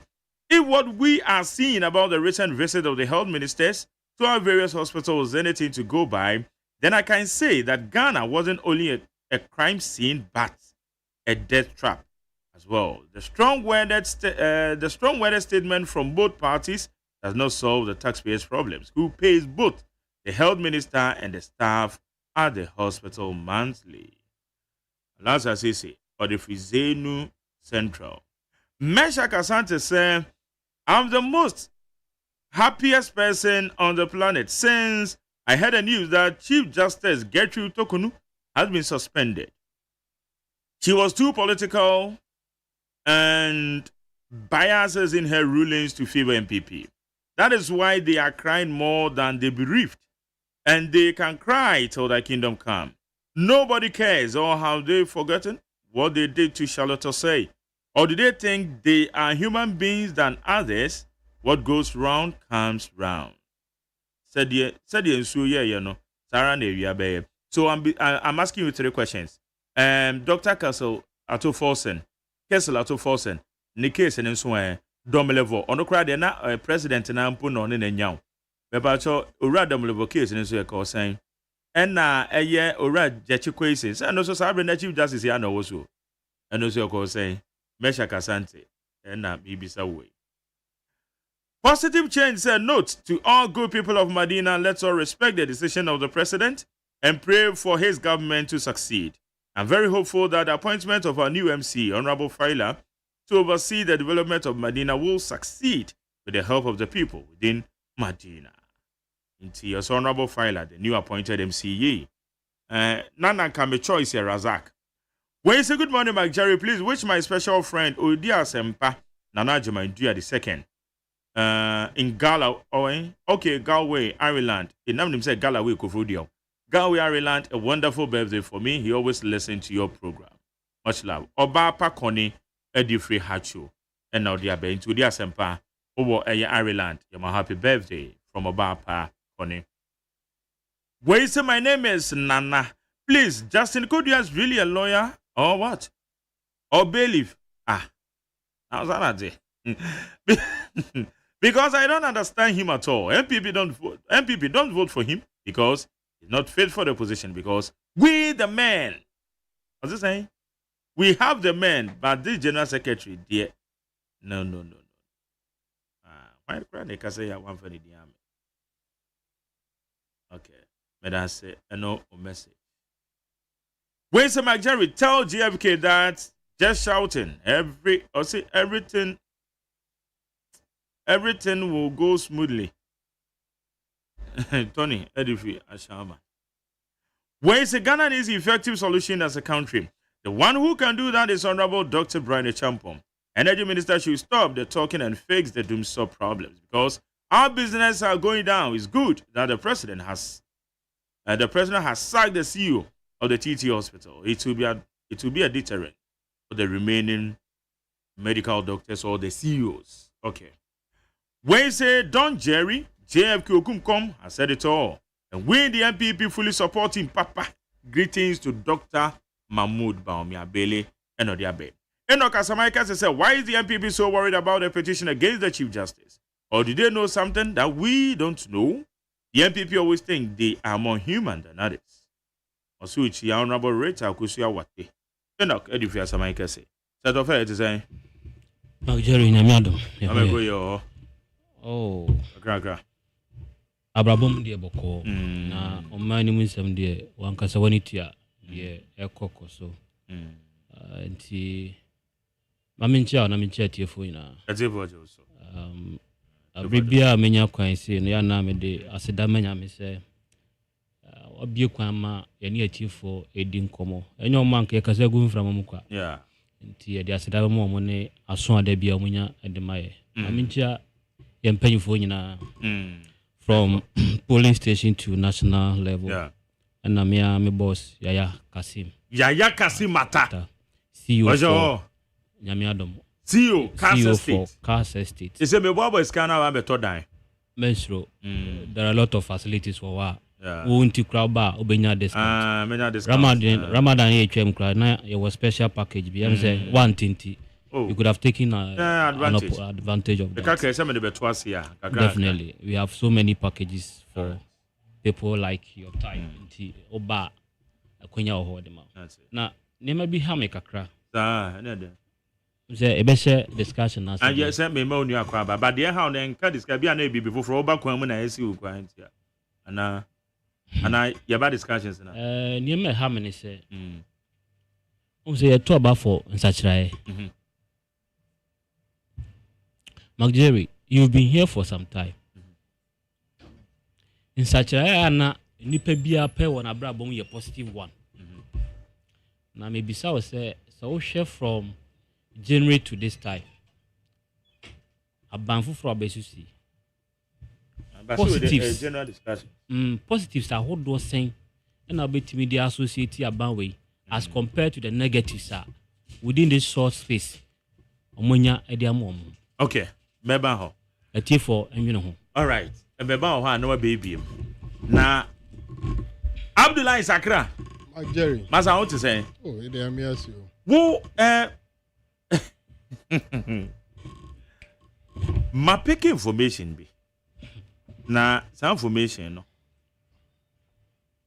Wanna be to maybe sound because I believe say mo penye ba ko aye friend no ye a large size scenario. Yeah. Oben pa. Yeah, sure. So ben. Say or a council of state member.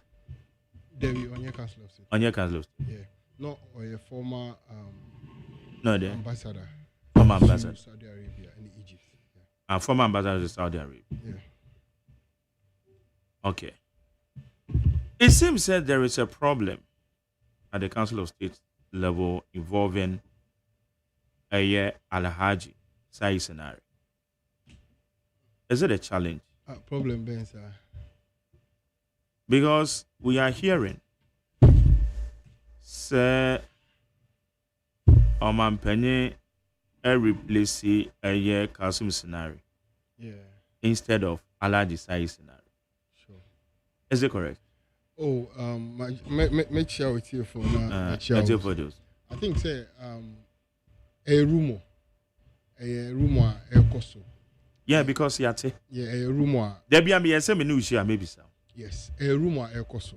And I won't say a juma na why ye no so. Ama sectors of Ghanaians no believe say why juma and ono ambassador na omunim say oye. Inti definitely sa rumor na about out no. People think say the dinner enim no eche say ye yine frimu and ye dey nua ababesha ho. Yeah. Yes, but for me, if believe say for now no the a rumor because she ejuma papa no why ye. Now, unim say like me nene call approba. Yes. Moko approba nyina send the team na na waka ho. That is why I'm asking. Sure, na me can the team no ho. Wabo ejuma. And ohia oni various leaders, imams, oni chiefs, any various zongo caucus chairmen nina ene ye ejuma, coordinators no ene ye ejuma. And ohia ejuma why ye na I believe say anything amount for a bisa but meaning say His Excellency John Dramani Mahama Adepa Edema ya papa His Excellency Said scenario. Yes, but I'm for nyabotre a rumor because o share list na by because now I'm for expect say o man panyin to me and accord their point and numbers to the Council of State. Net is an carbon in account. Yes, true. They all can true, but I want to say His Excellency John Dramani Mahama, the experience no one, and he knows who and how he want to work with some people. But grassroots no, and did they say is Alaji scenario, Zongo president or Zongo for icon customer for and Oshe campaign no, Oshe Alaji Baumia and say forgive me to and forgive us to na oyen. There be a thank you to. Forgive me to and forgive us to na oyen. Oshia clearly no. It just say even as a Muslim no na demand to even penetrate into the Zongo communities. So he won in the Christian community more than even the Islamic community. Islamic community he lost woefully. And Osha Ejuma is former ambassador or His Excellency Alaji Said Sinari. Zongo now. And no, the reason why he couldn't penetrate into all the coordinators know they feel say he should be part and parcel. But people say, I mean to me, no, I believe say a rumor. I believe say Nemana baba out no. Yeah, on social media, conform to me the BB from Oshep upon Ejuma why now. I don't think say you be in frimu and I say yeah man that opportunity no. He deserve it and he needs it because why Ejuma power and in Kofa omu can say obesha ho a omsubenya bibi efremu no omdoso eno nti na those rumors no ba for me I believe very well say no ana oh there be ono there on me personally me friend because you hold the list of ambassadorial appointments you hu ni din sure me personally you nim so no so anka why ambassador pen okay Council of State na nipa bi hwe nim say na ni din wo mu kwa na late e ko na ya nanka the list of ambassadorial appointments na you hu ye no and me personally, my friend, he didn't comment about it. Or catch him say he's so experienced in politics. Say and room on beer and already obeji atum. And we had a relationship. He has been on himself 18 years as the vice chairman of the party. He has been an MP of the party. Why MP? Why ambassador to Egypt? Why ambassador to Saudi Arabia? Inti Onyenipa just ketwa biasa. So he believes in fairness. Into catch him plain. Say, Nema Ewo Abontino, just rumor. We should just trust His Excellency John Dramani Mahama and his people. Omuno to me, so I'm very appointed. And he said, Omu say he deserves it, they will give it to him. So for him, honestly, Nema Ekoso Ebaina a rumor. We should just treat it as rumor because the Juma wa yeno. I don't believe, say, he will be neglected. I don't believe it. Even personally, myself, I don't believe it. Inti rumor na ba, treating it as such. Let's wait for the real names to because we didn't cry by now. Now, your papa, offense Sampi Yali. Not yeah. That shows it is not the correct names Abba, because why will his name come? Because so Nina said the document or the letter now about is not the real letter. And Emba every paying be it's just a rumor and an echo out. About, but I believe and Mr. and people should watch out, because this is a Zongo icon. He is the president of the Zongo community, and Obojuma Emma Baumiantro no Antimian fly in the Islamic community. Okay. Yeah. And Mefa Wakwenye, so ye papa ye be chief of staff, and then the birthday. Yes, Honorable Julius Debra. Ghana politics IFA. Or you be a 1 a.m., 2 a.m. of friend crowd or just so. And I think these are the people we need. Inti Papa, yeah, my happy birthday. You know, me and Kosoa ne Koso ne ye. We all love you. The grassroots will always be for you. Thank you. Hey, you need 100.9 set. Mark Jerry. My measure is a fruit so come out that Yaponos. The removal of Chief Justice at that hall. So far, fight against illegal mining and then and then so another matter. Jeremy Darcy. Briefly, I'll touch on illegal. And your party, thank you, Tom.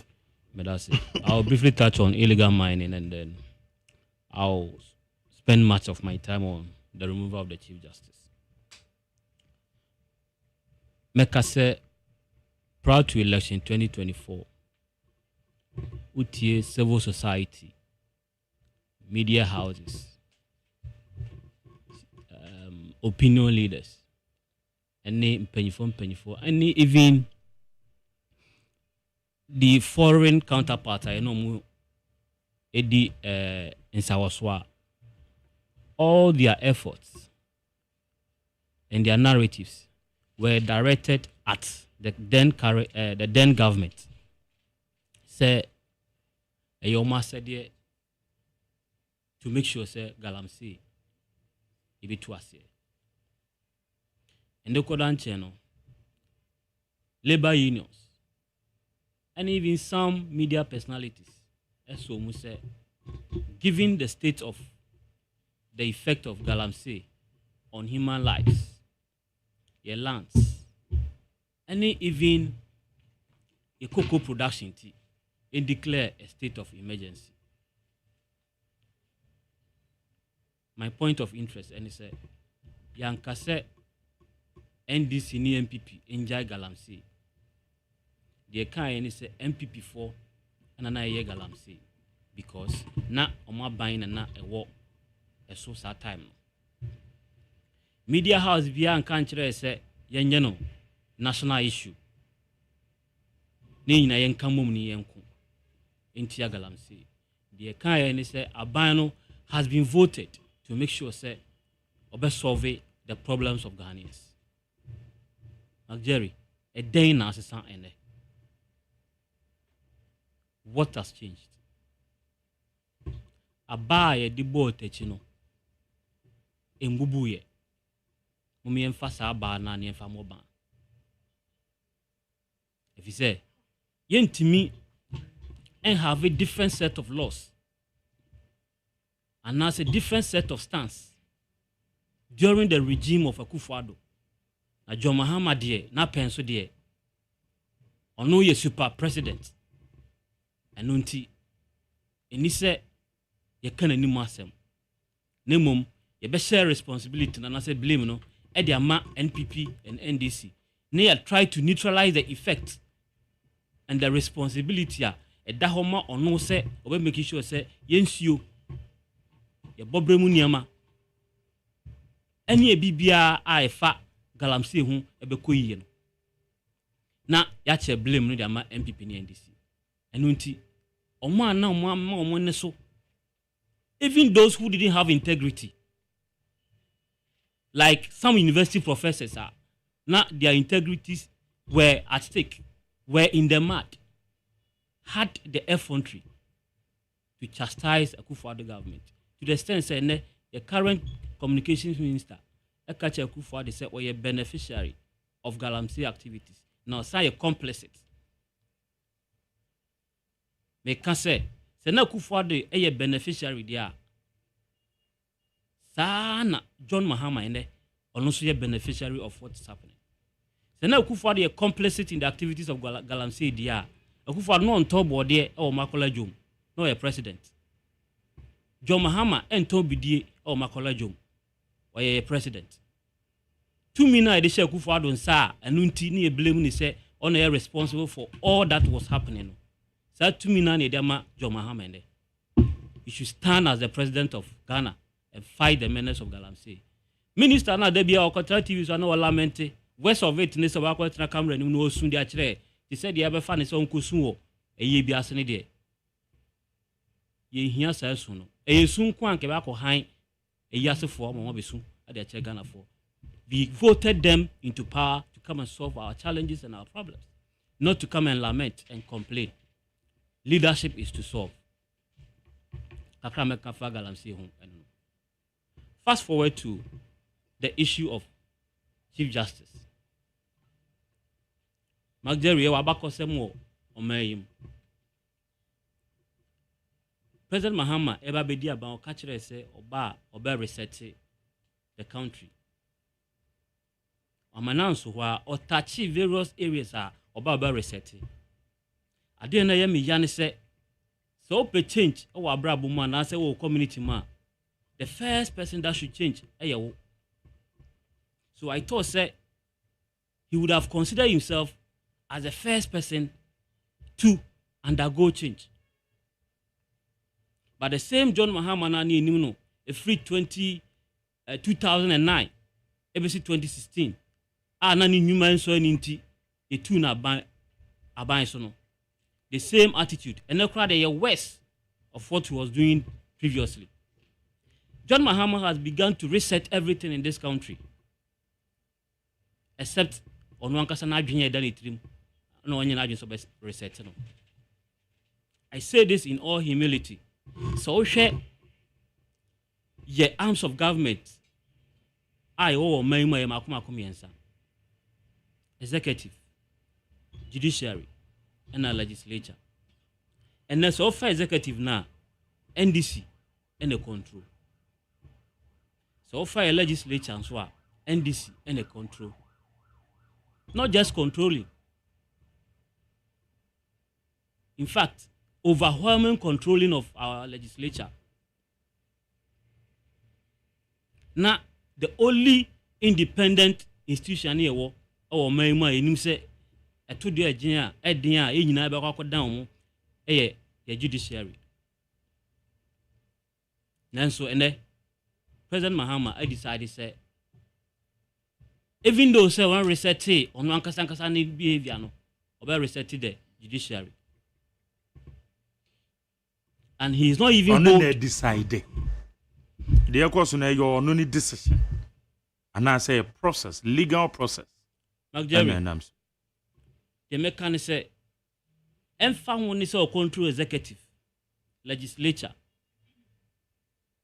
Our reset a lot of institutions with changes in their heads, with the exception of one behavior. Let me say. What decided say obey set the judiciary. Take it or leave it. You see, Magdalene what he needs to me say you did petition be bro. Now I forwarded the Council of State. Now the Council of State e ka say indeed nipa na the petition e buy no so wa same bi po a and so we nyina so a wa what he we need to me say obetwe letter e the Chief Justice said was suspended. The aim then said in that provision, Article 14610 now, and the original so they are suspended Chief Justice. No. The operative word there is what? May. Obia wire linguistics, and as I basic English, you say may and you're compulsory. And therefore it is at the discretion of the president to either suspend him or to allow her to continue with Nejuma until the final determination of the petition. But he chose to suspend the Honorable Chief Justice of the Republic of Ghana. Dear Miyani said, in setting up the committee to look into the matter, no, when Tianya Ubia and Ankrofukobia to say, Justice Gabriel Scott Poorman, Justice Kwame Adibu Asiedu, Daniel Yao Demolevo, and then 2 persons from the armed forces. 1 person from the armed forces and a professor from the University of Ghana. Jerry, the last 2 no means that anymore, but a public knowledge say Justice Gabriel Scott Poorman be a in or my Chuma drink kakra. Nahwe the incidents that characterized his appointment into the Supreme Court. So Bekaya and Sana Ebeman Kwame Supreme Court Kakoya judge or hon. When he was nominated, there were petitions against him. But at a point, the petition was withdrawn before he had the opportunity to go and serve on the bench of the highest court of our land.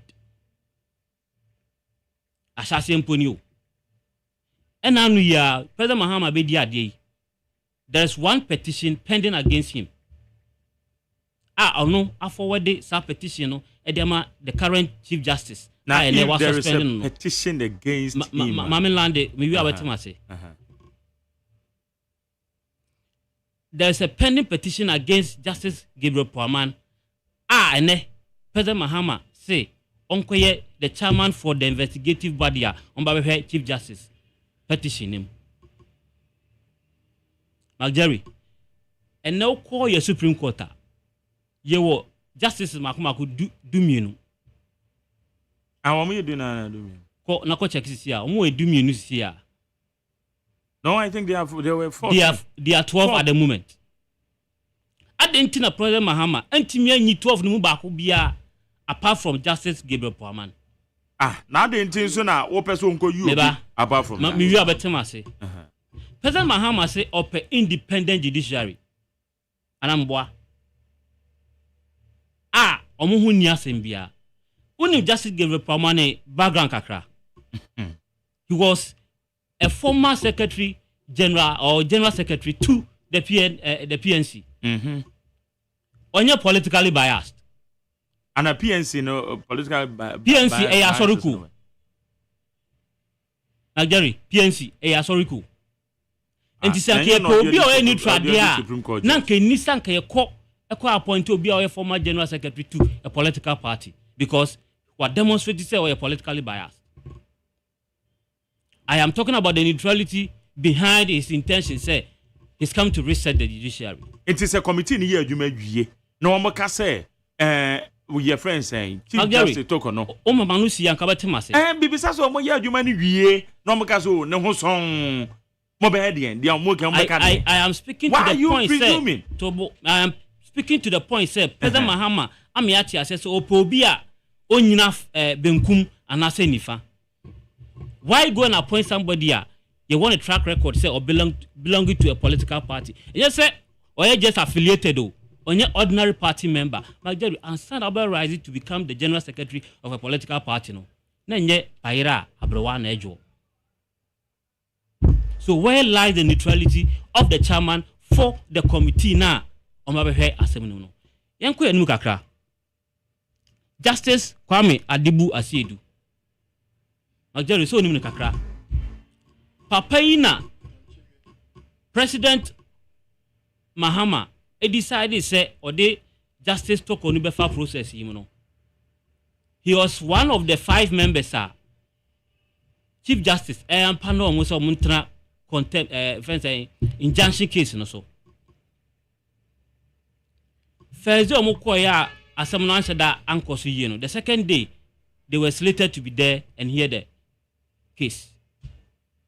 Only they see Justice Adibu Asiedu ama sadano on ground send home fano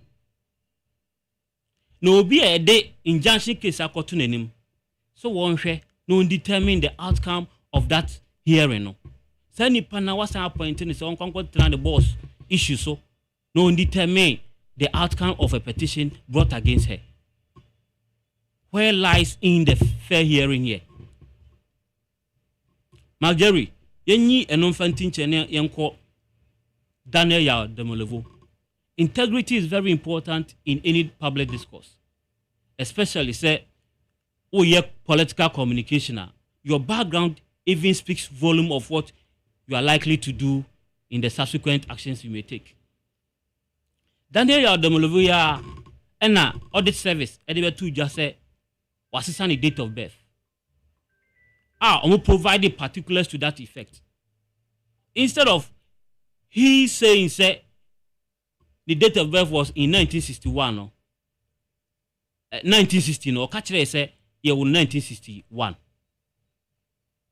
And it was part of the reason here na Daniel Demolevo any audit service our issue our court.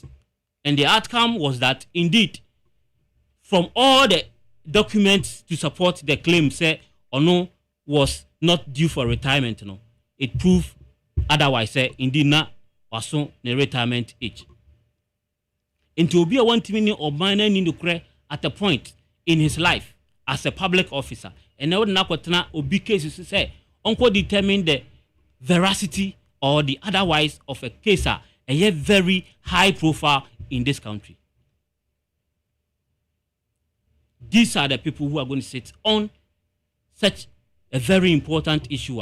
And they may know a landmark case because since 1980s, muhonma sa issue we say AC no e bin see that that's it.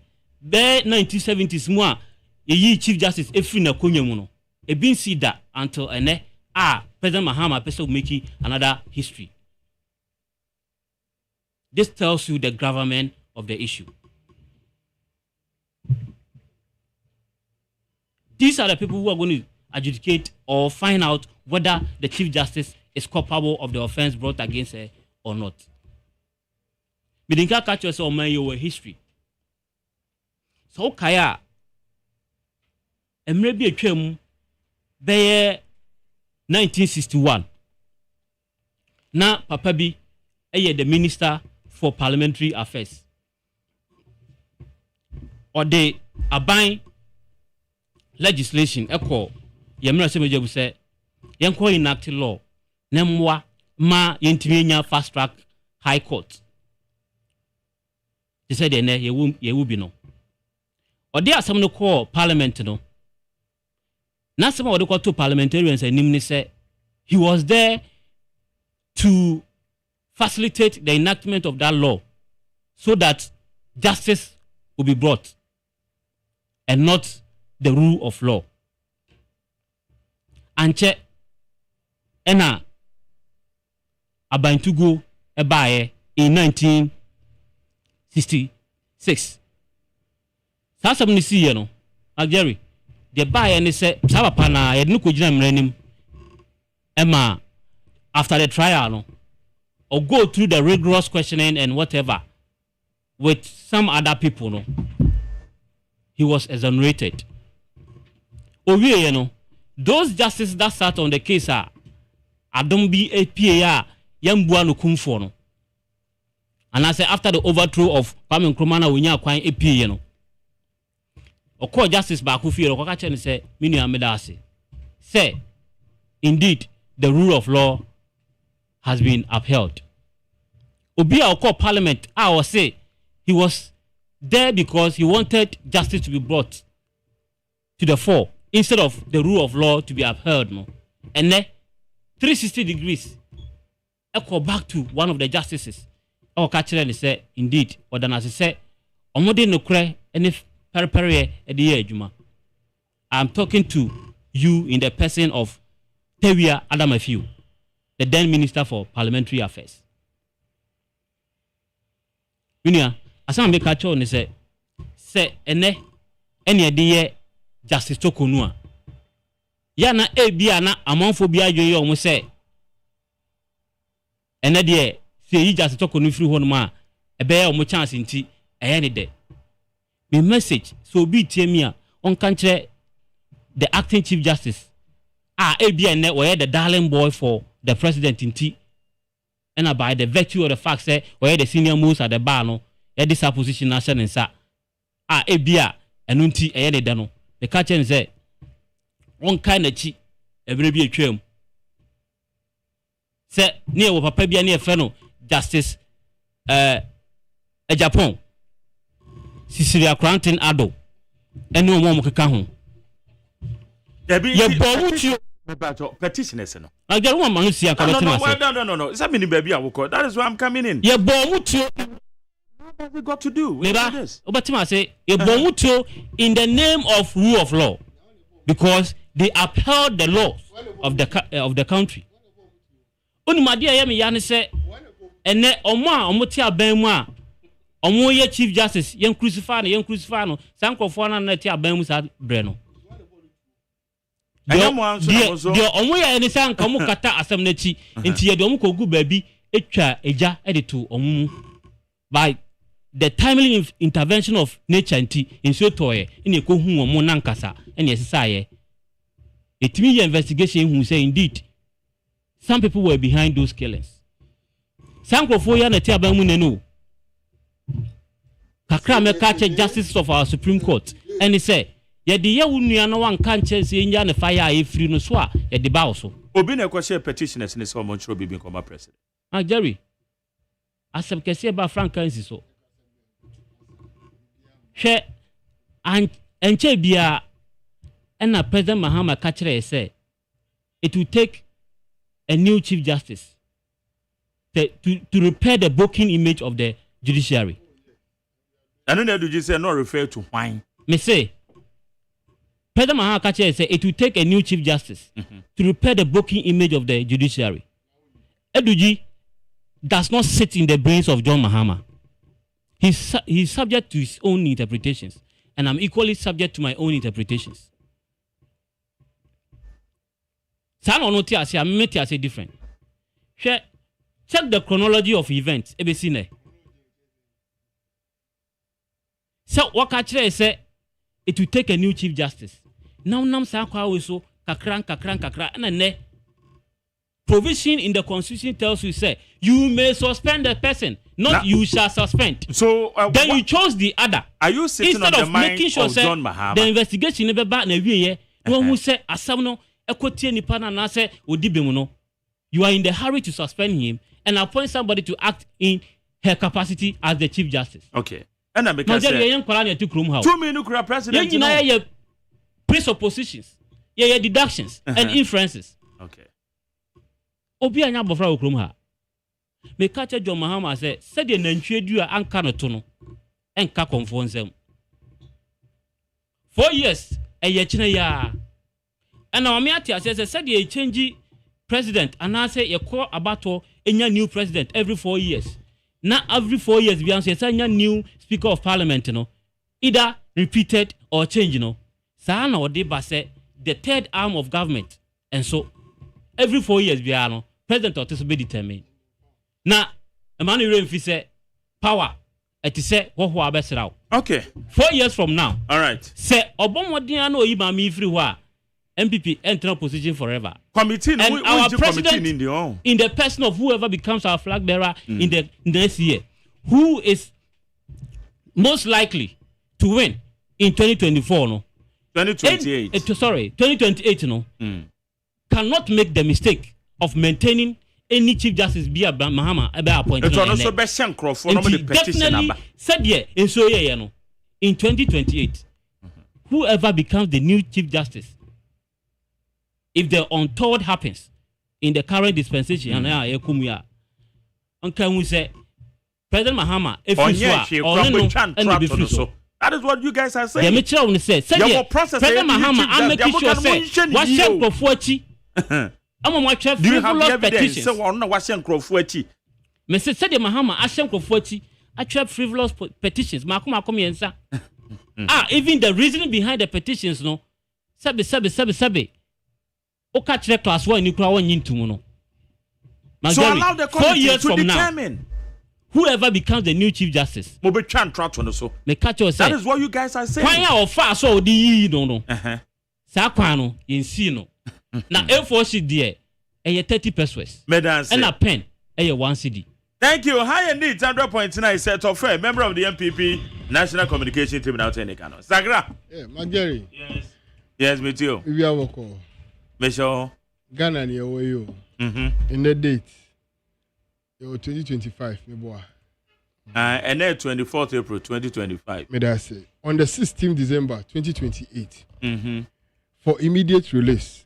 2028. Yes, a letter from. 2028 in any letter be. No, 2018. Sorry.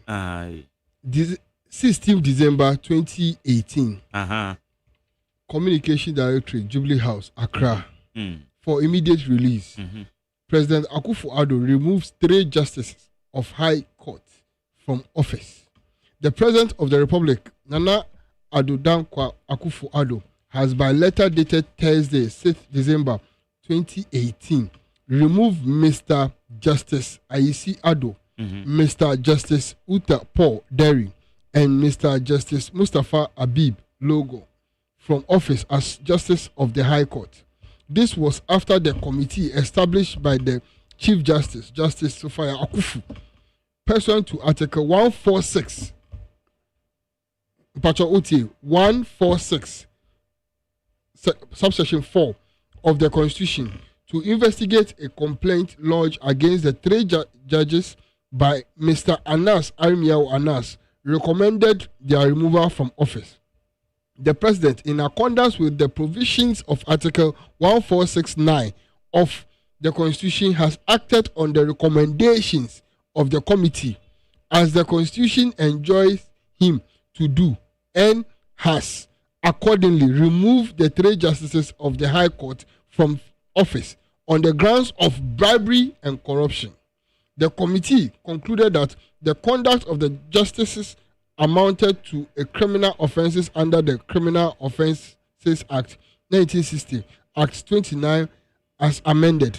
President Akufo-Addo has thus directed that a copy of the committee report be submitted to the Criminal Investigation Department, CID, of the Ghana Police Service for requisite action to be taken. Signed, Eugene Ahi, Director of Communication. Now,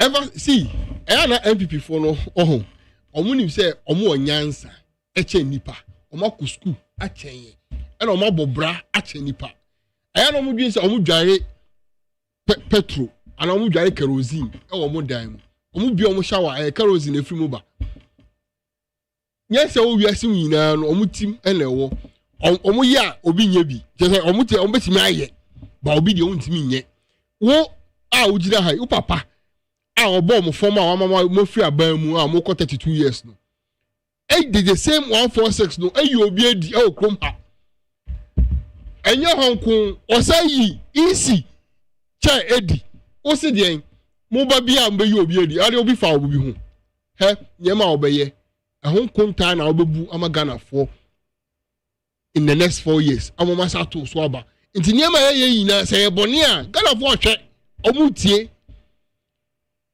ekosuro form ebejo Ghanaians will decide in election nti de ye no ye wakunta ebebu one day nti se nyema up to today mi hu MPP ni bia onyansa pa okrom ha o say the John Dramani Mahama wo tiamra ebisi ye eyere na oye ne sa enyeye misme ba na de enu kwa na omusun asum entro edwajo kwa unhu bibia wo. There's no law backing it. They are just backing and backing as omuni mumra bia emre che say His Excellency John Dramani Mahama afom ewahi show us baby His Excellency afom His Excellency elnya obi na di actual petition abrano I don't know what forward no. I'm obi on why is a post office box. I actually letter man no why you letter no dey come new ra. And prepare on ye. Enti ehini say na me bo. Mami na ye no bia ade omuni no apam bia na. Apam be pa no omuni no wa omunti asem. Edian Yanyomo, huh? Majari, huh? And current justice Supreme Court tournament, and current go in right? One, Gertrude Araba Asaba Saki Tokonu, on Chief Justice. Nanado, and I appointed in 2019. Paul Bafoboni, 208, John Ajakum Kufo, and I appointed Gabriel Puama, 2015, John Dramani Mahama, and I appointed Isifu Umoro Tanko Abadu, 2020, Nana Ado Danko Akufado, Evil Lovelance Johnson, 2019, Nana Akufu Ado, and I appointed Manyedi, Kasa. Sir, my press conference. I don't know more. Press conference. I don't know more. I don't know more. I go see there. I don't know repeat here. Me see. I did in your mind. Bagari. Say the we are boy. Yeah. Sign we are. Silence over top. Okay. And then me brother to the house see your friend saying John Dramani Mahama. Say the city Bagari. Say the we are boy. Yeah. Sign we are. Say the we are boy. Yeah. Silence we are. Silence over top. Okay. Silence over top. Okay. Your friend. No. 18. I say, Jesus is the same yesterday and today and forever. He is he will be he. Saan or tear or any part your friend John Dramani Mahama. Tame no tawo obefiri mu so John Dramani Mahama. Only president John Dramani Mahama, he will not change. So don't come and change him. Onunti na Ghana for amano unprecedented vote. It's omo me say here MPP for omunti asese omare. Omunti asese Ghana for apo omo. Ghana for here omo. Omo ni bibi papa bia di ma Ghana for yehu omo 8 years. Niema jinjan omo be no Ghana ha yehu ye. Niema enfata fa kwan mu yehu ye. Enti omo be gina ha na na omo akọ fita asa omo hote eche obi a abra mo fita na mo ha tuntum. Munya botre na mun ko Ghana for ina so na mun ko pa macho la su da la mun bogi Ghanaians. Don't even I mean also they say they are going for thank you to. What is the thank you about? Go to Ghanaians and go and tell them to forgive you. Forgiveness store. Forgive us for the abuse of power that we have done. For no ayabo. Any nyama ya mama form e hawa abba Ghana so. I know na mun ko pa ho acho, mun ko pa Ghana for acho. Na Ghana for enfan chamo. And no ye say by now mobeka. Now up to today, they still don't have reasoning to know say they have wrong Ghanaians. And then obi fam na kwan so aye bibia o se oba obeye. Na obi se oba menye. Obi so mu. President. Na isi president any ho. Let am me kan ma o president any ho. Hey, omunye din na ye reset Ghana. If His Excellency John Dramani Mahama thinks say whatever he will do will make sure say Ghana be found to a perfect. Let him do it. You have no locus. You have munyo bia or Ghana for any so. Me Ghana for the munyo bia Ghana for to koko ogumo so munyo bia. So you should keep quiet and let's govern Ghana. Yenya so. Na mu de hu amoye. De hu. Mo do bajam. Ghana force mu ye ho munye go away. Ghana adapaya bae na ke ka insama e chese why ye inne omuni ankofo bi akọ apama omama over 1,500 jobs ye launch hu aye 1 million coders ye ka ho asem ejumo pa policy a ba obi aba ne ye ka ho asem gold board hu sensem ne ye ka na power si na pacho chief justice no I don't know there odware air condition no me ntiase onu no aden boni awakodi na obi atwa nkrata se wa disa boni we utu kwai ese fa bodyguard akọ osimidi mikunu akọ me ma no pediem ukuru wi ada chi are you making a conclusive statement? What's a boni awakodi? What's a boni awakodi? Na guy sir wakodi boni sir and maybe sir but no ndi boni aka no ondi na wa ba say ade a yesusu say wa ya eye boni nti wan fa ne kunu anko ode ne kunu no call ye no one ma get mebo in response to say o say no kwa wa fa anko tu kwan e boni o say Obi ni kunu tu kwan na aban na ntuaka me so obi ni kunu tu kwan ma aban tuaka ye bone ana aban tua ni kunu ka ye bone ana ma Jerry ana na onye so na ni kunu na employ na no oba na employ no iti oni ni tu kwan no kwa dey ma Jerry asemi na okay da oni ni kunu mo wa ben ni kunu o ye dey no me bo ma Jerry he ma Jerry he say NDC na ye be kan wasem mo wa ben mo eno kra ye ba ko pe ma Jerry eno kra ye ba ko okay udi ukunu tu kwan as your bodyguard na ma bodyguard ye no na ukunu be ya na ma Jerry ene ma wo ye na bodyguard be ya na ma Jerry yeah ene ma wo ye no ene bodyguard be ya na ana bodyguard no ko bia ene ma wo ye na ni kunu ye no you don't get it unti ase ene ma bi wo ha unti ase ni ye ka nipa say ni ye kan say amofa efe say edi omunsa to signature omaye forgery bi nema kitikiti ye ka wasem ne say oh man aka twe ho na nya time na tie na ye nhwehwemu ni wie ye wie a sa ho so ane no omukoko na apa no edi ntia obi aka say wo yi mame nedi mba so Majeri ye yi mame nedi obi anye nedi nti ni how no say nti Majeri ye hwie nhwehwemu na ona ye panyin e odwuma mu o ni esi twe ho nyenye nhwehwemu ne nko yi a Majeri boni be ne gum adi enko na John Dramani Mahama aye onya hwe ne juma as president and all here a letter me dey tell Majeri a letter na na do so show the same thing and you see the same article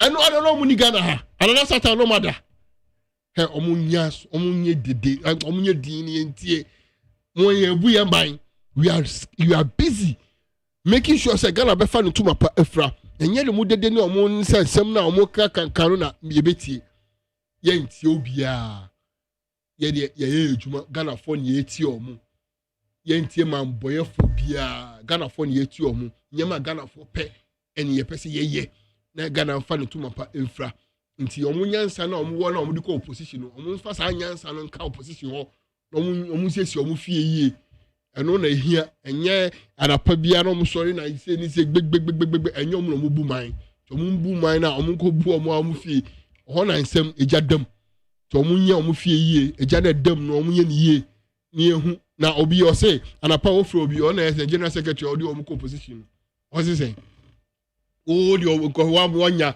ya brea the party aba power ni ya ma opposition ni e to aba ma wa obehwe ya idea o ma sa ko power biom no wa hwe a mo ma report wa nya na power sorry wa fa phone it no unfair so fa phone cry ko unfair young dynamic guy who say young we energetic our body party we ko baby papa baby adi party na ko no ode wa ode na mami anape o so fa mami bi o so fa o yeden opema ema yedie na ma yedie no ohun say oba kese o Ghana ha vice president madam ena mo say madam no yeden onyare na yeyi na tu nche na una afa no mai otuma no onto ma no a yedin ma no nda bebi a oto wa ba koye wa ba ko ba umia ho ba umia no ne nkasa ka ba umia asem ne giant we no a odi to ye ma me so ye mpe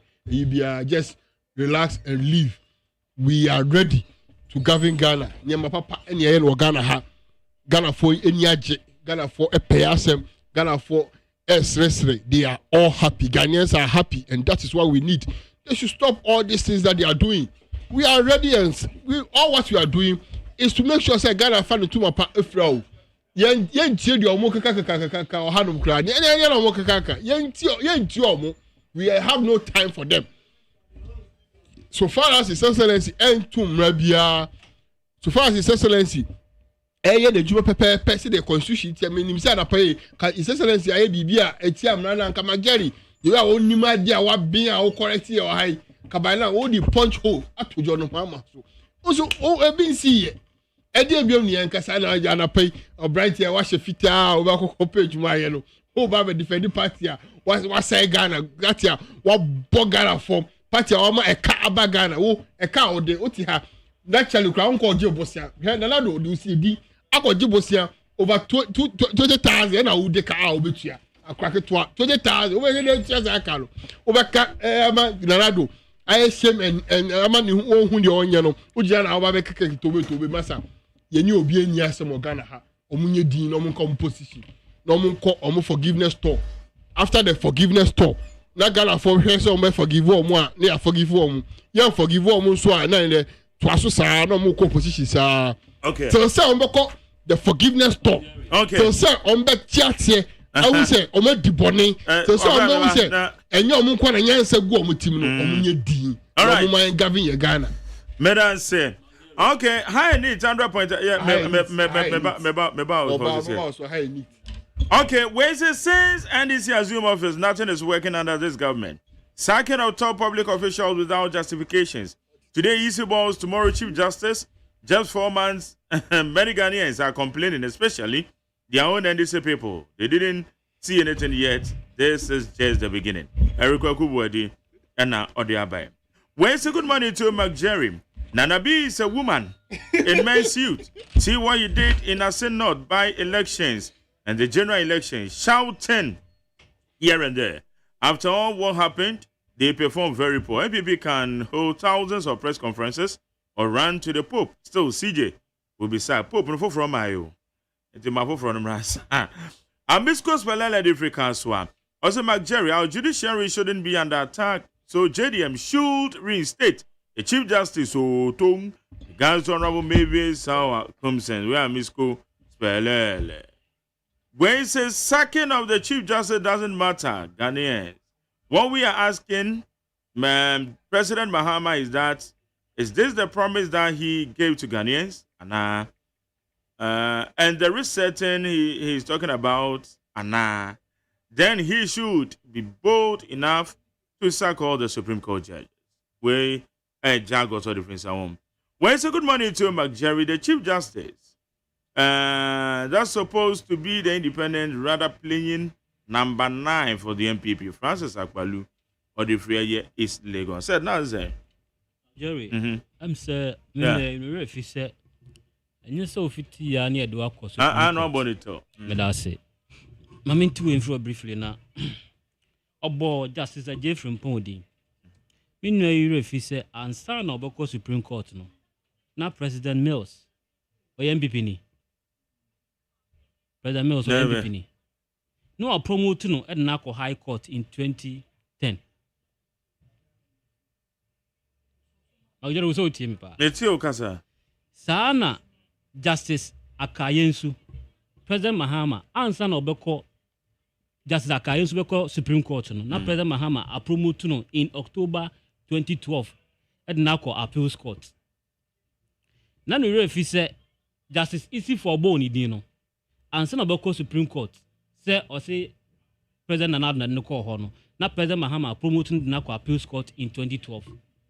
And this now we NPP near then President Mahama promoting the Nako Appeals Court. Magdari, mede ayi adi we be. On na kaso MPP no say Nana do appoint more judges, but one affiliated them to MPP. So Nana do not opposite insinuated there. What ba me ububa me tebo. Okay. What ba me ububa me so me tebe. Dem pese me catch me nua be mai no fan koma President Mahama. Story bia papa ene me share some time ago. And he say Mami bi tenase. No suspect say nukunu efa na chi. Severally ene the housemaid e will be here. Enunti bra papa no one day e kra no say otu kwan no. Mami ni decide say sa de a eye pefe say opese okokwehye ne housemaid no enchen na one ne kwa bibinti na papa no e dada ne say otu kwan. De kosi ye ne say bra papa no tu kwan no. Mami ne man ne housemaid no e free ono ne dem ho e man different room and okoda housemaid no empaso.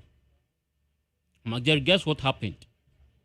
Within the process na najo edru ye no na mami koda ne housemaid in personal be me be kokoko be wura danim de see ye de Magdari eye wanim sem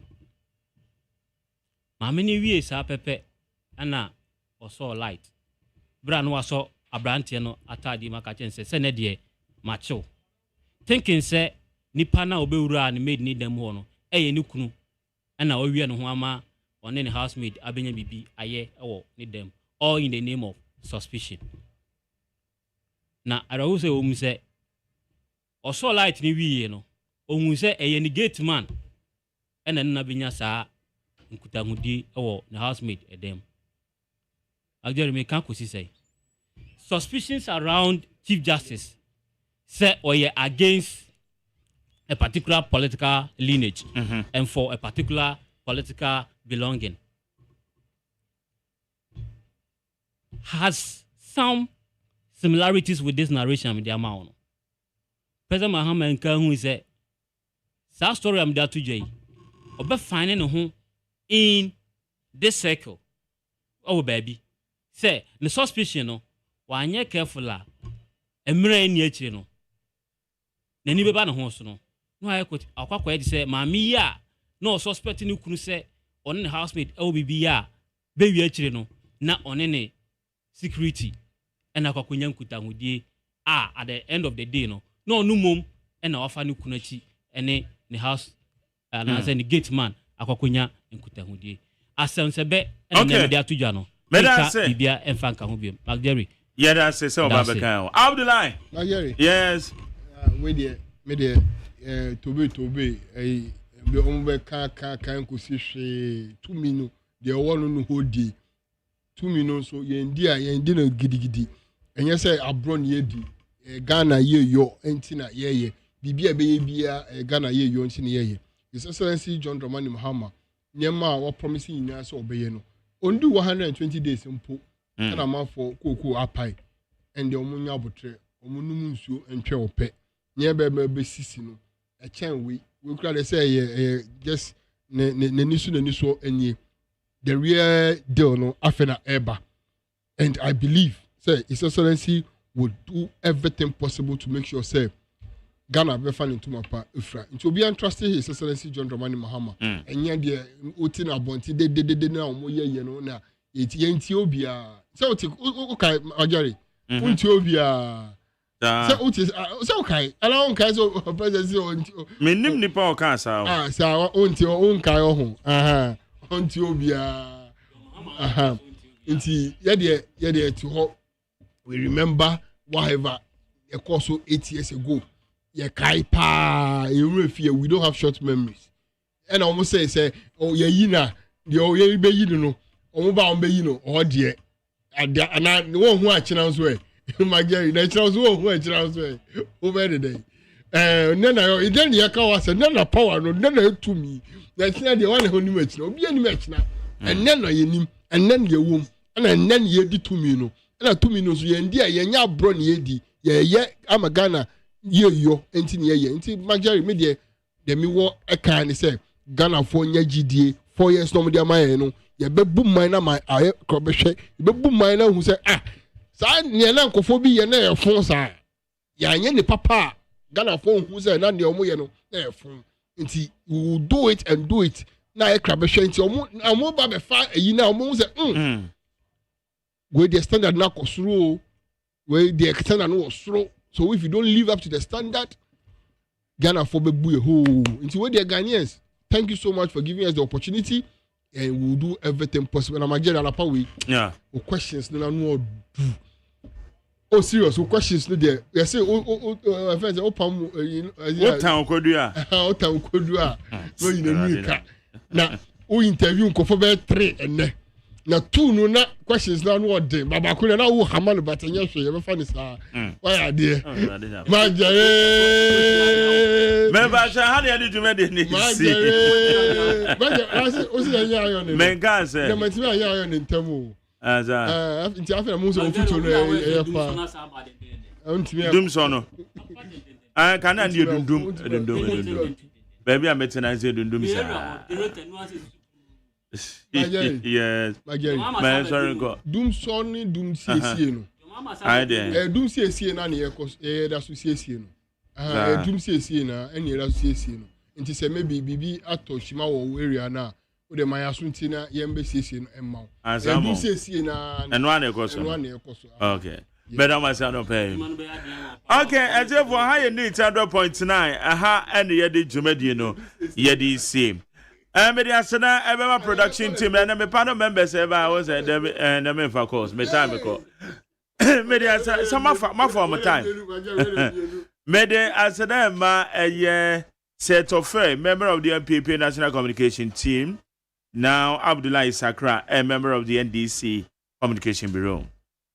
Call us no Movancha me to me from your time in the call. And I said, yeah, a call, you know. Into Yapon. Maybe sorry, Namidi Asadama, Kodamia, producer. All time a cheat. I've been out from my background and I was your social media administrators. Namidi Asada, Eddie Ama, Amasancha make up the mouth for any a year, Mamia Kusio Tonam. Woman review.